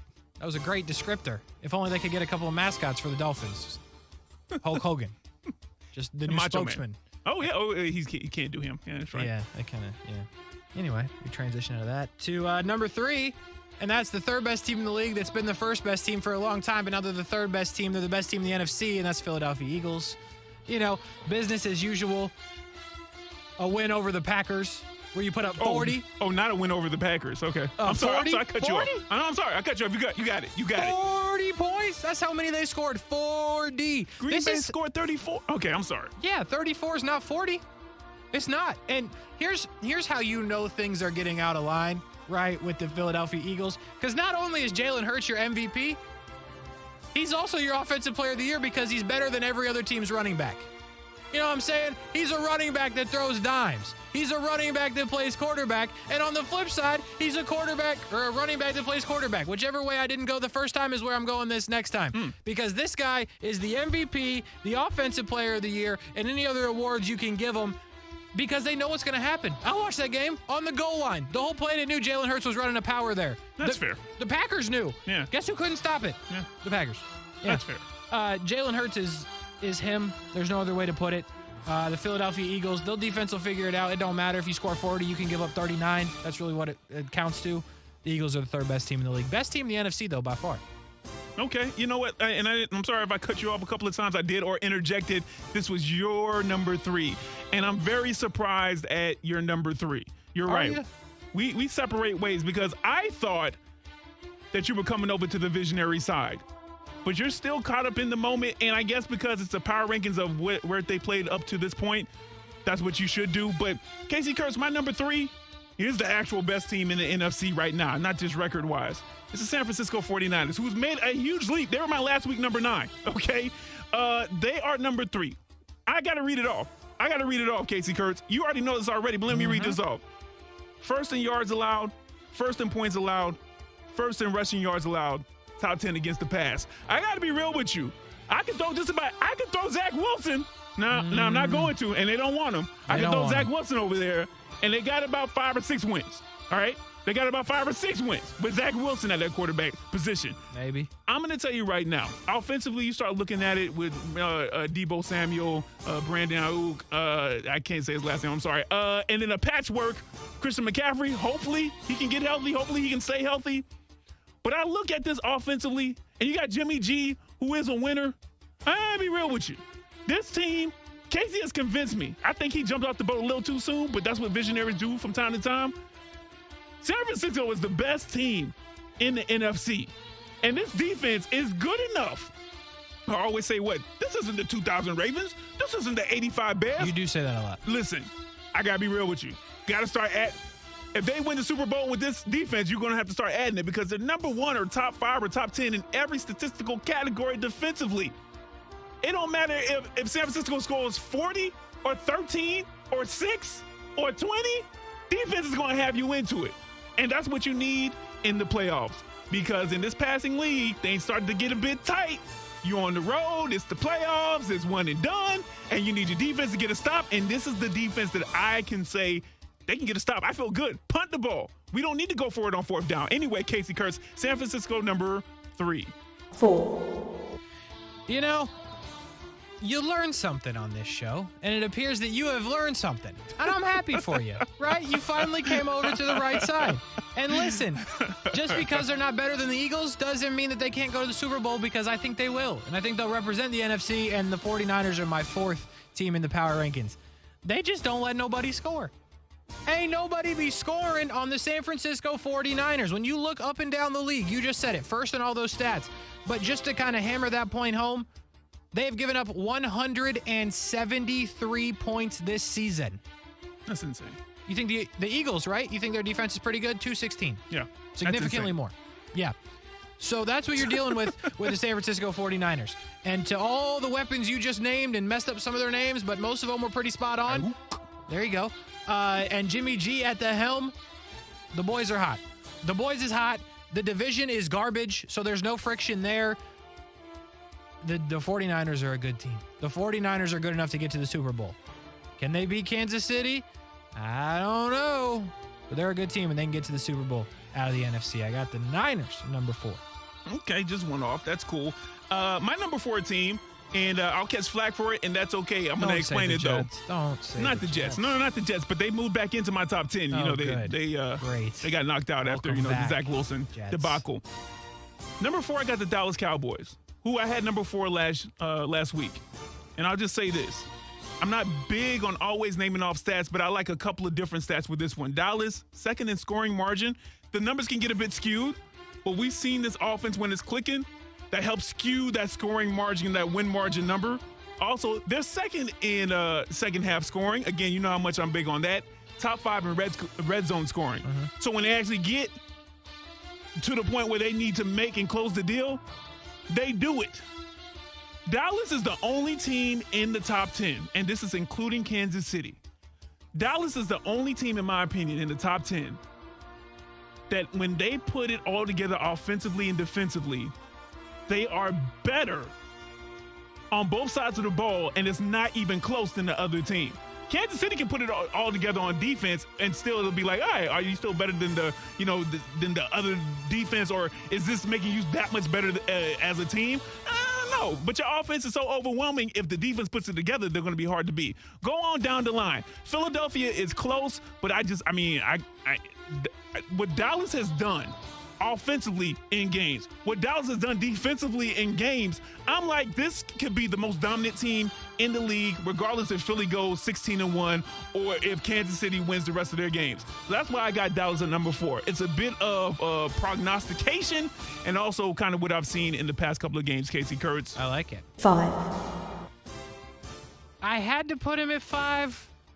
I don't feel great about it. And that's the Buffalo Bills. Like, they need to be somewhere. 5's a good spot. I got them just above Dallas, so spoiler alert for what's at 6. But, it just looks so unimpressive recently for the Buffalo Bills. Some teams it looks easy, right? San Francisco gives up no points and it looks easy. Patrick Mahomes goes up and down the field, it looks easy. The last couple of weeks for the Buffalo Bills has looked anything but easy. Honestly, since November started, it has not looked easy at all for the Buffalo Bills. They barely beat the Lions on Thanksgiving. Comeback win. I know it's in Detroit. I know it's Thanksgiving. All of those things. Okay, great. I don't know. Something ain't right with the Buffalo Bills. Something ain't right with the quarterback. I know he's, battling through some things, but something is up there with the Buffalo Bills. They got the Patriots tomorrow. Is that right? Oh, no, they have a bye. Oh, no, that is tomorrow. Or Thursday. Sorry. That's why I'm thrown off. December 1st. I didn't know they were Thursday Night Football. Well, there you go. There's the breaking news. I guess everybody else knows. Amazon thinks they're going to get a good game there, but maybe they won't. They probably won't. Because the Bills are in some type of thing right now, and the Patriots, you know what the Patriots are. So I got to put the Bills at 5 because it's too disrespectful to put them anywhere else, but I am worried about the Bills, Ryan Middleton. Not that I really care what happens to them, but something's up with the Bills. Gotcha. At number 5, I got the Philadelphia Eagles. No disrespect to them. I had them at number 3 last week. I'm so impressed by the 49ers defense. Ain't that something? That I moved them from 9 to 3 and moved down Philadelphia. But it's no disrespect to Philly. Sounds like something you would do, though. Yeah, but it's the right thing to do. So first and foremost, Philly, they do it on both sides of the ball, at least to this point. They're third in points per game. They're second in points allowed, something like that. I think I might have flipped that around, or I might have gotten that right. But my point is, offensively and defensively, they seem like they are at least coming into form, or they at least have come into form through 12 weeks into the season. And so my problem with Philadelphia is this. I think that they could reach the NFC Championship game if they get home field advantage, which is it could be very likely. I mean, they're 10-1 right now, unless they hit another hiccup or two. But my problem is they play up, as of recently, to the competition. I look at the Commanders game. They didn't keep up. I look at the Colts game. They squeezed that one out, and I actually promoted them because they worked through some adversity, so good for them. And I look at this Green Bay game. Kasey is just so happy. We've run out of music. I love it so much. We've run out of music. But Kasey's so happy about them beating Green Bay in the way that they did. But I'm like, it was 40-34. Like 40 points? Down. Yeah. It was 74 altogether. What was the over under on that? Not because 74. Holy smokes, man. So I feel like they play up to their competition, and you mess around and get into a NFC Championship game with Dallas, or heaven forbid, the San Francisco 49ers, and then all of a sudden it's a 6-6 game, and Jimmy G finally, puts one together, and now look at you. Great season down the drain. So when they get back to that early season form where they were probably, separating their wins 10 to 14 points, then I'll be like, okay, they're back to where they need to move up. But I'm a little worried about that, Kasey Kurtz, 6 through 10. I got the Dallas Cowboys at number 6. I got the Minnesota Vikings at number 7. I have the Bengals at number 8. At some point, somebody's going to respect them. I got the Washington Commanders at number 9. And at number 10, I have New York. Don't do that. Pick your team. I don't care. Everybody else is horrible in the league, it feels like. Like, nobody else deserves to be 10. I don't think the Giants do. I don't know if the Jets do. But when I look at these other teams, I don't know who else does, because the Patriots don't, the Chargers don't, the Raiders and the Broncos, come on. No on the Ravens. Browns are horrible. Steelers, no. I've given up on the Titans, it feels like. I can't do it to the Jags. Seattle, not worth it. Obviously, nobody else in the North. And then the NFC South is gross and disgusting. I was wrong about the Bucs. My man lost to the Browns. So pick a team from New York. I will also accept the Knicks and the Nets. You can put them all as the in 10th best team in the NFL. Pin Play to New tail York, on the team. You take the Islanders and the Rangers as well. We'll take you all. I don't know. Pick one of them. Ooh-wee. At 6, I got Minnesota. At 7, I got Buffalo. 8, I got the New York Jets. The Mike White Jets, they're at number 8. At 9, I got Cincinnati. Cincinnati, just an addendum, they could move up to the top 5 right now if they always played in the all-white jerseys with the white and black helmets. At that point, that's like a superpower, and I would put them probably in the top 3. And then at 10, Kasey Kurtz, I'm glad to see them in your top 10 as well, the Commanders. Look at us. 3 straight wins. A Heineke that's out here just kicking Heine. Yeah, it's a problem out here. I know they're still last, but hey. It's a good division to be last in. You'd be first in a lot of the other divisions. You think Washington looks at the NFC South like, how dare they? How dare they? We're in 4th. How dare they? 2 games clear if you're in that division. Holy yikes, the NFC South is bad. I mean, that is just pitiful football. I'm looking at it, and it just feels disgusting. Game and a half out, baby. The Panthers, baby. I hope somehow, somewhere. Let's go. Sam Darnold leads them to it. Let's do it, Samuel. How awesome would that be? I'd have to get the Sam Darnold jersey back out. Holy cow. You got a Sam Darnold jersey. Yeah, I bought one last year when I was all in. It's a Jets jersey. It was on sale. $31. Oh, boy. So anyway, that's the situation on the power rankings. On a Tuesday, we had to do the power rankings early. We had to get right to it. We got college football talk coming up. The playoff comes out in just a bit. Who should be in it? Who can be in it when it actually matters? In a couple of weeks, we talk about that and some other things before we get out of here. Brian Middleton, Kasey Kurtz, overtime. Kurtz and Middleton, ESPN 690. We'll be right back. Now, the First Alert Forecast on ESPN 690. A 9 on the WOKV weather meter, mostly clear tonight, dropping into the upper 50s to lower 60s. Your Wednesday will start out with sunshine, then clouds move in, along with a few showers and perhaps a thunderstorm in the afternoon, especially as we top out in the low 80s. From the First Alert Weather Center for CBS 47 and Fox 30 Action News Jax, I'm Chief Meteorologist Mike Burrish. The Weather Center is brought to you by Beard's Diamonds. Right now, get 42% off everything in the store. Don't buy until you get our price. Qatar, here we come. Christian's travel agency has one goal. Talk to you soon. The world's biggest soccer tourney. The hotel is 7 miles from the stadium. Are you serious? Did you email the transportation company? Now he needs an Arabic interpreter on his roster. I don't speak it either. Indeed can help him hire great people fast. I need Indeed. Indeed you do. You can schedule and conduct virtual interviews all from your employer dashboard. Visit Indeed.com/credit and get $75 towards your first sponsored job. Terms and conditions apply.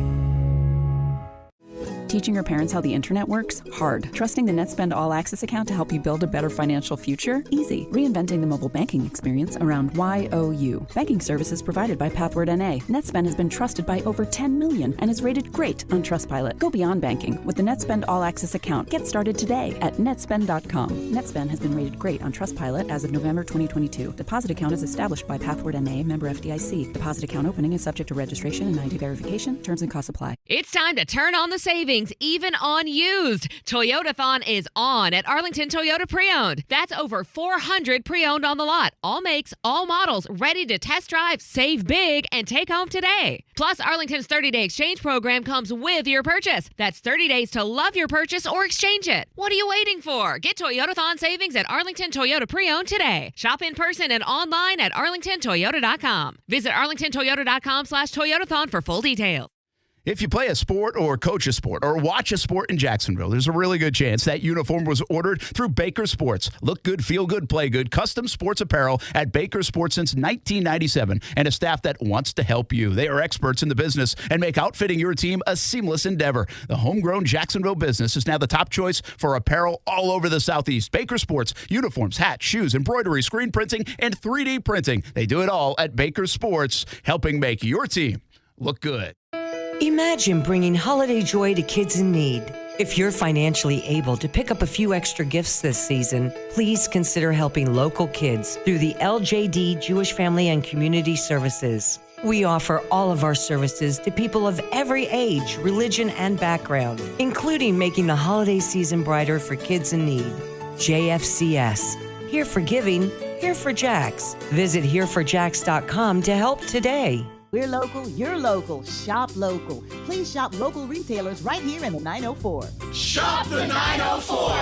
When you shop local retailers, you're making an investment in our community. When you shop locally owned businesses, most of the money you spend with them stays right here in our community. Shop these great local businesses. Best Bet, 904 Chiropractic, Pocalypse Cosmetics, Closets by Design. Now, more than ever, we need to support local businesses and shop the 904. They're a big part of what makes living in the 904 so great.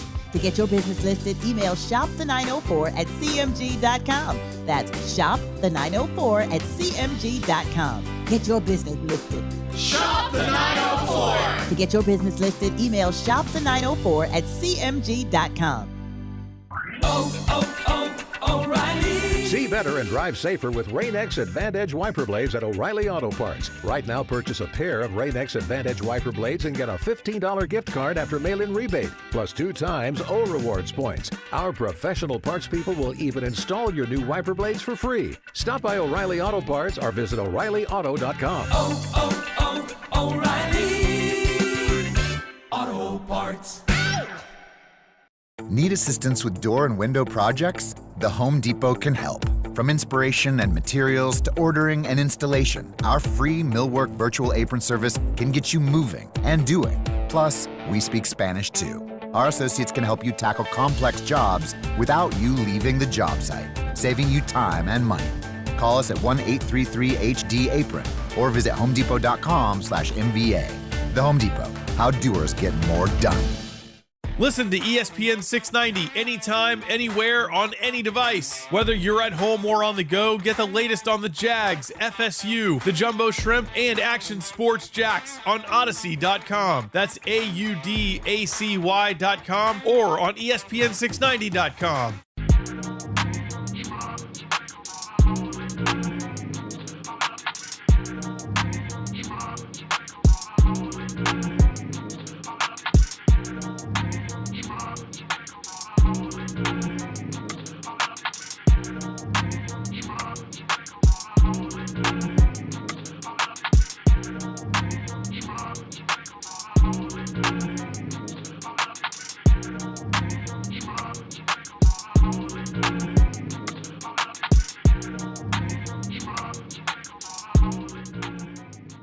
My bad. Thought I clicked the button. Overtime. Kurtz and Middleton, ESPN 690. I did not click the button. I missed the button click.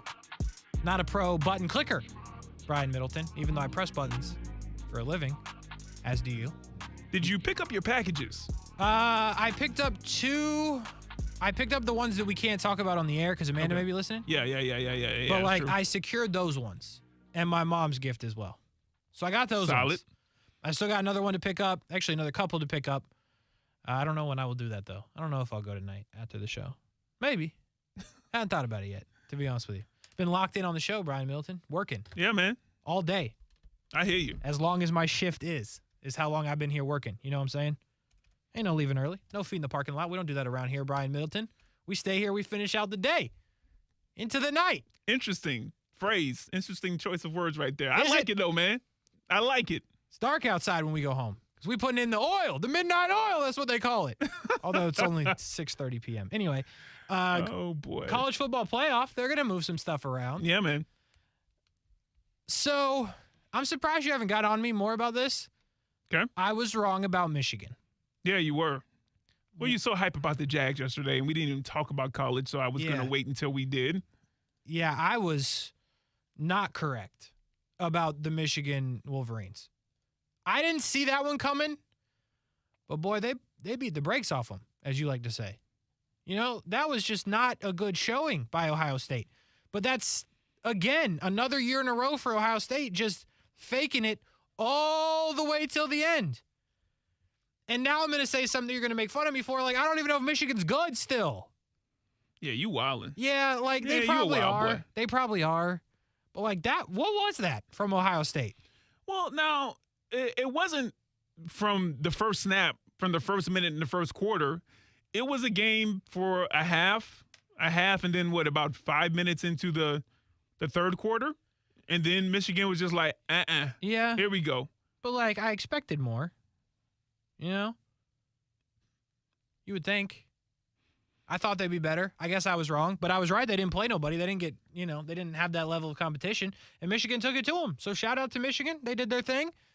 And they have a bye, right? They're not going to lose to Purdue in the Big Ten championship. But even if they did, they're still going to the playoff. Georgia's in the very similar situation. Georgia has a bye. The only two undefeated teams. Well, and TCU, I guess, who I don't believe has a bye. I don't know how that plays out with TCU. But just for tonight, and then we'll go into further. What do you expect the college football playoff to be? This is what I think. I think Michigan hops Georgia and is number one. Because they get the win over Ohio State was. What? Yeah. What? What yourself?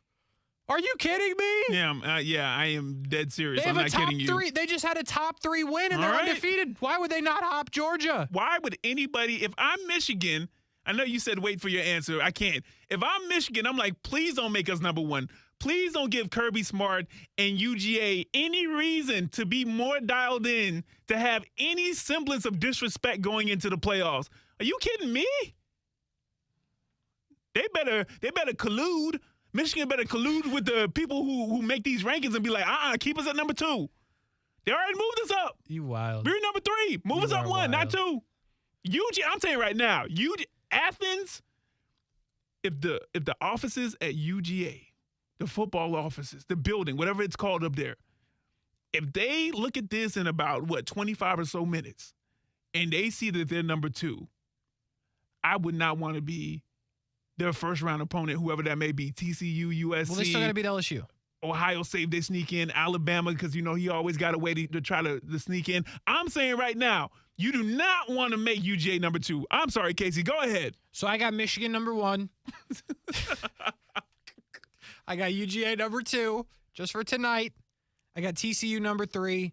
I got USC at 4. Ohio State got to get up on out of there. Down to 5, whatever. I don't even know what happens to LSU. Don't matter. 10? Sure, I'm fine with 10. That's fine with me. But those are the 4. Those are the 4 for me. And then everything will figure itself out, as it usually does. But I think USC's got to get that spot. TCU obviously keeps their spot, but I think Michigan has to hop Georgia. Obviously, you don't agree with me. Yeah, I don't agree with you. And listen, you don't get to be that caught up as a prisoner in the moment. Now, I get both teams are undefeated. Top 3 win. And I get that they just beat number 2. I understand that. And Come on. And it was a decisive victory. Give in. However, Big Blue. This isn't like TCU is number 1. This isn't even last year when UJ was like, okay, UJ might be number 1, but they hadn't won the championship yet. You're dealing with a UJ team that's won how many in a row? Not 26 in a row. I don't care what anybody says. They take that kind of stuff into account. Your name, your cachet, whatever your reputation on top of the way that you've won. They take all that into consideration. UGA should be number 1. I think that whatever the AP top 4 was, I think that's how they're going to vote them into this right now. Because matchups are important as well. If I'm UGA, I'm going to be like, yeah, I'll use this for bulletin board material. But I tell you what, I'd rather play TCU than USC. I said it. And I ain't worried about it. If I'm any team, I'm like, you get a chance to face TCU or USC. I'm like, well, give me TCU. Yeah. Not because they're not good, just because I don't know what Caleb Williams is on. I don't know what Lincoln Riley has programmed. I don't want to deal with that till I got to, even though I think we could beat USC if I'm a UGA player or coach. They would never say that. I'm just saying the quiet part out loud. To be real with you. But, Kasey, I got it in the same teams, but just, we flip around 1 and 2. Well, that's no fun. So let's look past this week, right? Because Georgia will have to take care of their business against LSU. USC will have to take care of their business against Utah, the only team that has beaten them so far this season. Michigan will have to take care of business against Purdue, which should be pretty simple. And TCU has to take care of their business against Kansas State, which they also have beaten. Which they have beaten, right? So if all those teams win out, we have no madness. Those 4 teams go, and everything's gravy. Yeah. The question is, what do you do if USC loses again? Because now they have 2 losses, and assuming that everything else falls into place, meaning that LSU would lose, so they're not the SEC champion, they're gone. Goodbye, Souvenir City. TCU takes care of Kansas State. Goodbye, Souvenir City. What do you do for that 4th team? Ohio State? You bring them back in as a 1 loss? Do you go back to Alabama? Yes. Over Ohio State? I think so, but I think so too, but I just hate it. But between the 2 teams, Ohio State has less losses, even though I think their strength of schedule will be lower, considerably lower than Alabama. But they have 1 less loss, and they have the better win. Regardless of what you want to say, they beat Penn State. And no, we're not doing that. And Alabama doesn't have that. I mean, I know they've lost in very close matches, but when you have to be nitpicky, I'm for Alabama, and I think that Alabama would get the benefit of the doubt. But I have an SEC bias. I'll just tell you that right now. And I mean, I'm just like, hey, I'm still on the Gamecock high, so I'm just like, yeah, put all the SEC teams in there. Yes, you're like, we'll beat them anyway. But I'm just telling you what I think Ohio State's argument would be and should be.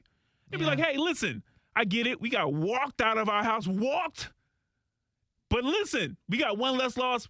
we be the top 10 school. You can look at them right now. They're right behind us. Penn State right there. Number 8, number 9, number 7, wherever they at. They're right there. We beat them.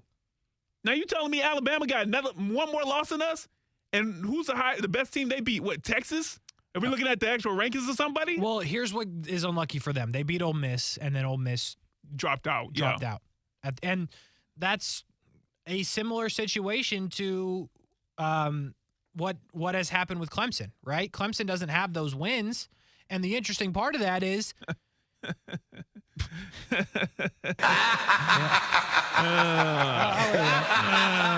Florida State now looks like a good win for Clemson, right? And here's what's really put them in trouble.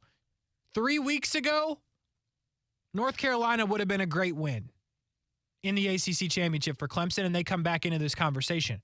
But now you're coming off weeks where North Carolina lost to Georgia Tech, which I don't know how that happened, and then NC State. So now North Carolina is irrelevant. So the Clemson win, if they win the ACC championship, it's whatever. Yeah. You know? So Clemson's out. I just don't want it to be Ohio. They're not any good. Let me ask you this. Please. Because I think the path for Ohio State should be easier. It should be. In theory. I mean, basic math tells you they've lost less. For Alabama to get in, because for Ohio State to get in, either TCU or USC has to lose. I think that's my personal opinion. I could be wrong, but I think that either one of them lose, Ohio State scoots back in there. For Alabama to get in, I think you got to either have UGA's in no matter what. Yes. Win, lose, or draw. They'll either be the 1 seed or the 4 seed. You know what I mean? Or however they want to Same phrase with it. Michigan. That's the thing I don't know about. If Michigan loses. Really? I mean, I know Michigan, it's Purdue, but. Because Ohio State, the way that they have it depends on where the rankings are at.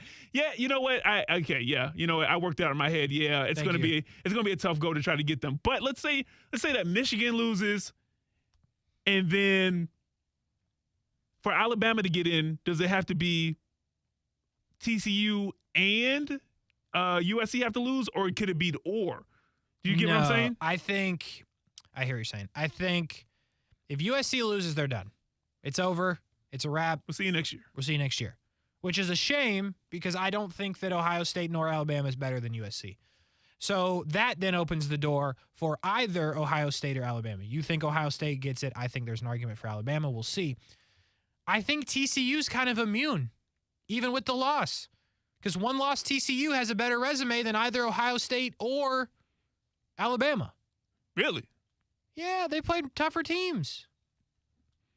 I mean, in theory, their strength of schedule was like 35, so they clearly didn't play a bunch of nobodies. No, I mean that conference, it's a bunch of random ranked teams. When they played Texas, when they played Kansas State, when they probably played Oklahoma State, you'd have to go back and check. They were probably ranked at the time. So I think TCU's in, unless it's ugly. Whoa, you mean win or lose? TCU's in? I think. No way. Nah, no way. They don't get the respect like that. They don't get the respect like that. Absolutely not. So you're gonna take one loss Ohio State over them? They won't or two loss Alabama? They won't be a conference champion. TCU won't be a conference champion if they lose this game against Kansas State. Correct. So why not? We got the same record. Who you want to see, TCU or Ohio State? TCU. If I'm Ohio State, I'm like, no way. I don't care if it's ugly or not. They better win that conference championship. You better not leave it up to the judges. I know that much. I just want USC to get in. Is it too much to ask? It'd be a great look. It'd be an amazing look. They can score on Georgia. I promise you USC can score on Georgia. Yeah, I think so. The fact is, though, that physicality always going to be different. I know everybody got athletes, and we hear this every year. And then every year, someone faces the SEC champion. Yeah, that's true. And it's just like, why did we even doubt UGA? Why did we even doubt Alabama? Why did we even doubt LSU that one year? That one year, yeah. That's true.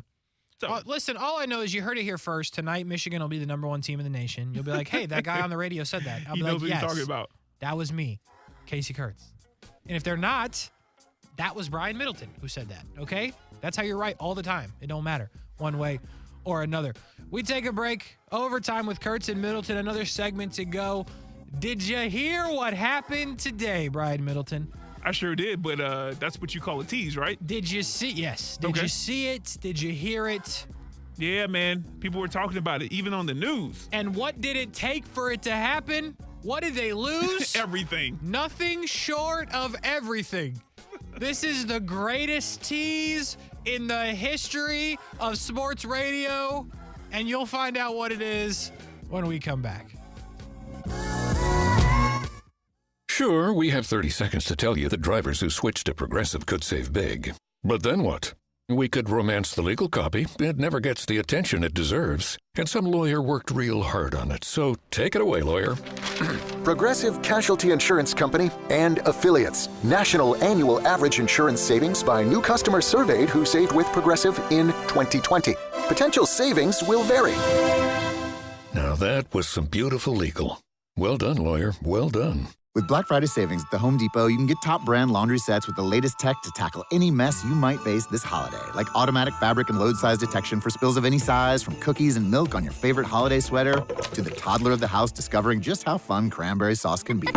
Make more magic this holiday season. Let your new appliances handle the mess. Final days to shop Black Friday savings and get up to 30% off, plus instantly save up to $750 on select LG laundry sets at the Home Depot. Ends November 30th. How doers get more done. Offer valid November 2nd through 30th. U.S. only. See store or online for details. The following message is sponsored by the Florida Department of Elder Affairs, the Florida Association of Broadcasters, and this radio station. Sarah is 64 and loves to garden. Recently, her health insurance ran out, leaving her worried about more than just weeds. She called the Elder Helpline and spoke with a volunteer Shine counselor about her options. There, she received free, unbiased counseling on health insurance for those on Medicare. For more information or to volunteer, call 1-800-963-5337 or go to floridashine.org. It takes an amazing staff and incredible customers to be in business for over 80 years. This month of November, the Nimnick family, led by Billy and Lee, is reflecting with thanks and gratitude. Nimnick knows that how you treat people matters, and for over 8 decades, they have been humbled by your trust in their dealerships. My family has purchased 5 different vehicles with the Nimnick family, and you can feel the sincerity of the people and relationships. NimnickBuickGMC.com and on Phillips Highway. GMC, we are professional grade. Without the ones like you, who work tirelessly to keep things running, everything would suddenly stop. Hospitals, factories, schools, and power plants, they all depend on you. No matter the weather, emergency, or time of day, you're the ones who get it done. At Grainger, we're here for you 24/7, with supplies and solutions for every industry, and access to product specialists ready to help. Call, click Grainger.com, or just stop by. Grainger, for the ones who get it done. All offers with approved credit and not in conjunction. See dealer for complete details. Black Friday sales event. Celebrate new roads ahead and a fantastic holiday season with the new car, truck, or SUV you've been dreaming of at Jacksonville Chrysler Jeep Dodge Ram Arlington. Our selection of new Ram trucks can't be beat. We've got what you're looking for. Make no payments for 3 months. Trade in whatever you're driving now and get the deal you've been waiting for. Jacksonville Chrysler Jeep Dodge Ram Arlington. 9600 Atlantic Boulevard, across from the Regency Square Mall. Men, if you're struggling with erectile dysfunction or PE and frustrated taking pills that don't work, Prime Men's Medical Center offers breakthrough medical treatments that effectively treat your problem. 98% of patients experience immediate results during their first office visit. And for a limited time, your initial consultation and first treatment are completely free. Listen to a specialist in men's health. I'm Dr. Rubinsky. The physicians at Prime Men's Medical Center offer the most advanced treatments that eliminate ED and PE.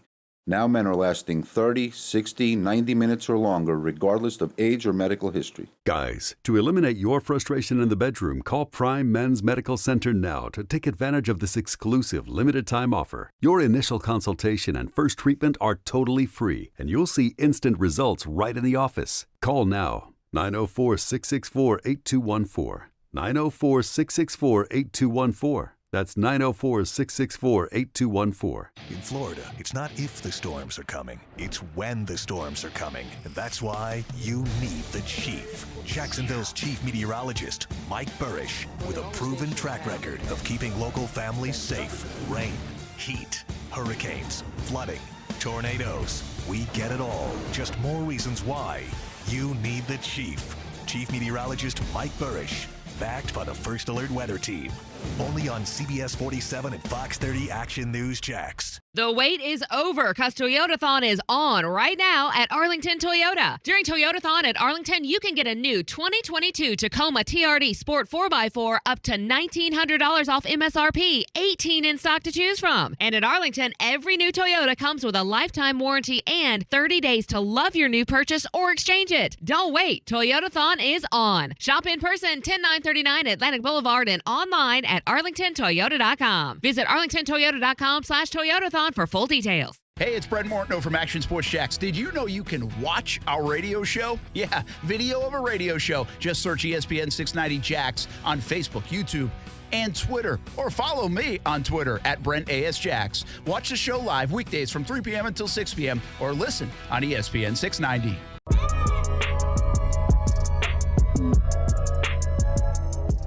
I know there's at least one person that hung through the break and is just waiting to hear what the heck I was teasing before we went to break just a few minutes ago on Overtime with Kurtz and Middleton. Brian Middleton, Kasey Kurtz. And what I am talking about is nothing short of the greatest men's soccer achievement that the United States has had in like 8-10 years. And that is a victory over Iran in the group stage of the World Cup to advance to the knockouts. Now, I know what you're thinking, Kasey. You also mentioned that they lost everything while doing it, and I did. I did do that. Well, this is actually like a good part of the story until the injury part. But the first part is the guy that scored the goal for the Americans, Christian Pulisic. You may know the name, you may not. He's been called a lot of things. The Golden Boy, the LeBron James of soccer. That's a real thing. I didn't make that up. Look it up, Brian Middleton. There you go. He must be the greatest. I know, exactly, right? He's had all of these things on him. The guy that was going to save U.S. soccer. All of this has been on him since he was like 14 years old. Wow. And when they didn't qualify the first time, they put it on him, even though he's like 17 at the time. And now, in the biggest moment that he's ever had on the international level, he's had some pretty big moments in the club level, but he comes through in the moment to score the goal to put the Americans through to the knockout stage of the World Cup. It's a great moment. It's the moment that people have thought he was going to deliver for, 10 years. And there's one thing that you got to appreciate about that, the expectation that's put on someone they actually deliver. You know what I mean? There's a lot of times where you're putting it on somebody who doesn't come through. But this guy, and when the lights were the brightest, it happened. You got to appreciate that, just about sports, right? Like LeBron. Like LeBron. Yeah. People said that about Bryce Harper a lot. He didn't live up to the expectations until, he recently won his second MVP a couple years ago, and he got his team to the World Series. Like, he still has to get to that other point. But when you can deliver on what you're expected to do from early teenage years, it's an incredible moment. The problem with it is that on the goal, Christian Pulisic decided to score the goal, he was going to have to do whatever it took. And he did. And he paid the price after he slammed straight into the goalie of Iran and landed awkwardly on his hip groin area. I thought he broke his hip immediately, is what I thought. Wow. Because the way that because keep in mind, soccer, he had to kick the ball. So his legs like up here, he's flying through the air, runs into the dude. I know I just said up there. I'm holding my arm up in the studio if you're not on the stream. And then hobbled off, came on to finish the last 2 minutes of the half, didn't really do anything, and then we never saw him again. We find out after the game he had to go to the hospital to get looked at and receive treatment. FaceTime the boys after the game from what has been reported. But it sounds like, again, it's Tuesday, and they will not play until Saturday, but they might be down their best player in the knockout stages, which would be a huge blow. Now, granted, they are playing Netherlands, which is a team that they will be heavy underdogs. Oh, okay. It's a really good team on the other side. So even if he was playing, they would need a miracle. But they moving on, which is the important part. The injury sucks, but the idea that Pulisic scored the goal for the Americans to move on, it's a great moment if you follow the sport or appreciate it. Right? Yeah, I think so, man. Yeah, I think so. I mean, look, man, there's a lot of, some unwarranted tension for no good reason. Yep. Leading up to it. Mm-hmm. So, there's a little more satisfaction in just being like, good. Yeah. Now take that. Now take that. Now what you want to do now, huh? What you gonna do about it? I don't know. Nothing. To this day. Hopefully. That's who they need on the soccer team. That's who they need answering the questions right here, Deontay Wilder. To this day. Oh, that's a good one. Good call. Hey, well, we're out of time. We've only got 15 seconds. Did you see the rumor that Dion might be going to USF? Yeah, I've seen a couple of rumors. You believe that? No. Me neither. They'd be lucky, though. They'd be super lucky. For Brian Middleton, I'm Kasey Kurtz. Have a great night, everybody. We'll talk to you tomorrow. I want to eat a spicy chicken in my Tesla. Is it too much to ask? It takes an amazing staff and incredible customers to be in business for over 80 years. This month of November, the Nimnick family, led by Billy and Lee, is reflecting with thanks and gratitude.